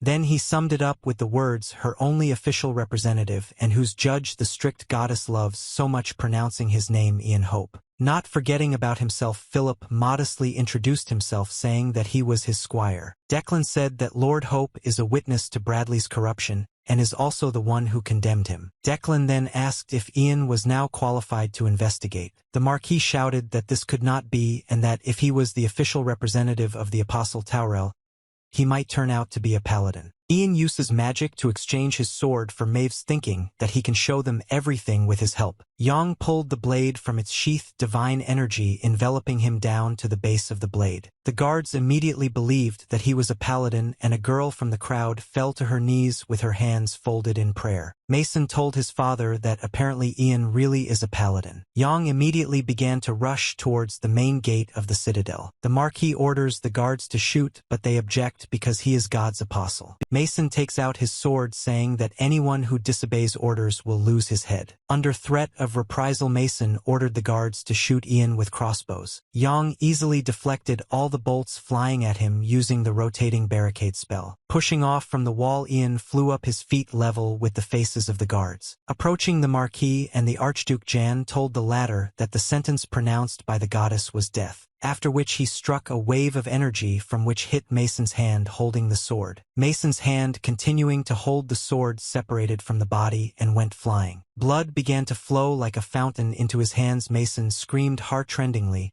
while the Marquis watched in confusion. After landing the blow, Yang landed on one of the battlements of the wall in front of two guards. The hysterical Mason shouted for the guards to immediately grab Ian, but they only looked at each other in fear. Ian tells the guards to stop and that today he will limit himself only to the blood of the corrupted. Declan, standing at the gate, shouted to Dullahan to call off his soldiers. Dullahan turned around, calling out to the guards and regular soldiers, telling them to retreat, saying that this was not their battle. Throwing away their spears and crossbows, the guards immediately began to run from the wall. Mason, holding his bleeding hand, tells the Marquis that they should retreat inside the castle. Mason turned around, thinking that they needed to buy a little time so that Mason's supporters could get here. In addition, he remembered a man nicknamed Old Deer, thinking that he would have no choice but to send troops because Orendell was a strategic point. Turning to the Marquis, Mason saw something dark rising up his neck. Mason asked his father in fear what was happening to him. The frightened Marquis asked Mason if he didn't see the sign of the sparkling goddess among the soldiers. He says that divine energy was collected on the weapons of each of the soldiers. Meanwhile, Ian, still standing on the wall, grins, looking at his ring. At the moment when Ian jumped onto the wall, he took off the glove from his hand, thinking that it would be nice if the Marquis lost his temper. Ian doubted whether it would work, but the snake that took the form of a ring bit his finger. A small dark entity in the form of a snake immediately bit the Marquis on the neck, leaving dark marks. The Marquis continues to go on a rampage, shouting that he realized that Ian is the same Apostle Tauren they are talking about. Shouting out that he would not receive any sentence, the Marquis howled, and a dark force enveloped him. The locals standing at the gate saw the Marquis's actions, which made them convinced that he was truly a corrupt man. Dullahan is surprised that Declan's words turned out to be true, while Mason is indignant at why his father was reincarnated so suddenly. Dark energy developed from the Marquis in a dense stream scattering throughout the surrounding area. The soldiers did not have time to wonder what kind of particles were flying in the air when they immediately began to scream in agony and cough up blood, and their veins darkened. The converted soldiers immediately attacked their sane colleagues, biting them like animals. Suddenly, the infected soldiers rushed through the open gate straight towards the civilians. Philip prepared to meet them. Declan shouted that they had gone too far. A battle ensued. Philip fought back with the mercenaries. Declan ordered not to let a single soldier pass. The Marquis, standing on the wall, conducts a monologue about how the power of the god of emptiness given to him differs from the power of false gods. Yang attacks the Marquis. The blow of his blade lands on the old man's hand. Having blocked Yan's blow, the Marquis laughed, saying that no force could overcome the power of a true god. The Marquis says that since everything started earlier, their plan to mutate everything that exists will have to be implemented ahead of schedule. Ian says that be that as it may, it is still difficult to find someone who is corrupt without dialogue. After which Ian uses the lower gray magic vacuum explosion, cutting off the hand of the Marquis holding the cane. While the shocked Marquis looked at the severed hand, asking how this was possible, Yang had already pointed the sword at his throat. Ian replied to the Marquis that he should have started acting instead of chatting. The Marquis panicked, seeing Ian's magic. He asked if he was really the incarnation of tavern. Ian answers the Marquis that he was not called the Apostle of Tavern, after which he chops the Marquis with smooth movements. The Marquis, chopped into pieces in his death throes, looks at Ian's back. Irritated, Ian says that he wanted to do everything cleanly, sheathing the blade. Philip, who had broken through the soldiers, was already hurrying towards Ian, calling out to him. Covered in blood from head to toe, Philip asked Ian if he was finished. Ian says that he is still in the process, throwing Philip a bag with the Marquis's head, telling him not to lose it. Having hung the bag on his belt, Philip went to help the soldiers with a sword at his advantage. Looking after Philip, Yang quips, saying that he is finally capable of something. Declan shouted orders to Dullahan to focus on saving people. Approaching Ian, Declan asked if he was okay, to which Ian said that Declan himself could see everything, saying that the Marquis was dead. Declan thanks Ian, saying that he doesn't know how Ian did it, but thanks to him it will be easier for everyone. Ian asked Declan where his brother had gone, because when the Marquis showed his true appearance he ran away. Declan replied that Mason took advantage of the commotion and fled inside the castle. Declan, with a scary expression on his face, says that the man who was the successor simply ran away without doing anything, saying that he needs to be taught a lesson. Very young Declan, wearing a straw hat, stood lost in his thoughts when suddenly someone called out to him. He was called out by a woman holding a basket in her hand, who told Declan that the Marquis had sent them an apple pie as a gift, saying that he was not abandoning them. Declan's mom was eating apple pie, smiling contentedly. Before Declan even touched the cake, he was thinking about how glad he was that his mother was finally smiling after such a long time. Declan doesn't even get a chance to taste the pie before his mother jumps up and grabs his arm, blood streaming from her mouth. Declan watched in shock as his mother, still holding his hand, fell onto the table, choking on blood. One of the soldiers pierced the old man with his sword, who obviously could not fight back. Standing in the stables, Mason shouted for a horse to be brought to him, urgently, saying that this was the order of the Marquis. Kicking one of the support pillars, Mason was indignant that the last thing he would see in Orendell was a stinking stable. Mason plunged headlong into plans, saying that when he arrives in Agellan, he will find the old deer there, after which he will gather an army and kill everyone. Mason asked his henchman why he still hadn't brought him the horse. However, Yang had already pierced his henchman's chest from behind with a sword, leaving him no chance. While the body of Mason's henchman fell to the ground, Ian asked him who the old deer was. Frightened by Ian's sudden appearance, Mason asked him where he came from. Behind Mason, Declan had already cut down another assistant who was supposed to bring the horse. Declan smiled, saying that he had finally found his brother. Mason says that Declan is an ungrateful piece of trash, and that he will not get away with it after what happened, to which Declan replied that the same applies to him. Declan asked Mason if he really thought he would be safe turning his back on God. Mason, saying that Declan was talking nonsense, attacked Ian with a sword. Yang easily blocks Mason's blow, to which the latter is indignant, saying that he will not leave a wet spot on Yang. Ian ironically notices the similarity of the characters of father and son, after which he cuts off Mason's second hand with a quick blow, leaving him armless. While Mason was hunched over screaming about his severed hand, Ian said that he was tired of talking, and that Mason should have mutated a long time ago. Ian tells Mason that people like him cannot use power unless they concentrate. Mason on his knees called Ian a bastard, after which he slowly began to concentrate the power to transform. In response to such an attack, Ian also cuts off Mason's left foot.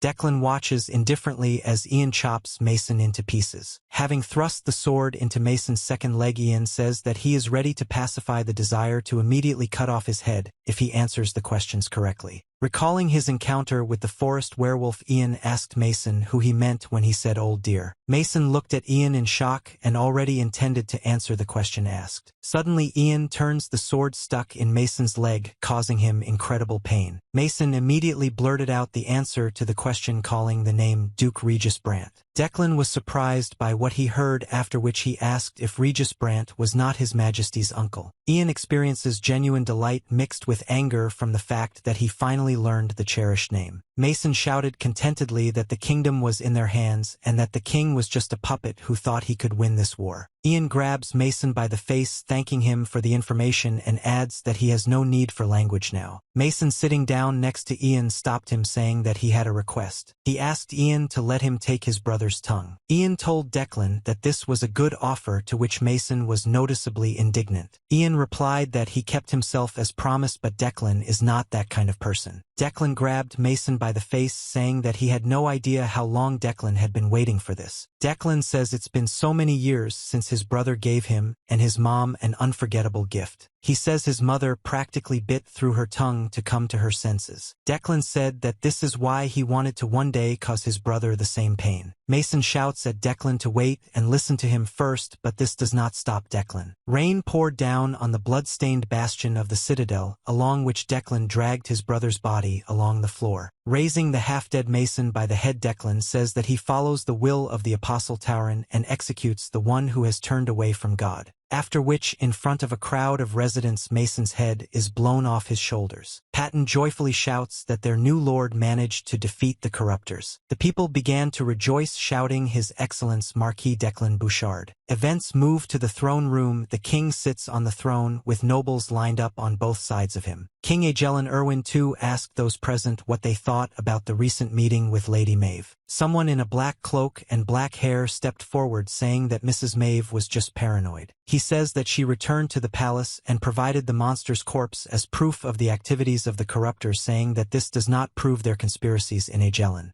Someone from the crowd opposite condemned the man for calling Mrs. Mave a paladin representing Agellan as paranoid. The king interrupts the argument by saying that he thinks Mave is being too dramatic by saying that he will order her to stay home for a while. The old man sighs, to which the king replies that he understands his concern for Mave, but says that they need to investigate. And he answers the old man that he, Uncle Duke Regis Brant, should understand this perfectly well. A day after inheriting the throne, Declan Bouchard, along with mercenaries, identified corrupt people among the minions of the past Marquis and Archduke, and then executed them. Philip approached Ian, saying that it seemed as if the smell of blood had spread even here. Ian told Philip to concentrate on the search, because if there was no material evidence of Regis Brant's presence in the basement, he would have to go into the sewer. Philip says that if Brant is corrupt, then no one will believe them without evidence, because he actually performs all the duties of the king on his behalf. Philip said that he had met him a couple of times at the border, and then he seemed like a wise and merciful man. Listening to Philip's words, Jan suddenly notices with his magical vision that the mannequin with armor and the brick next to him are filled with magical energy. Ian presses on the brick, after which the mannequin moves, revealing a secret passage. Scratching the back of his head, Philip said that the gentleman, as expected, found something again. Philip walked ahead, holding a candle. Ian followed him. Having examined the walls, Yang took up the sword. Everything around was covered with engravings that did not allow the eye of God to pass through. Philip says that suspicious engravings, books, ceremonial daggers, and even a strange artifact that looks like a bead no longer surprise him. While Ian opened the spatial pocket and was looking for something in it, Philip asked if he could ask Ian a question, to which he replied no. Ignoring Ian's refusal, Philip asked if he was not a fire mage because mages can only use one type of magic. Then he asked how Yang used other magic then. An irritated Yang said that this happens, after which he added that this is not magic at all. Pulling out a chained chest from his pocket, Jan asked Philip if he wasn't worried about the kingdom. After all, judging by the way Philip hesitates, he doesn't care that Brant wants to destroy the kingdom, saying that he needs to take everything that is suitable as evidence. Looking at the bead, Yang says that it is something not related to chaos because it is not even polluted, believing that he understands this thanks to the power of chaos. Ian thinks that he will be uncomfortable meeting that creature again, but wonders if he should study the power of chaos to unravel the Duke's plan. Yang touches the sphere, after which he is immediately sucked inside. Being inside the sphere, he immediately feels something reminiscent of emptiness, but at the same time something different from what it was last time. Floating in weightlessness, Yang wonders whether this is another manifestation of emptiness or whether there are many emptinesses. Yang feels someone's presence, believing that this is not a transcendental being because he is still intact, and looking at all this emptiness, it seems to him that this is the consciousness of another decomposed person. The silhouette turned to Ian, asking who he was and whether he was someone's apostle who had penetrated this abyss without permission. When the silhouette asked him if Yang was an apostle of chaos,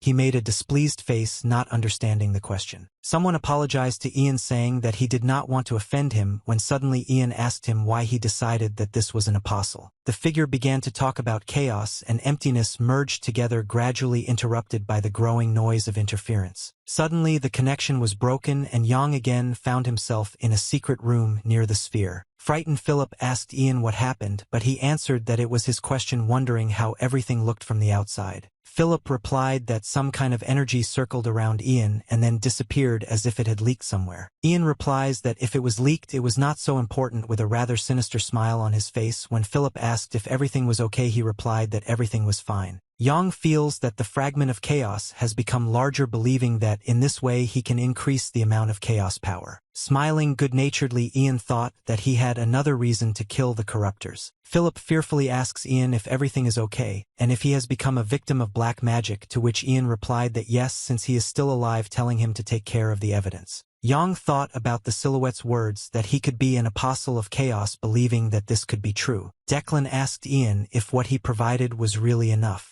Adjusting the bracer on his hand, Yang replied that yes, this is quite enough. Yang thinks that the items he received are of the highest level from those that he is able to test, believing that maneuverability in battle will be good. Declan also provided them with a new horse and gold coins, which according to Ian is even a lot, but he says that he will not refuse. Declan laughs, saying that it is a bribe, and asks Ian to tell the king that the new Marquis is very loyal to the kingdom. Ian replied that it would not be difficult for him to do it regardless of whether it is true. Declan replies that he wouldn't lie about something like that, asking if he can call Ian by his first name. Ian says that he can at any time, but it doesn't matter, to which Declan replied that he's a little embarrassed to call him that. Declan asked Ian if he really didn't want to stay as his right-hand man, to which Ian replied that he couldn't stay in one place for long. Declan says that he is actually very worried because now that the uprising has succeeded, the mercenaries will start causing trouble for him. Ian told Declan that if he was worried about wild dogs, he should get some hunting dogs that would fight for him. Ian tells Declan that these are those who were abandoned by their owners and who now long only for death. Declan realized that they were talking about officials who survived the purge.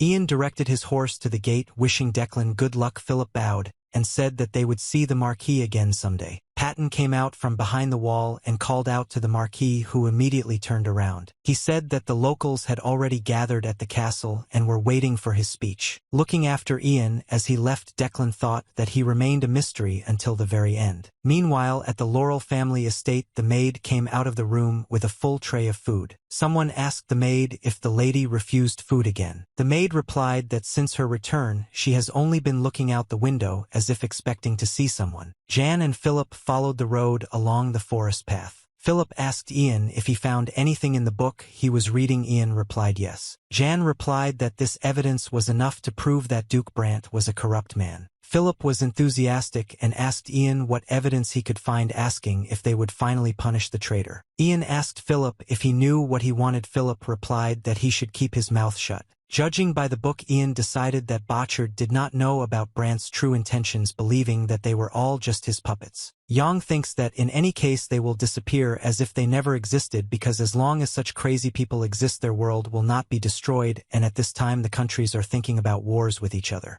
Philip suddenly called out to Ian, informing him that they were at a fork in the road. He says that the road to the left leads to the city of Balk and to the right leads to Agellan. While Philip reasoned that since Ian managed to find evidence they should go to Agellan, Ian only slammed the book. Philip asked if Jan really wanted to go to another place. Jan told him to shut up. Ian wonders what to do, thinking that there must be a quest somewhere, because when the game is all over he will not be able to set foot on Agellan's territory for some time. After some deliberation, Ian still chooses which direction they will go. The path they chose turned out to be a path leading straight to Agellan. A man in a raincoat was running down the street, looking around chaotically as if looking for someone. Noticing Philip and Ian, the man takes off his hood, and it turns out to be Miguel, who says that he is very glad to see them. Philip immediately pounced on Miguel, hugging him, saying that he did not think that he would ever be so glad to meet him. Yang asked the guard if they could now go into the city, to which he timidly agreed. Miguel tells Ian and Philip that they don't look like themselves. Ian replied that his face has become twice as big. Ian asked if it was because the food was good here. Miguel replied that he would be lying if he said no, inviting them to follow him. Although they had come a long way, they still had to overcome the fortress wall, because the name of Laurel is located in the central part of the city. Philip says that Miguel was like a local. He even said hello to the security. While Miguel answered Philip that he easily adapts, before Ian's eyes there was a picture of the massacre in the capital. Ian looked around while Miguel told Philip that he now felt like a mercenary. Philip asked what happened to the lady, because he thought that she would come out in person, to which Miguel dodges the question. Miguel tells his companions that Mrs. Mave is now under house arrest. Philip shouts in disappointment to the whole street that the king does not intend to hunt down the corrupt. Miguel replied that the king did not change his decision even after he was presented with evidence. Miguel says that even after appearing as a witness,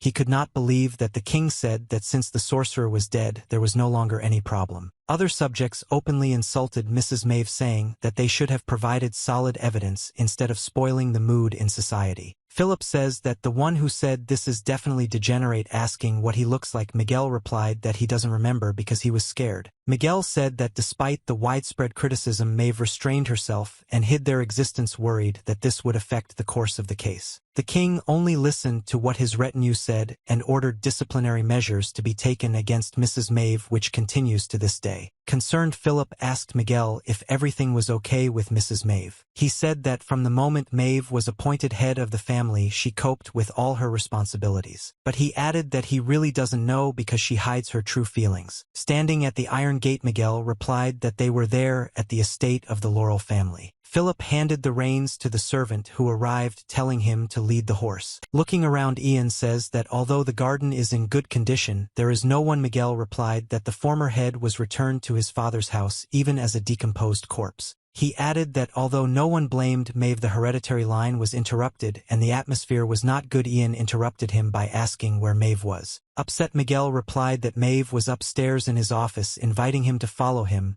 while Ian wondered how such a sentimental mercenary lived for so long. Suddenly, from behind the bushes of the garden, a fair-haired girl appeared, very reminiscent of little Mave. Miguel was surprised to notice that she had been here all this time, addressing the girl as Miss Lucy. Miguel bowed to the girl and, pointing his hand at Jan and Philip, told her that these were guests of the estate. Without uttering a word, the girl silently lifted her dress and bowed. Then she ran back into the garden in a hurry, to the surprise of Miguel and Ian. Miguel said that this is Mave's cousin named Lucia, but everyone calls her Lucy. Miguel says that this girl is very sorry if you look into the situation, but Ian only turns his head displeasedly, saying to quickly lead him to Mave. Ian thinks that he doesn't really like children, but it's disgusting to see what they do to them in this world. Miguel finally leads Ian and Philip to the doors to Mave's office. The doors to Mave's office opened, and the darkness immediately lifted the curtains on the windows where Mave stood into the air. Having greeted Ian, Mave said that she had been waiting for him for a long time. Confused for a moment, Ian answered Mave that he and his mistress had not seen each other for a long time.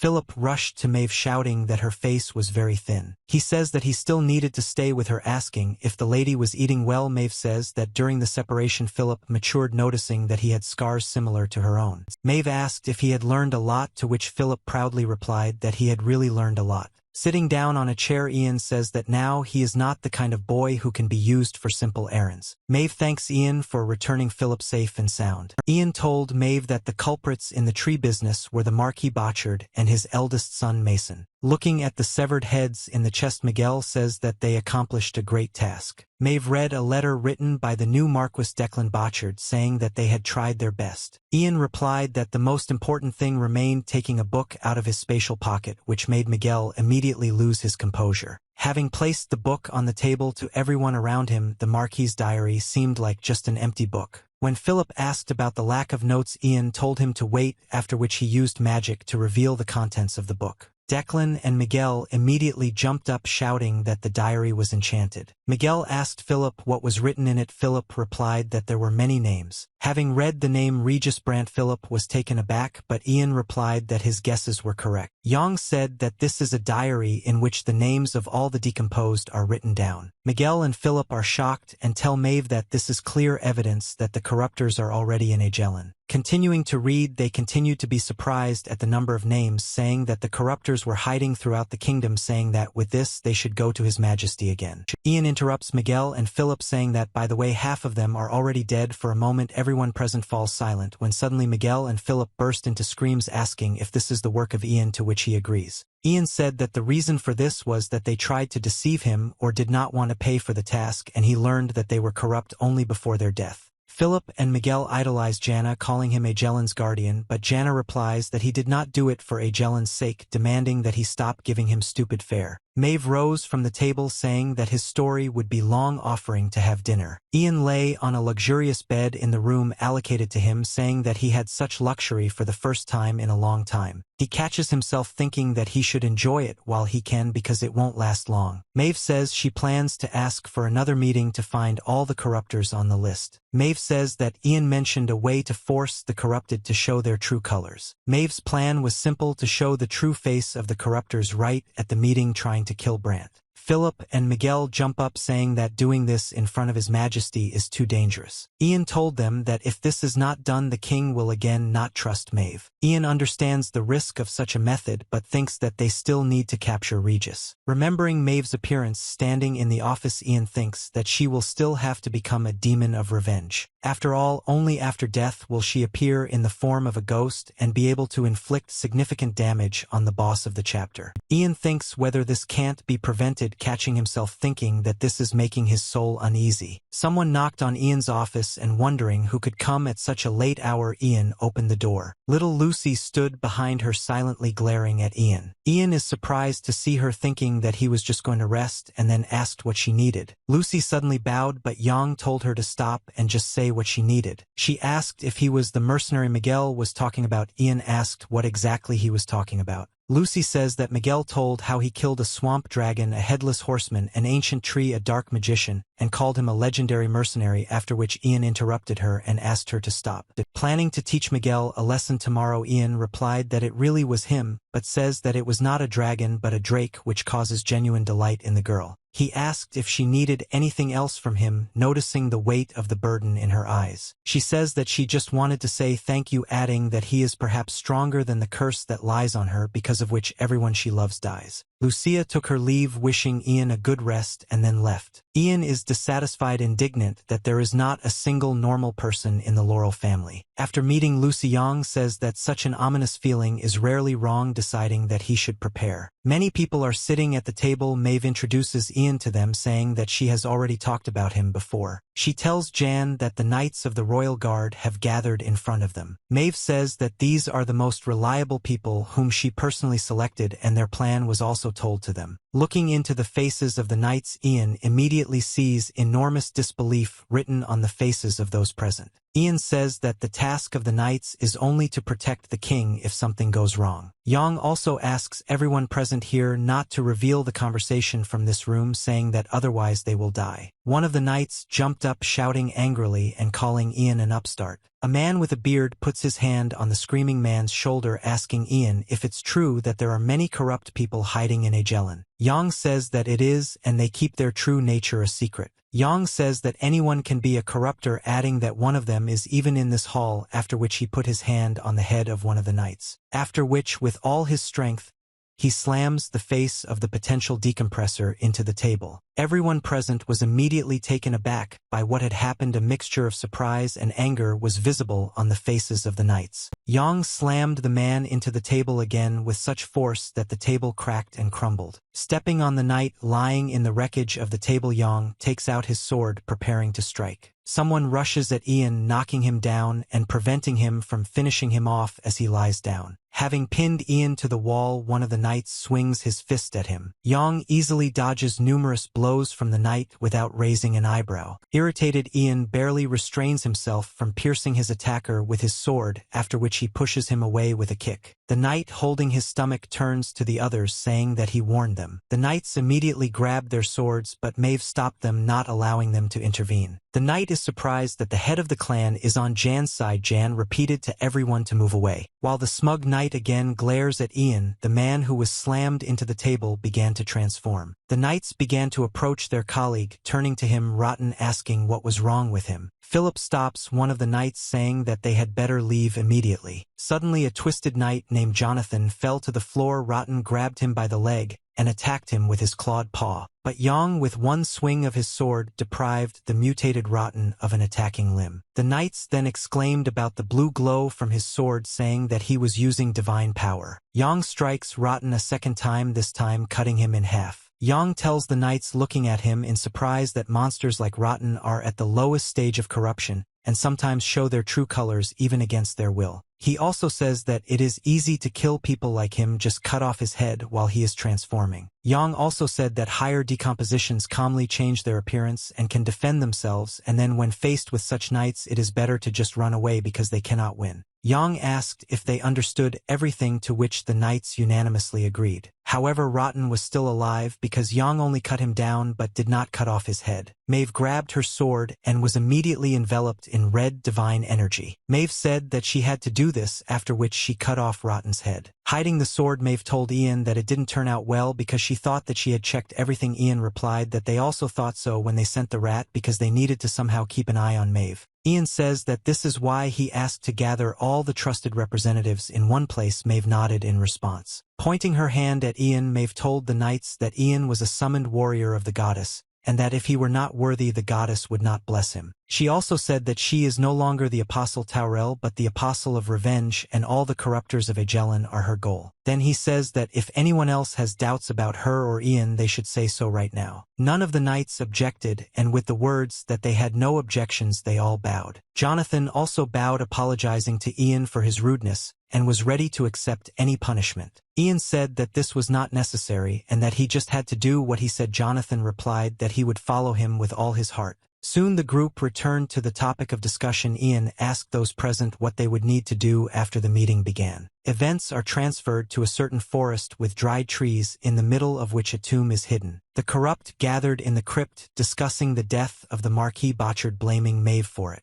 One of them objects, saying that if she was under house arrest, then someone with similar power has appeared. Suddenly the old deer appeared, saying that his subordinates should not be cowards because the path is open only to those who do not give up. After which, saying that although it is still early, they must begin preparing for the night of madness. Philip and Miguel helped clean up the meeting room, bagging the body. Ian told Mave that they would quickly realize that the henchman was dead. Mave replied that it did not matter because the corruptors would still gather a large meeting to check what she was up to. Ian told Mave not to let revenge make her forget about a key figure, Duke Regis Brandt. Ian says that he will not wait for Mave and in any case will not let him go. Mave replied that she is not going to repeat the same mistake. Mave says that betraying your destiny once is too much, after which Ian turned around. He noticed that Miss Lucy was watching them standing silently in the garden. Without saying a word, Lucy immediately turned around and ran away. Mave remembered that she had not yet introduced the girl to Ian, to which he replied that they already knew each other, saying that she even came to him. Mave asked why she came. Ian told her that she asked to protect Mave. Mave said that Lucy usually does not show her feelings, to which Ian replied that Lucy considers herself cursed. Anticipating a heartbreaking story, Ian tells Mave that the Duke has probably already realized what happened in Orendell, saying that now she must focus on revenge. Mave agreed, answering Ian that she would begin to act at dawn. Ian thought that although the situation was not in their favor, he met with Mave before Regressed did anything which would allow them to make the first move. The council was convened 2 days later, but events unfolded in a completely unexpected way. People talk about the fact that Mave has gone crazy, saying that this is not surprising because she killed her brother with her own hands. They also discuss the fact that she called the meeting based on the opinion that the Agellans are corrupt, which only made the locals think Mave was crazy more, saying that she herself might be corrupt. 2 men came out of the tavern arm in arm. One of them offered the second one another drink. The second replied that it was too late. The first man called the second a heel, saying that he loved his wife and child terribly. The second tried to deny, but the first immediately reminded him that he constantly brags about his family. The first invited the second to wander around the courtyard of the castle, explaining that at the end of meetings they always distribute food. Dreaming that they would distribute dried meat, the first one raised his head up. He asked his companion if his eyes were deceiving him, that there was something wrong with the moon. Raising his eyes to the sky, the second saw that the moon was abnormally red. He replied that it was the first time he had seen such a red moon, after which he remembered that he was late. He tells his frozen friend that he is leaving, telling him not to wander the streets for too long because he is drunk. However, his friend, who was looking at the moon, had already been influenced by it and began to transform. The man returned home to his family, opening the doors and announcing that he was home. However, upon entering the house, he saw blood everywhere, as well as his wife on her knees. Looking closer, he saw that his wife had turned into a monster who had devoured their child. The man immediately remembered how his friend looked at the moon, after which he began to transform. Running out into the street, he began to shout, so that those who had not yet fallen under the influence should not look at the moon. However, when he reached the alley, he saw his friend Dawson, who had already taken on a monstrous form. Noticing his old friend, Dawson immediately rushed at him, leaving no chance. Suddenly Ian opened his eyes, feeling a feeling of anxiety and a familiar smell. He remembered that musty smell like when he had absorbed Regress's power of chaos. Looking out the window, Ian saw a huge red moon in the night sky. A quest window with the task Night of Madness immediately appeared in front of his face, indicating that Regress had covered Agellan with a demonic field, and in order to remove the field, Regress must die. Running out of the room, Ian thought that this was the last quest of the first chapter, and that the event happened even though Ian tried to avoid it. Yang didn't understand how they could hide the existence of the corruptors so carefully to do something like this. Yang heard a bell ringing outside and a watchman shouting at people not to look at the moon, otherwise they would become monsters. Hearing suspicious groans nearby, Ian immediately burst into the room, demolishing everything in his path. He saw the bodies of servants inside, next to whom the monster who had turned was wandering. Yang immediately took off his head without any hesitation. Looking at the body of the dead monster, he remembered that it was a servant from the stables, and nearby lay the bodies of those tending the garden. Hearing loud screams from the corridor, Ian immediately flew out of the room. He saw that it was Mave screaming, who was pinned to the floor by one of the monsters. Seeing Ian, Mave immediately said that she did not need help. After these words, Mave immediately hit the monster in the jaw with the hilt of her sword. She then kicked the monster, sending it flying. Then she cut the monster with one swing of her blade, leaving a red trail of energy. Mave said that it was strange because she was so upset when Vernon turned,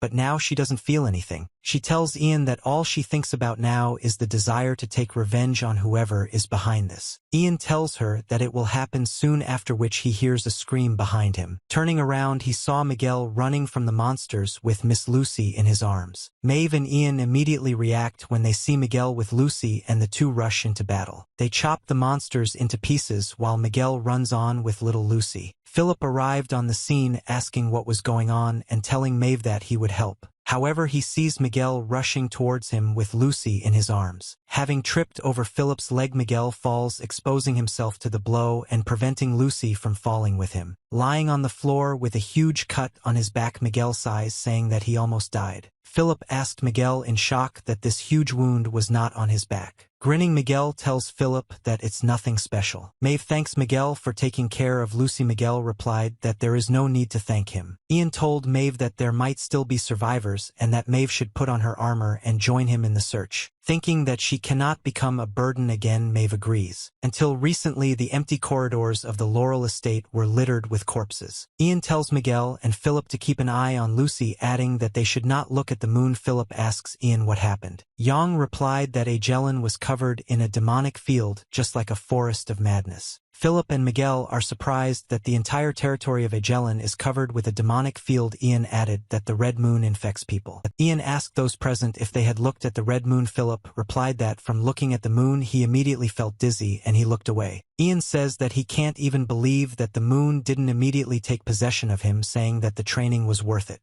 A hidden converted servant jumped out from around the corner at Ian. Without much effort, Yang pulled out his sword and cut off his head with lightning speed. Yang added that the moon in the sky is not real, that it is a curse, and that if you look at it for a long time a person will be polluted by this magic. Yang thought that the demonic field had not yet reached its peak. Proof of this was that they were not yet completely cut off from the world. Ian recalled that in the game the red moon was larger and the curse was so strong that the light of the moon filled the entire space. However, such a power of the curse is already enough to pollute people with mental and physical weaknesses, which is what happened to the servants of the estate. In one of the warehouses, Jan and his company killed the monster and they managed to save the maid. Miguel wondered if only this maid managed to survive. Philip wondered what the Duke was thinking about when he decided to do such a crazy act. Ian told him that when you find yourself in a hopeless situation, sometimes it is best to destroy everything and start again. Philip replied that he could not get away with such a thing, but Jan said that the Duke had a man who could be blamed for everything. Ian said that the apostle is the one who interferes with the corruption most of all. Philip then became furious when he realized that he was talking about Mave. Yang says that there are rumors about her madness. Besides, her brother was a degenerate, and this situation is a great opportunity to get rid of her. Philip replied that it was she who exposed the existence of the degenerates, to which Ian said that the truth does not matter because the truth becomes what people believe in or what they want to believe. After hearing this, Philip shook with anger, but Ian thought that knowing and having experienced enough, Philip would be able to see the true face of the dark times. Yang says that the Duke will have enough time to raise people and the Apostle of Justice will not be able to ignore injustice. Miguel said that he probably hopes that Mave will die in the fight against the monsters. Yang replied that even if she survives, public opinion will be on the side of the Duke because the Apostle of Justice will not be able to harm the innocent.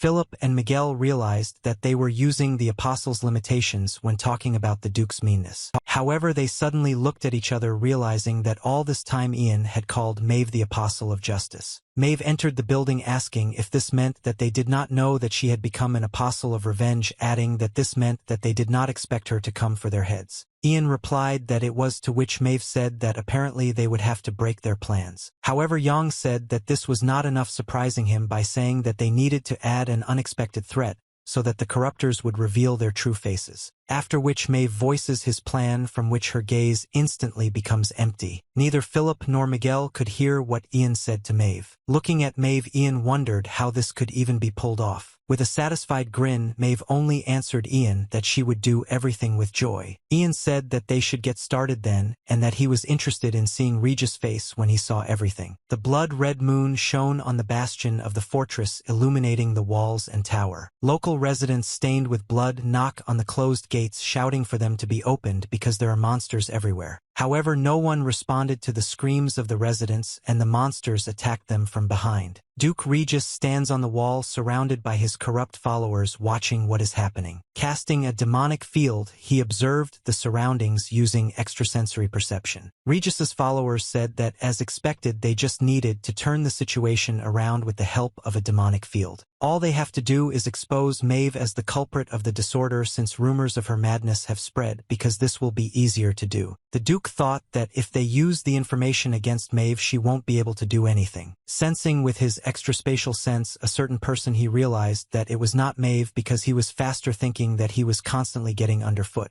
Concentrating, the Duke gave the monsters a mental order to pursue the extra variable. The henchman asked the Duke if it was Mave. He replied that it was just a louse. The henchmen discuss among themselves that Mave is not easy to detect even with the Duke's instincts, believing that she is now in despair over the extermination of her family. The Duke replied that the extermination of her family was a worthy price for the death of his followers, but it was not enough for the destruction of his great plan. He continued by saying that the soul of Mave and her followers would be sacrificed to their great god as payment for the power granted. Suddenly a guard climbed up the wall towards the Duke, telling those present that they were in a dangerous place. Turning to the guard, the Duke said that as a servant of the goddess it was difficult for him to stay away. Looking at the Duke, the guard thought that it was very difficult for him because he cares so much about the people. He tells the Duke that His Majesty the King has summoned him, asking him to follow him to the throne room. The Duke arrived in the throne room, in which the king sits on the throne surrounded by servants. The Duke immediately looked around at the servants standing in the crowd on either side of the king. The king asked his uncle what the situation was outside. The Duke says that soldiers are fighting on all the walls and that the people are in danger and that they can only hope for the protection of the goddess. The king reasons that such an unpleasant incident in the very capital of the kingdom may mean that Agellan has weakened. The king replies that it doesn't matter and that they should return to that conversation, waving his hand at one of the advisors who blamed the Laurel family for what was happening. The advisor said that Vernon Laurel was corrupt and that Mave, who had recently tried to sow chaos in the kingdom,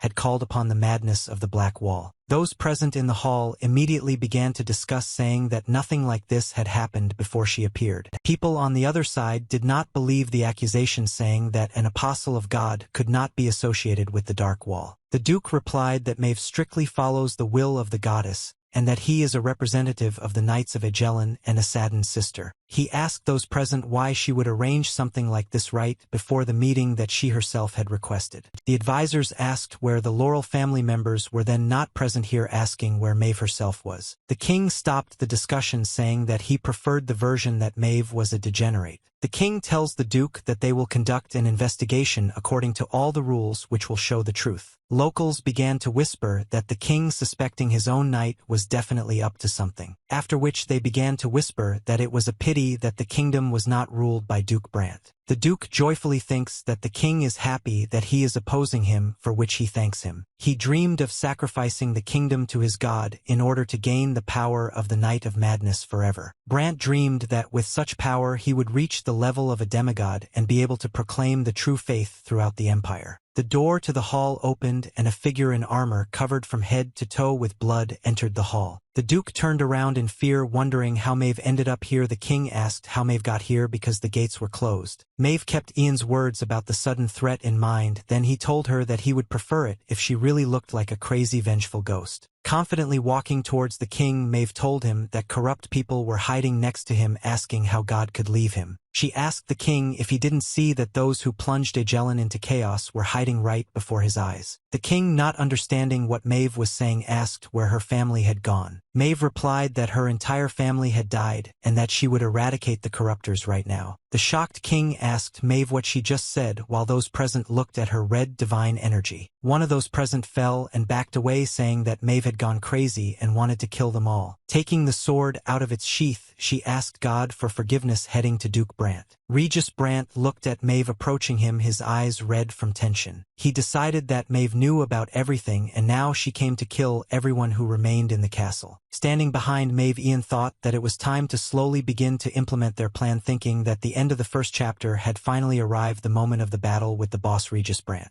The guards of the royal court pointed their weapons at Mave. One of the soldiers cried out in horror that the sacred power surrounding her was an ominous red color. The guards shouted to each other and at first decided that this was some kind of madness. One of the guards shouted that Mave needed to be stopped, while Ian stood in the shadow of the corridor. Looking at Mave absorbed in her rage, Ian realized that she didn't even notice those present, which in his eyes didn't matter because now she reminded him of a bloody avenger. Watching as the guards slowly surrounded Mave, Ian knew that her intentions were sincere and that she truly intended to take revenge and die. Raising his hand, Ian confidently walked into the royal hall.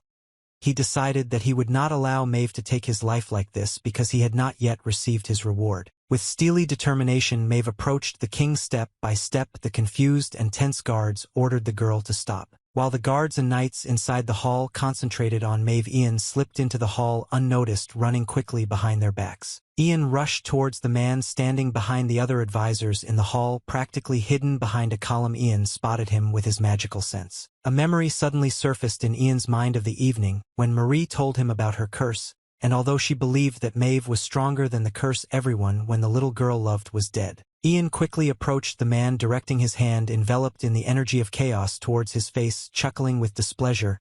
He said that this is exactly why he doesn't like children. Grabbing the suspicious man by the face, Yang used the power of chaos to force the corrupted man to reveal his true form to the crowd. Ian put in a small amount of chaos energy but still hoped that it would force the traitor to transform. With force, Yang threw the man, struck by the energy of the void, at the feet of the guards. Hearing the roar, the fighters immediately switched their attention. The man, having come to his senses, rose to his knees and, shaking, grabbed his head, groaning pitifully.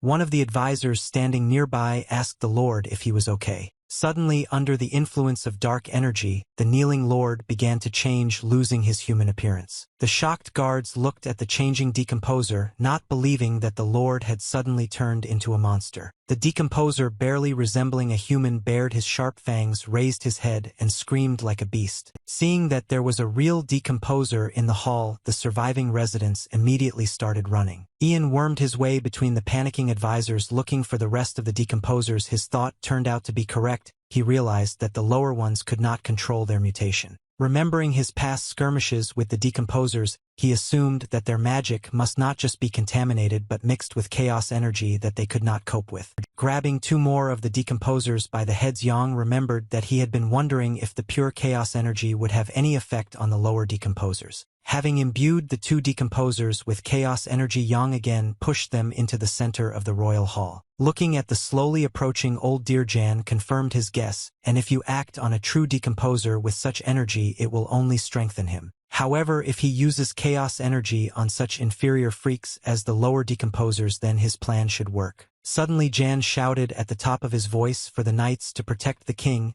and then ordered the soldiers to fight the corrupted ones. Turning to the knights, Ian nodded his head to Jonathan, who at that moment froze in place. Jonathan immediately shouted to the guards that they had protected the king. The guards turned around at his cry, surprised by such an order. The knights, led by Jonathan, immediately surrounded the king, insisting on his evacuation and inviting him to follow him. As soon as the knights heard the words of encouragement from the king, they immediately grabbed him by the arms. The surprised king could only object. Mave stood motionless in the hall as the king was led away, some of the guards turning to look at her suspiciously. The soldiers were shaking in horror, barely holding their weapons in their hands.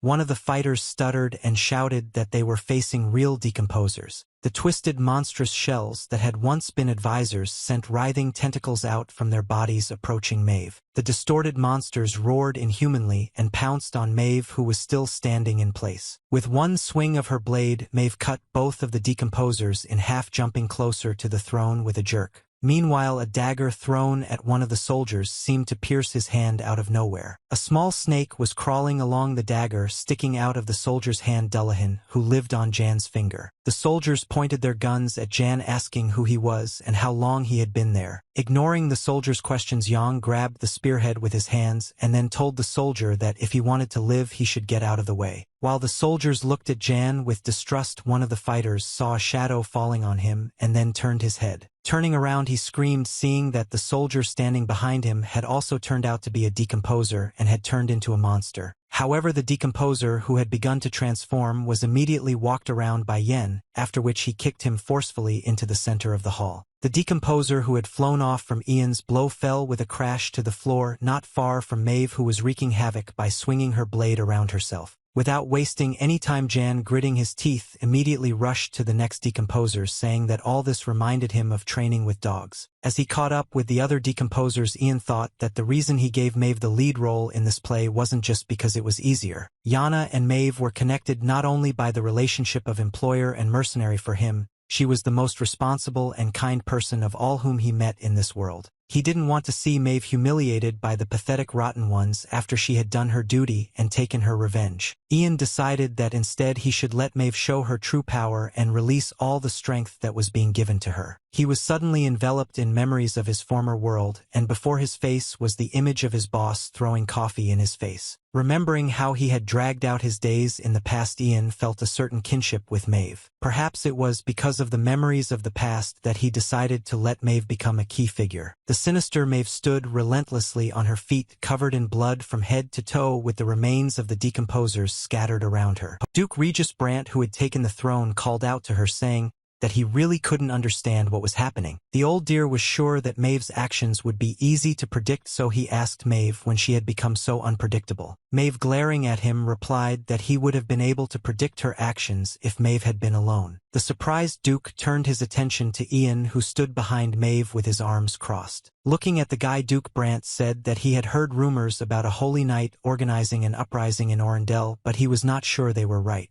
Smiling, Jan replied that even though he had thoroughly cleaned Orendell, there were still traitors left in it, after which he added that the decomposers reminded him of cockroaches. The old deer replied to Jan that it was a mistake to consider him a simple mercenary, and that next time he would not ignore even small factors. Mave shouted that there would be no next time for the Duke, and swung her blade, unleashing a wave of divine energy on the old deer. The Duke blocked Mave's energy wave, surrounding himself with a barrier of chaos energy, completely nullifying her attack. Mave and Ian looked at the old deer's barrier in surprise. Ian was surprised at how powerful the force of chaos could be. The palace hall was immediately filled with residents who had come running from the street and had been transformed into monsters. Regis Brant told Mave that she had apparently forgotten that he was indistinguishable from a god within the city limits that night. Hearing the Duke's words, the soldiers' mouths dropped open. They could not believe that Regis Brant was a corrupted man. The old deer attacked, emitting powerful chaos energy that destroyed the walls and distorted the space around. The shockwave from his attack sent Mave flying as she tried to stand against the onslaught of chaos power. The soldiers watched in horror as Mave was thrown back, slamming the knight right into the wall of the hall. Surrounded by mutated residents, Regis Brant said that no one would ever know that he served the true god. Regis Brant, looking like a rotting corpse, added that no one present would leave alive. The soldiers were shaking their eyes wide open. They looked at the Duke, trying to understand if everything that was happening was real. Grinning at the old deer's words, Jan, who had not moved from his spot from Brant's attack, drew his sword. Although Ian was smirking, he was actually extremely unhappy that Regis Brant had managed to trick him a second time. The Duke told Ian to shut his filthy mouth, looking at him with his eyes shining with the power of chaos. The monsters that surrounded the throne on which Duke Brant sat immediately rushed at Jan. Yang immediately activated his concentration abilities and sixth sense, preparing the ground for the fight. Now that Yen could see each opponent clearly and knew their movements exactly, he was ready to strike them down. In a split second, Jan managed to break through the monsters rushing towards him, immediately finding himself behind them. Activating his gray magic skill, rotating barricade, Yang swung his blade and cut down the monsters in his path. Gritting his teeth in dissatisfaction, Regis realized that Yen possessed gray magic. Straining the appendage on his forehead, he intended to catch Yen with an attack. The space around Ian began to crack like glass, the energy of chaos breaking through the universe itself. However, Yang managed to dodge Duke Brant's devastating attack, which resembled a pillar made of chaos energy. Regis was surprised that Ian managed to dodge his attack, and Ian landed right in front of the Duke. Ian didn't show it to his opponent, but he barely managed to dodge Brant's attack, since he wasn't familiar with it from the game. In the game, Brant was mortally wounded by the Avenger and therefore revealed his true nature at the beginning of the battle, but is now human. Ian decided that he should be more careful because he did not know the attack patterns of this stage, after which he provoked Brant, saying that he was much weaker than Ian thought. Unable to withstand the insult directed at him, Brant then responded to Jan that he was like an annoying fly, after which he ordered the monsters to attack. Accepting the challenge thrown down by Brant, Jan rushed straight at the monsters, preparing to cut them down with his sword. The shock wave sprayed the monsters' blood in all directions, and the soldiers, who could barely control themselves, tried to defend themselves from the monsters. One of the monsters jumped on the soldiers, who, noticing the monster, screamed in panic, trying to point their weapons in its direction. The monster did not have time to catch up with the soldiers. As it approached the fighters, it was struck by a blow of divine energy of red color. The frightened soldiers immediately turned towards the side from which the blow had come. The monster's severed body fell to the floor. The soldiers looked at Mave, who saved them from the monster. She threw off her helmet. Mave's eyes glowed with righteous anger, as if they were filled with fire. Mave asked the soldiers if they could block all the passages into the hall. One of the soldiers replied that the royal palace was created by reconstructing ancient ruins, and therefore they would barricade the entrances with metal bars. Mave ordered the soldiers to block all passages to the king, remaining to hold back the advancing monsters. The monsters approached Mave. Brant, who was sitting on the throne, told Mave that his efforts were pointless. Brant said that his hounds had already penetrated the palace grounds, and finding the king would not be a problem for them. He waved his staff and shouted that Mave's stupid orders would only increase the number of potential victims. While Duke Brant was giving a pompous speech, Ian approached him from behind asking if the Duke was ignoring him. Jan's blade stopped the barrier of chaos energy. Brant mockingly asked what was the point of paying attention to annoying flies. Not appreciating Brant's sacrament, Jan decided that it was worth acting more seriously,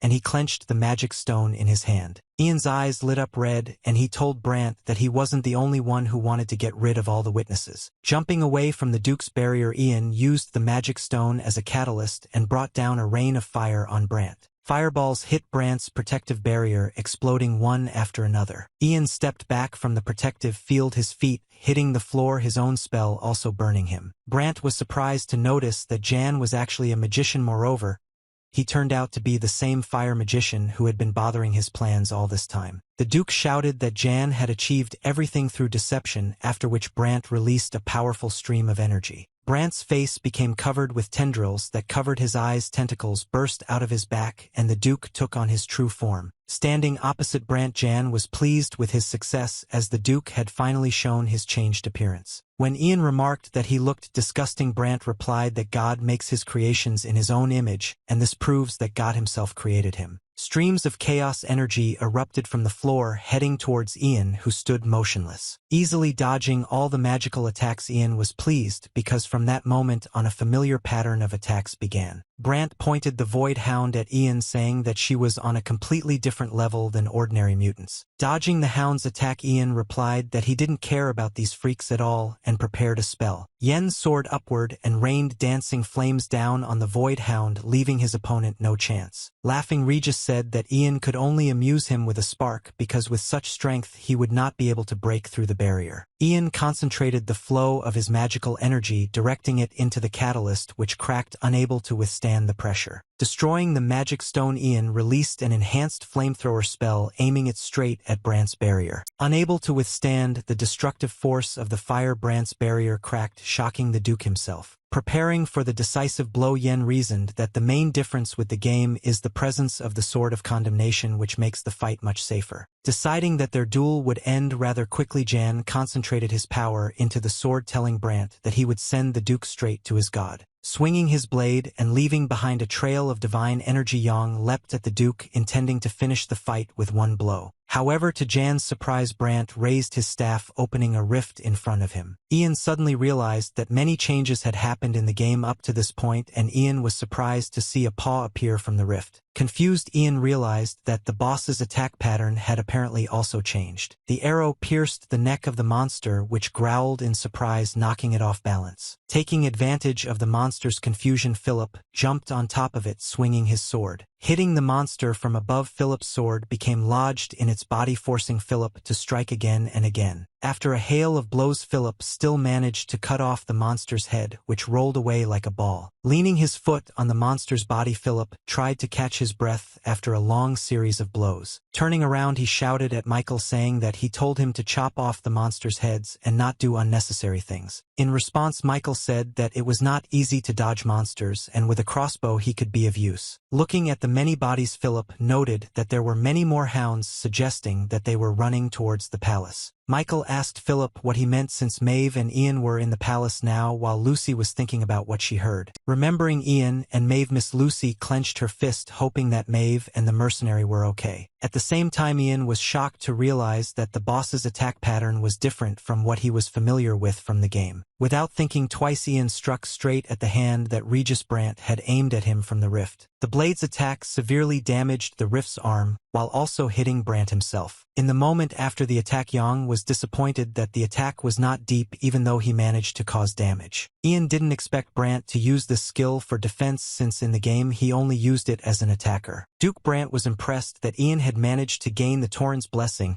considering how much damage he had done with just one sneak attack. Raising his staff, he shouted that this was apparently the limit for Jan. Brant attacked Ian again with a shockwave of chaotic energy, but this time Ian could not dodge it. Realizing that he wouldn't be able to completely block the blow, Yen only smiled irritably. Upon impact with Ian, Brant's spell detonated, illuminating the entire room in a bright purple light. Struck by the blast wave, Yen flew about 10 meters, reaching the other side of the palace. With great force, Yang slammed into the wall, shattering it into pieces with his body. Blood gushed from his mouth, barely remaining conscious. Ian wheezed from unbearable pain. His body, exhausted from the blow, fell to the floor, but his hand still tightly clutched the sword. Thinking for a moment before the strike, Yang realized that even chaos energy was not enough to block such a blow. Looking at his hand, Ian saw that it was double in his vision. Trying to lift it up, Ian saw how his hand was shaking. Bringing his hand closer to his face and looking at it with a distracted gaze, Ian realized that he had a concussion. Life flashed before his eyes. Jan regretted that he was too careless, although he saw many differences compared to the game. Suddenly Jan noticed that something was approaching him, leaving behind traces in the form of claws. As if out of nowhere, a chaos hound appeared right in front of him, already raising its paw to strike. Barely managing to get to his feet, Jan's only thought was that he needed to dodge the hound's attack at least once. He intended to buy time at any cost until the dizziness subsided, even if it meant taking any non-lethal damage. Suddenly Mave appeared right in front of him with great speed, shielding Ian from the blow. Mave held her sword forward, blocking the monster's attack, while Ian tried to gather his strength. The blood that flowed from Mave's wounds immediately ignited with divine energy like fire. With a swing of her sword, Mave dealt massive damage to the Void Hound, releasing a huge crimson wave. Mave's blow sent the Void Hound flying with such force that the creature's body hit the floor and bounced off, flying into the wall. After hitting the hound, the energy wave released by Mave continued its journey straight towards Duke Brant. The wave hit Brant and exploded, breaking off fragments from the walls and filling the hall with bright light. Looking to the side, Ian saw many hound corpses, realizing that at some point Mave had defeated them all. Mave turned her head and addressed Ian, who glanced at Mave in confusion. Mave's eyes burned with the flames of vengeance, and she herself, as if enveloped in fire, asked Ian to take care of the others. Breathing heavily, Ian did not understand what she meant. Mave interrupted, saying that it would not be enough to just ask the mercenary. Mave said that she would give Ian literally everything she has, her fortune, her position, anything. She continued that such a price would be enough if he stopped, after which she asked him to simply be near them, even if he did not stay in the kingdom. Gritting his teeth, Ian tried to get up again. He knew that Mave intended to sacrifice herself, which he couldn't allow her to do. At that moment, a Void Hound crept up on Mave, and noticing this, Ian called out to her, trying to warn her. But Ian didn't have time, and the Void Hound struck Mave in the back. The wound was so extensive that blood spurted from the back from the blow. Instead of counterattacking the hound, Mave grabbed Ian by the chest, confusing Ian. After which she immediately threw Yana with all her might towards the exit of the palace hall. Mave's throw sent Ian rolling several meters head over heels across the castle floor. Immediately the grate on the passage into the hall dropped, blocking Jan's way back. Turning back to Ian despite the hound attacking her, Mave looked into his eyes. With a good-natured smile, she said only the word thank you to Jan, thus saying goodbye to the mercenary. With one blow, Mave cut the Void Hound in half, clearing a path straight to Duke Brant. The hound's severed body fell to the floor as Regis Brant watched in surprise from behind the barrier. Brant couldn't believe what he was seeing, such pure divinity, admiring the servant of Tauren. Grasping the bars blocking his path, Ian looked helplessly at Mave, remembering the game description of Mave. The bleeding avenger, the apostle of vengeance, who becomes stronger the more blood she sheds. And at the moment when the apostle of vengeance reaches the apogee of her power, she will meet her death. Mave headed straight for Brant, proclaiming that she was the former apostle of Tauren, now the apostle of vengeance. Seeing that Mave's power was becoming many times stronger, Brant became alarmed, realizing that one force field would not be enough for him. But it didn't matter anymore, because the apostle of vengeance, Mave, was carrying out her revenge, and nothing could stop her. Mave's blow shattered Regis Brant's barrier into pieces, incinerating him with vengeful divine energy. As Brant's barrier crumbled, he tried to figure out how Mave had managed to break through both layers of his force field. At this time, Mave jumped up, finding herself above the Duke, grabbing the blade by the hilt and preparing to strike. Drawing her blade from its sheath, Mave swung her sword, creating a huge crimson streak of divine energy. A frightened Brant, feeling that he might not survive the next blow, immediately deployed a force field of maximum power. Mave's blade collided with Brant's force field again, hitting it with a loud thud. Mave felt that she had almost broken through the Duke's barrier, and that she just needed to push a little more. However, a void hound had sneaked up behind her, taking advantage of Mave's concentration on Brant. Brant laughed, saying that Mave lost because she let her guard down and exposed herself to attack. However, the hound's attack enraged Mave, instead giving her strength, causing the knight to scream in rage. With a swing of her sword, Mave cut down the hound, at the same time directing her blow straight at Brant's force field. Brant's force field was destroyed, and an energy wave flew through the hole that was created towards the Duke. Mave's blow caught Duke Brant, slicing him through the shoulder and down the middle of his torso, splattering the floor of the hall with blood. After striking the Duke, Mave jumped back, stopping herself and stabbing her sword into the floor. Trying to recover from the blow to the Duke, Mave caught her breath, holding her shoulder with a trembling hand. However, Mave's blow was not enough to kill Brant. The Duke's severed body had already almost completely recovered. Swinging his staff, the Duke shouted that for what Mave had done, he would make her suffer by sending her into the void. With a wave, the Duke split reality right in front of him, opening a portal to another dimension. The portal opened and a multitude of clawed paws burst out of it, reaching towards Mave. Brant shouted that the true god would judge Mave for her actions against him as the incarnation of a god. A grotesque creature appeared before Mave, as if thousands of eyes were looking at her from a portal and hundreds of hands were reaching out. Mave looked up to see the paws of the true god rapidly approaching her. Not reacting to the obvious threat, Mave just lowered her head without saying a word. Although Mave regretted that she had not managed to kill Brant, she at the same time felt how the divine power from her blow burned him from the inside. At the same time, she remembered Jan deciding that he had probably taken his revenge in full. Deciding that there was nothing more she could do, Mave meekly closed her eyes, preparing for death. The monstrous beast was getting closer and closer to the motionless Mave and almost caught up with her. However, Ian was not ready to accept this state of affairs, telling Mave that he had not yet given her an answer. Ian's hand fell on Mave's bleeding side, right on her armor, which was split from many blows. Holding the magic stone in his hands, Ian caught up with Mave, who looked at him with stunned eyes. Mave didn't understand how he managed to return to the hall because the passage into which she threw him was blocked by a grate. Turning around, she saw that the grate in the passage had been carefully cut away, understanding how Jan had managed to return. Ian's eyes glowed with divine energy, clearly dissatisfied with Mave's decision. He said that the request would only be established after he accepted it. Ian recalled recent events, his meeting with Mave and the battle with the undead, realizing that what was happening differed from the game, not only in Regis' behavior pattern. After all, in the game itself, Mave was none other than the intermediate boss of the first episode, a mad avenger smeared in blood. But she herself has changed, becoming the one who is able to cover Yan's back and sacrifice herself for him. Passing the energy of the void into the magic stone, Yang thought that all this was unimportant until ice began to form in the air around him. After all, if mercenary Ian Hope takes on a task, he always sees it through to the end. A moment later, a huge ice wall formed by the blue magic skill Frost Shield appeared in front of Ian and Mave. The paws of the god from the void hit Yan's ice shield, unable to penetrate it. Regis watched in amazement as the creation of blue magic appeared before him, not understanding how this was possible. The ice shield detonated, tearing the god's paws from the void into myriads of ice shards. Mave's mouth dropped open in shock, trying to comprehend that Ian had just used blue magic. Removing his hand from Mave's waist, Ian said that he was refusing her last assignment, adding that she should deal with her surroundings herself. Mave looked into Ian's eyes, which were glowing red.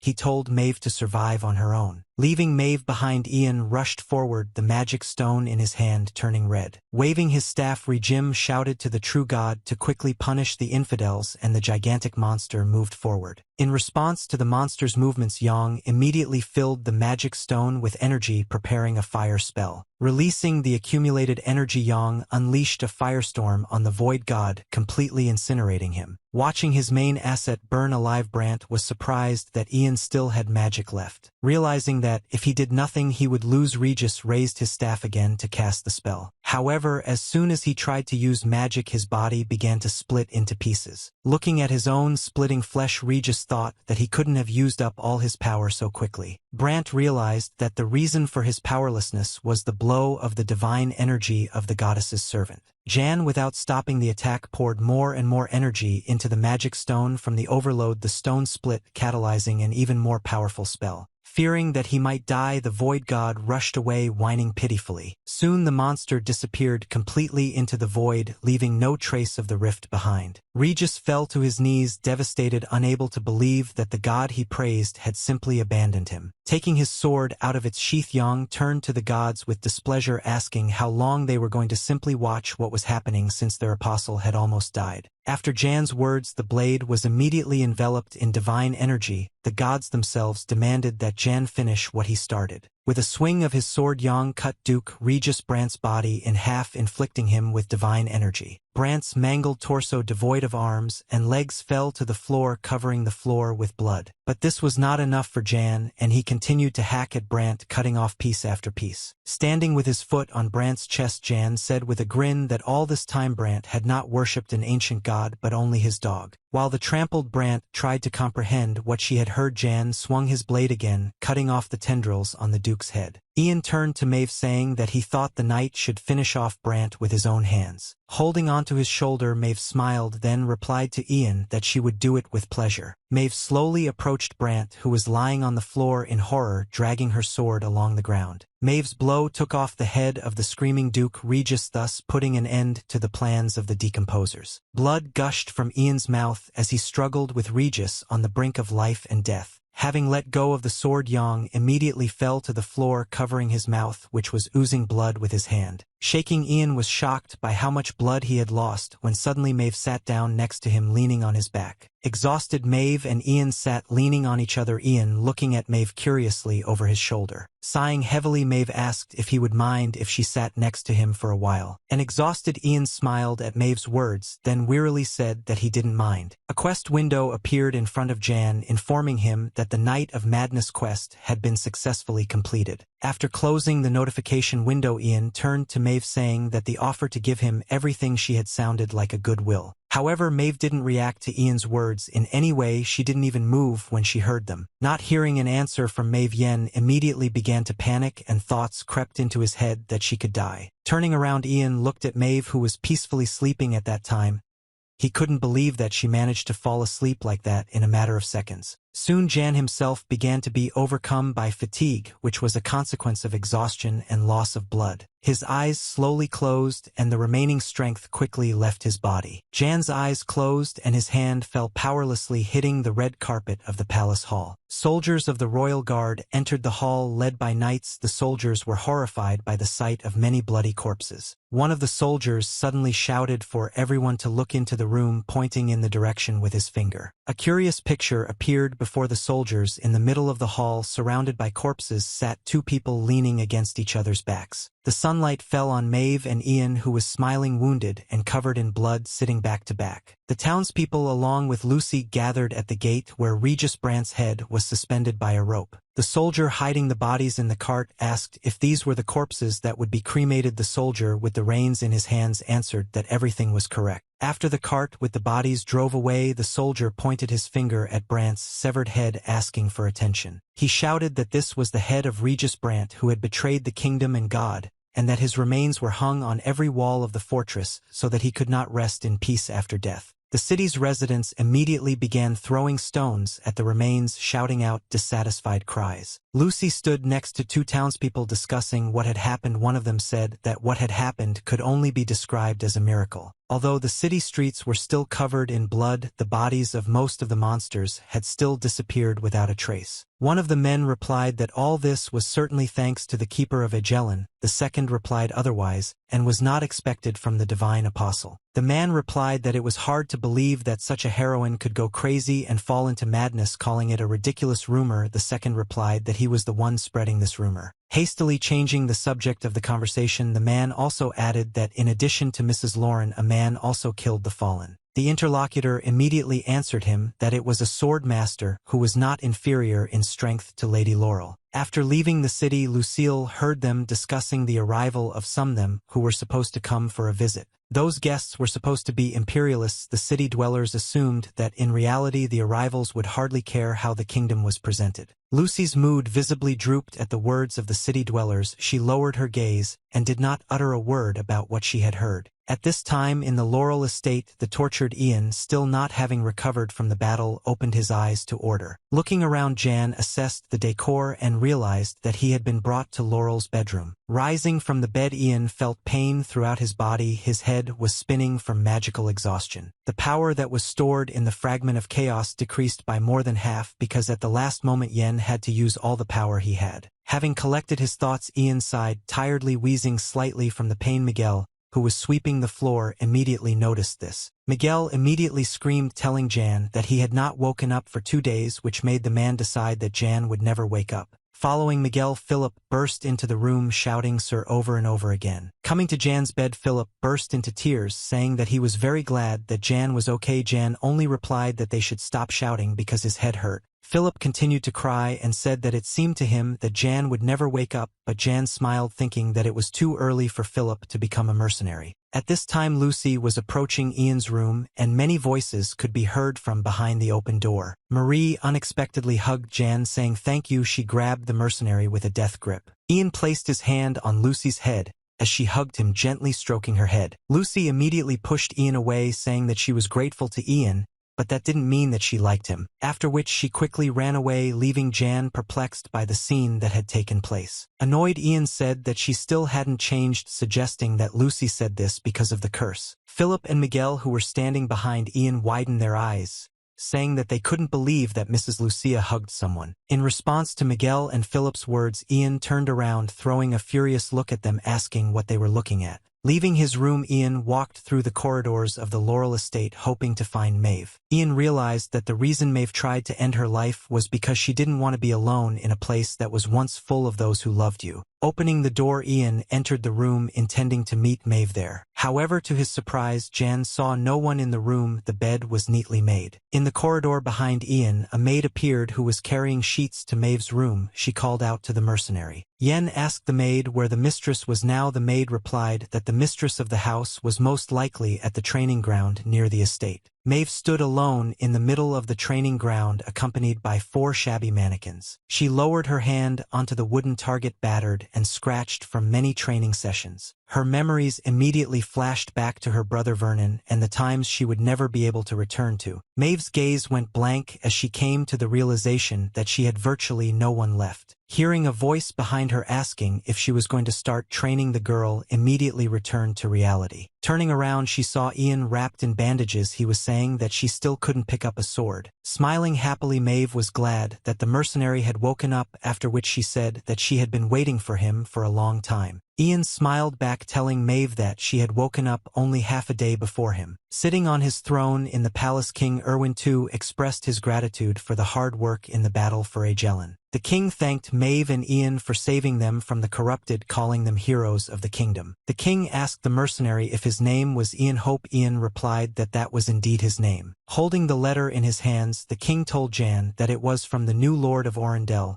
and that he noted Jan's contribution as extremely great. Looking up at Jan, the king said enthusiastically that in such a troubled time a man of such talents would be useful in their kingdom. In response to the king's question, Yen smiled, and then said that he would think about this proposal, but in reality he was only stalling for time since he would have to remain in the kingdom until the uprising. Mave joined the conversation, holding the book she had received from Ian. She told the king that the priority now was to find the remaining decomposers. Standing on the wall in the company of Mave, the king told the inhabitants that a tragedy had occurred in Agellan, but under the supervision of the goddess, they had managed to overcome adversity. Opposite the wall, under the supervision of guards, the remnants of the decomposers were kneeling, shouting that they were simply following orders. The sword swings of the soldiers cut off the cries of the decomposers, thus destroying the remaining threat within the walls of Agellan. Raising his hand up, the king shouted that from now on Agellan would be reborn as a reliable kingdom, filling the future with honor and victories. While the locals shouted praises to the king, Miguel, Philip and Jan stood behind Miguel, treated the phrase about victories and honor with doubt. Philip replied that the incident was certainly a revelation for the kingdom, the damage was not so significant, and all those who spoke out against the war turned out to be corrupt. Looking at the king, Philip said that now is not the time to start a war, but the king has no idea that there are a lot of monsters and fallen outside. Standing next to the king, who was shouting joyful slogans, Mave just stared into space with an empty gaze. Suddenly Philip bowed to Jan, saying that it was time for him to leave. Miguel was surprised by his departure, reminding Philip that the banquet was about to begin. Philip waved his hand and replied that he had no appetite and that he would prefer to be with the lonely young lady Lucy. Miguel scratched his head in bewilderment and wondered what was wrong with Philip.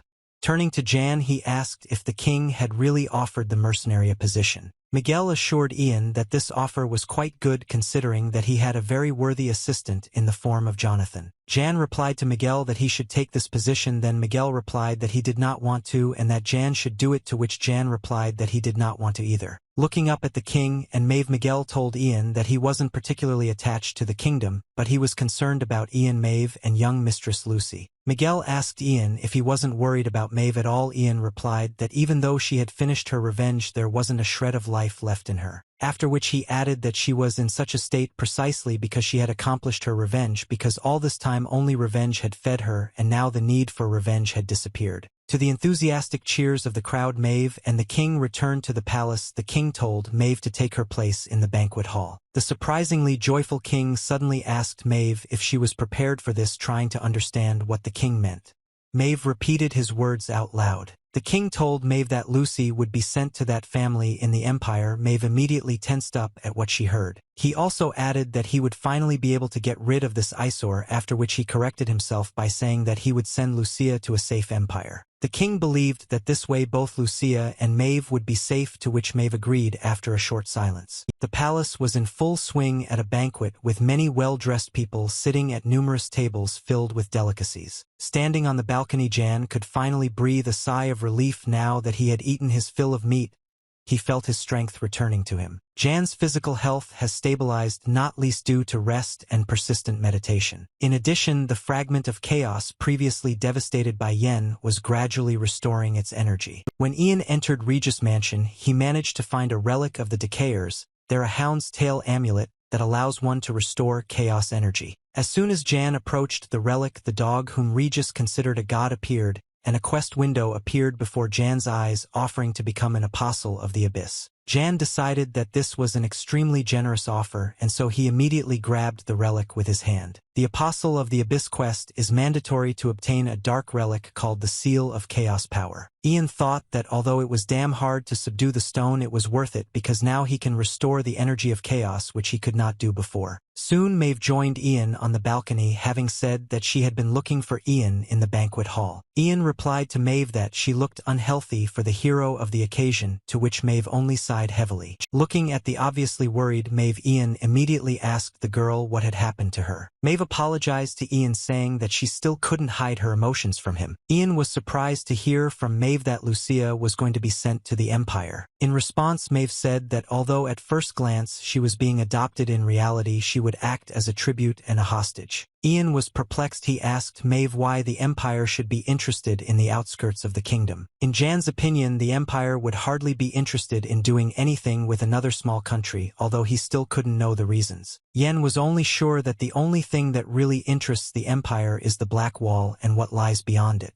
Mave agreed with Ian, but added that a war between the kingdoms was a completely different matter, since the Empire could use this to conquer them. She said that this was why the king decided to impose tribute on the imperial feudal family, because he believed that Agellan needed an ally within the Empire. Despite Mave's words, Ian still couldn't understand why Lucia would be sent as a tribute. Mave replied that the reason for this was the royal blood that flowed in her veins. The reason for this was that Lucia's late mother was the king's younger sister, and Jan was not at all surprised by the political marriage. But Mave continued by saying that it would have been easy to refuse if the reason was only her blood, but the feudal family wanted Lucia. The reason for such interest on the part of the family was that Lucia is a child who received the blessing of 3yr-old. Hearing about 3yr-old's blessing, Yen burst into tears, not believing what he heard. During the era of magicians in this world, those who were born with the ability to control magic began to imitate the powers of the gods. It was believed that those born with special abilities received divine blessings. Among others, 3yr-old was the god of ardor and madness. To receive his blessing meant to be born with red magic. Ian thought with irritation that during creation it was possible to choose something like an affinity with an element, which he did not do. Continuing the story, Mave said that at around the age of 2, Lucia lit fire in the air despite the fact that no one taught her magic. Staring straight at Ian, Mave said that he probably knew better what that meant, and Ian, disarmed by such a statement, thought that Mave was simply jealous. Ian told Mave that this was a very good family, and that she lets in everyone from paladins to mages. In response, Mave said that the reason for this was the influence of the royal family, but the family does not receive favor from the current king. The fact that the lack of favor is hidden, and Mave added that the decline of magic is approaching. Ian remembered that the sunset of magic was also established because of the black wall. Magic began to disappear, and therefore magicians could no longer abuse magic and decreased in number. Clenching her fist and looking up at Ian, Mave said that that's why she had a favor to ask of him, one that only Ian could fulfill. The guests sitting in the banquet hall suddenly heard a scream from the balcony. Someone was clearly unhappy. Miguel was surprised that the scream he heard came from Ian. All the guests in the hall immediately turned their attention to Ian and Mave. Smiling, Ian replied to Mave that she had started this long conversation only to ask him a favor. Ian looked at Mave with a blank look, then said that unfortunately, he would not be able to listen to her. Stunned by Ian's reaction, Mave helplessly opened her mouth, unable to say anything other than his name. Mave screamed his name again, but Ian ignored her cries and continued walking inside the banquet hall. The guests at the banquet immediately began to whisper among themselves, saying that the mercenary had apparently not been paid. Jan came close to Miguel and then turned to him in a trembling voice.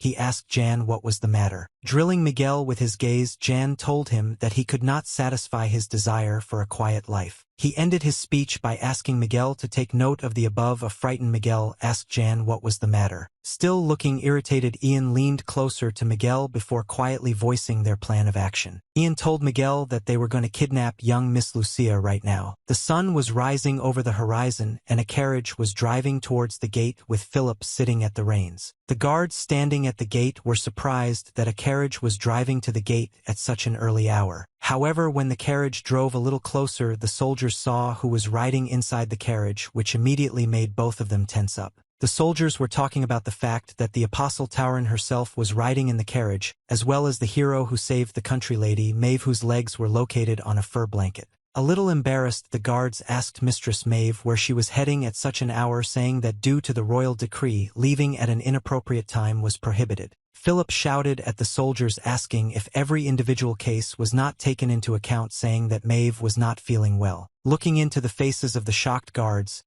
he told them to open the gates immediately, but Mave interrupted him, telling him not to get angry. Mave told Philip that they were simply doing their duty and therefore deserved praise. After apologizing, Mave told the guards that she was uneasy and wanted to get some night air. The soldiers smiled, saluted, and asked Mave to be careful because there might be monsters outside. Mave's carriage quickly left the city limits, driving deeper and deeper along the road. Soon the carriage stopped. Philip turned around shouting that they had arrived and that the passengers could get out. Miguel and Jan appeared from under the fur blanket. Miguel said in surprise that it seemed to him as if he was a footstool. Philip said that they acted according to Ian's plan, and the guards did not doubt it. Mave added that the strategy of a good knight and a bad escort was indeed not bad. Looking down at the fur blanket, Jan told their fellow traveler to get out quickly. Hearing Jan's words, Lucia, who was barely recognizable, crawled out from under the blanket. Looking at Lucia standing in front of the carriage, Miguel was saddened by the fact that the beautiful face of the young lady had turned into the face of a stray boy. Jan replied that nothing could be done because Lucia's appearance would attract too much attention, and in this form she resembled someone who had been in the dark world. He added that the fact that the boy's appearance turned out to be bad is also not good, but at least this is enough. Miguel told the others that now was not the time to talk about it, then told Philip to help carry the things to the new carriage. The maid told them to take clothes and food. Mave called out to Ian saying that perhaps this request was unnecessary, but she was very grateful to him. On the night of the banquet, Mave asked him to fulfill a request that only he could fulfill. That night, Mave asked Ian to take Lucia to a place called the Temple of the Hearth. Ian asked Mave if she meant the place in the north where the serving priests and mad blacksmiths lived. In response to Mave's request, Ian asked why Lucia needed to be taken there, and not to the Empire. Mave remained silent. Mave said the reason was that she found a document related to a feudal family. Before Mave, this document was examined by Vernon, who apparently was also very worried about the girl's future. This feudal family has deep knowledge of magic and often accepts talented people, and is also connected to the Grey Tower. Mave added that she is confused by the fact that after recruiting talents, communication with them is interrupted, and it is impossible to find out how they live or what research is being conducted. Looking up, Ian suddenly asked Mave if the family she was talking about was by any chance not named Larmouth. Mave asked how Ian knew this, but immediately added that the Larmouth family was one of the most influential in the Empire, and therefore there was nothing surprising. Having confirmed his guess, Ian gritted his teeth. He thought that Lucy would be lucky if they only lost contact with her. In the future, the Larmouth family is entirely doomed to become a demon kingdom called the Mage's Nightmare. It is impossible to contact the Chosen Ones because they all became victims of horrific experiments. Mave says that since Lucia is blessed by Ru-Enteri, the priests will give her love, and she will have a chance to develop her innate talent. This is why Mave has no choice but to ask Ian to help her in this matter. A quest window appeared in front of Jan, offering the task of Iskar Okaga. Jan folded his arms on his chest and thought. A memory of Lucy hugging him in gratitude flashed before Ian's eyes. He didn't even want to imagine that she would fall into the hands of the Larmouths. Mave sighed heavily and said that she understood that this was too difficult a request, after which she said that Ian had the right to refuse. Without listening to the end, Jan replied that he agreed but added that the reward for this should be appropriate. He then turned his head away with a smile and asked Mave how good she was at acting. Stretching, Jan said that they had made a noise at the ball yesterday, and therefore Jan and Miguel would probably be blamed for Lucia's disappearance. Upon learning that Lucy had been kidnapped, the nobles would decide that Jan and Miguel were unhappy with the reward and therefore decided to at least sell Lucia. Looking at Mave, he said that this was precisely why the palace would have no doubts about Mave. Smiling, Mave intended to thank Ian again. However, Miguel interrupted her, shouting that he had loaded everything they had into the cart. Jan asked if Miguel had collected the things that the king had given Jan as a reward. Smiling, Miguel slapped his hand on the box, saying that he had dealt with them first. By the cart loaded with things stood Ian, Miguel, and Lucia in a cloak. Opposite them, next to the carriage, stood Philip, Mave, and the maid. Looking sadly at her fellow travelers, Mave said that it was time for them to part. Ian ordered Philip not to allow Mave to kill anyone if she wanted to. He also added that in extreme cases Philip should leave the kingdom, just like Mave herself, saying that the life of a wandering knight is not so bad. Mave asked Ian where he would go as a knight-errant. Ian replied wherever his legs take him, and that ultimately his path lies in the Empire. He added that he might be able to see the happy faces of Agellan again, which noticeably surprised Mave. Smiling, he said that if Mave was interested in his final destination, it would be very nice if Agellan remained a prosperous kingdom, but in his mind, he knew that this would not happen. Miguel bowed to Mave, saying that it was an honor for him to serve her. Mave reciprocated, and Philip asked Ian not to forget what he told him. Having made his request, Philip suddenly began to stutter, trying to say something else. Miguel and Lucy looked at him puzzled. Tears welled up in Philip's eyes, and he said that they made him feel very happy. Miguel laughed, slapping Philip on the back and saying how sentimental he was, while Philip, sobbing, said that it was just a speck in his eye. Turning to Lucy, Miguel told her that it was time to say goodbye because it might be the last time they saw each other. Lucy replied that this time was not the last because in the book she read that after completing her studies Lucia would be able to return. Lucy rushed at Mave, hugging her tightly, surprising Mave herself. She told Mave that she would definitely meet her older sister again. Interrupting the sisters' embrace, Jan said that someday the day would come when they would all see each other again. After all, Ian still has to collect his reward from Mave. Mave asked Ian if he really would be okay with getting her in this way. Remembering the moment when Ian discussed the fee for the request with her, Mave suggested that perhaps the reward was not the most important thing for Ian now. Ian asked if Mave understood why he did not accept the award, and then said that Mave should live until the day he returned. Mave lowered her head and said that she understood everything, adding that Ian had promised to give her something. As Mave watched the carriage drive away, she thought that she would definitely live to wait for his return. Breaking the silence, Philip told Mave that he would do as Master Ian told him. He explained to Mave that, in his opinion, fate had linked him not to the kingdom but to Ian himself. Mave smiled, saying that everything was correct, and suggested that Philip wait for the day of Ian's return together. The cart with Jan and Lucia was driving along the road towards the dawn with Miguel at the reins. Sitting in the carriage with Lucia, Yen told the girl to be prepared for what was ahead of them. Ian warned that Lucia would have to see a lot of death on the way to their goal. Lucia replied that everything was fine. She replied that if she went to the Temple of the Hearth, then at least she could keep her name Laurel. Miguel, who was holding the reins, was indignant. He thought that he would finally be able to settle down in one place, but now he had to return to the north. Jan was surprised that it turned out that Miguel came to Ajellan from the north. Miguel himself only sighed with displeasure. Looking at the sky, Miguel replied that it seemed to him as if his days in Ajellan were coming to an end. Grinning, Jan answered Miguel that now for them everything will be different because the first chapter has only just ended. At this time, Philip and Mave returned to the castle and reported that Ian and Miguel had kidnapped Lucia. The guard conveyed the news he had received from Philip directly to His Majesty, and that he was definitely not happy with this news. Jan, Miguel, and Lucia's journey through the game world of Aquilonia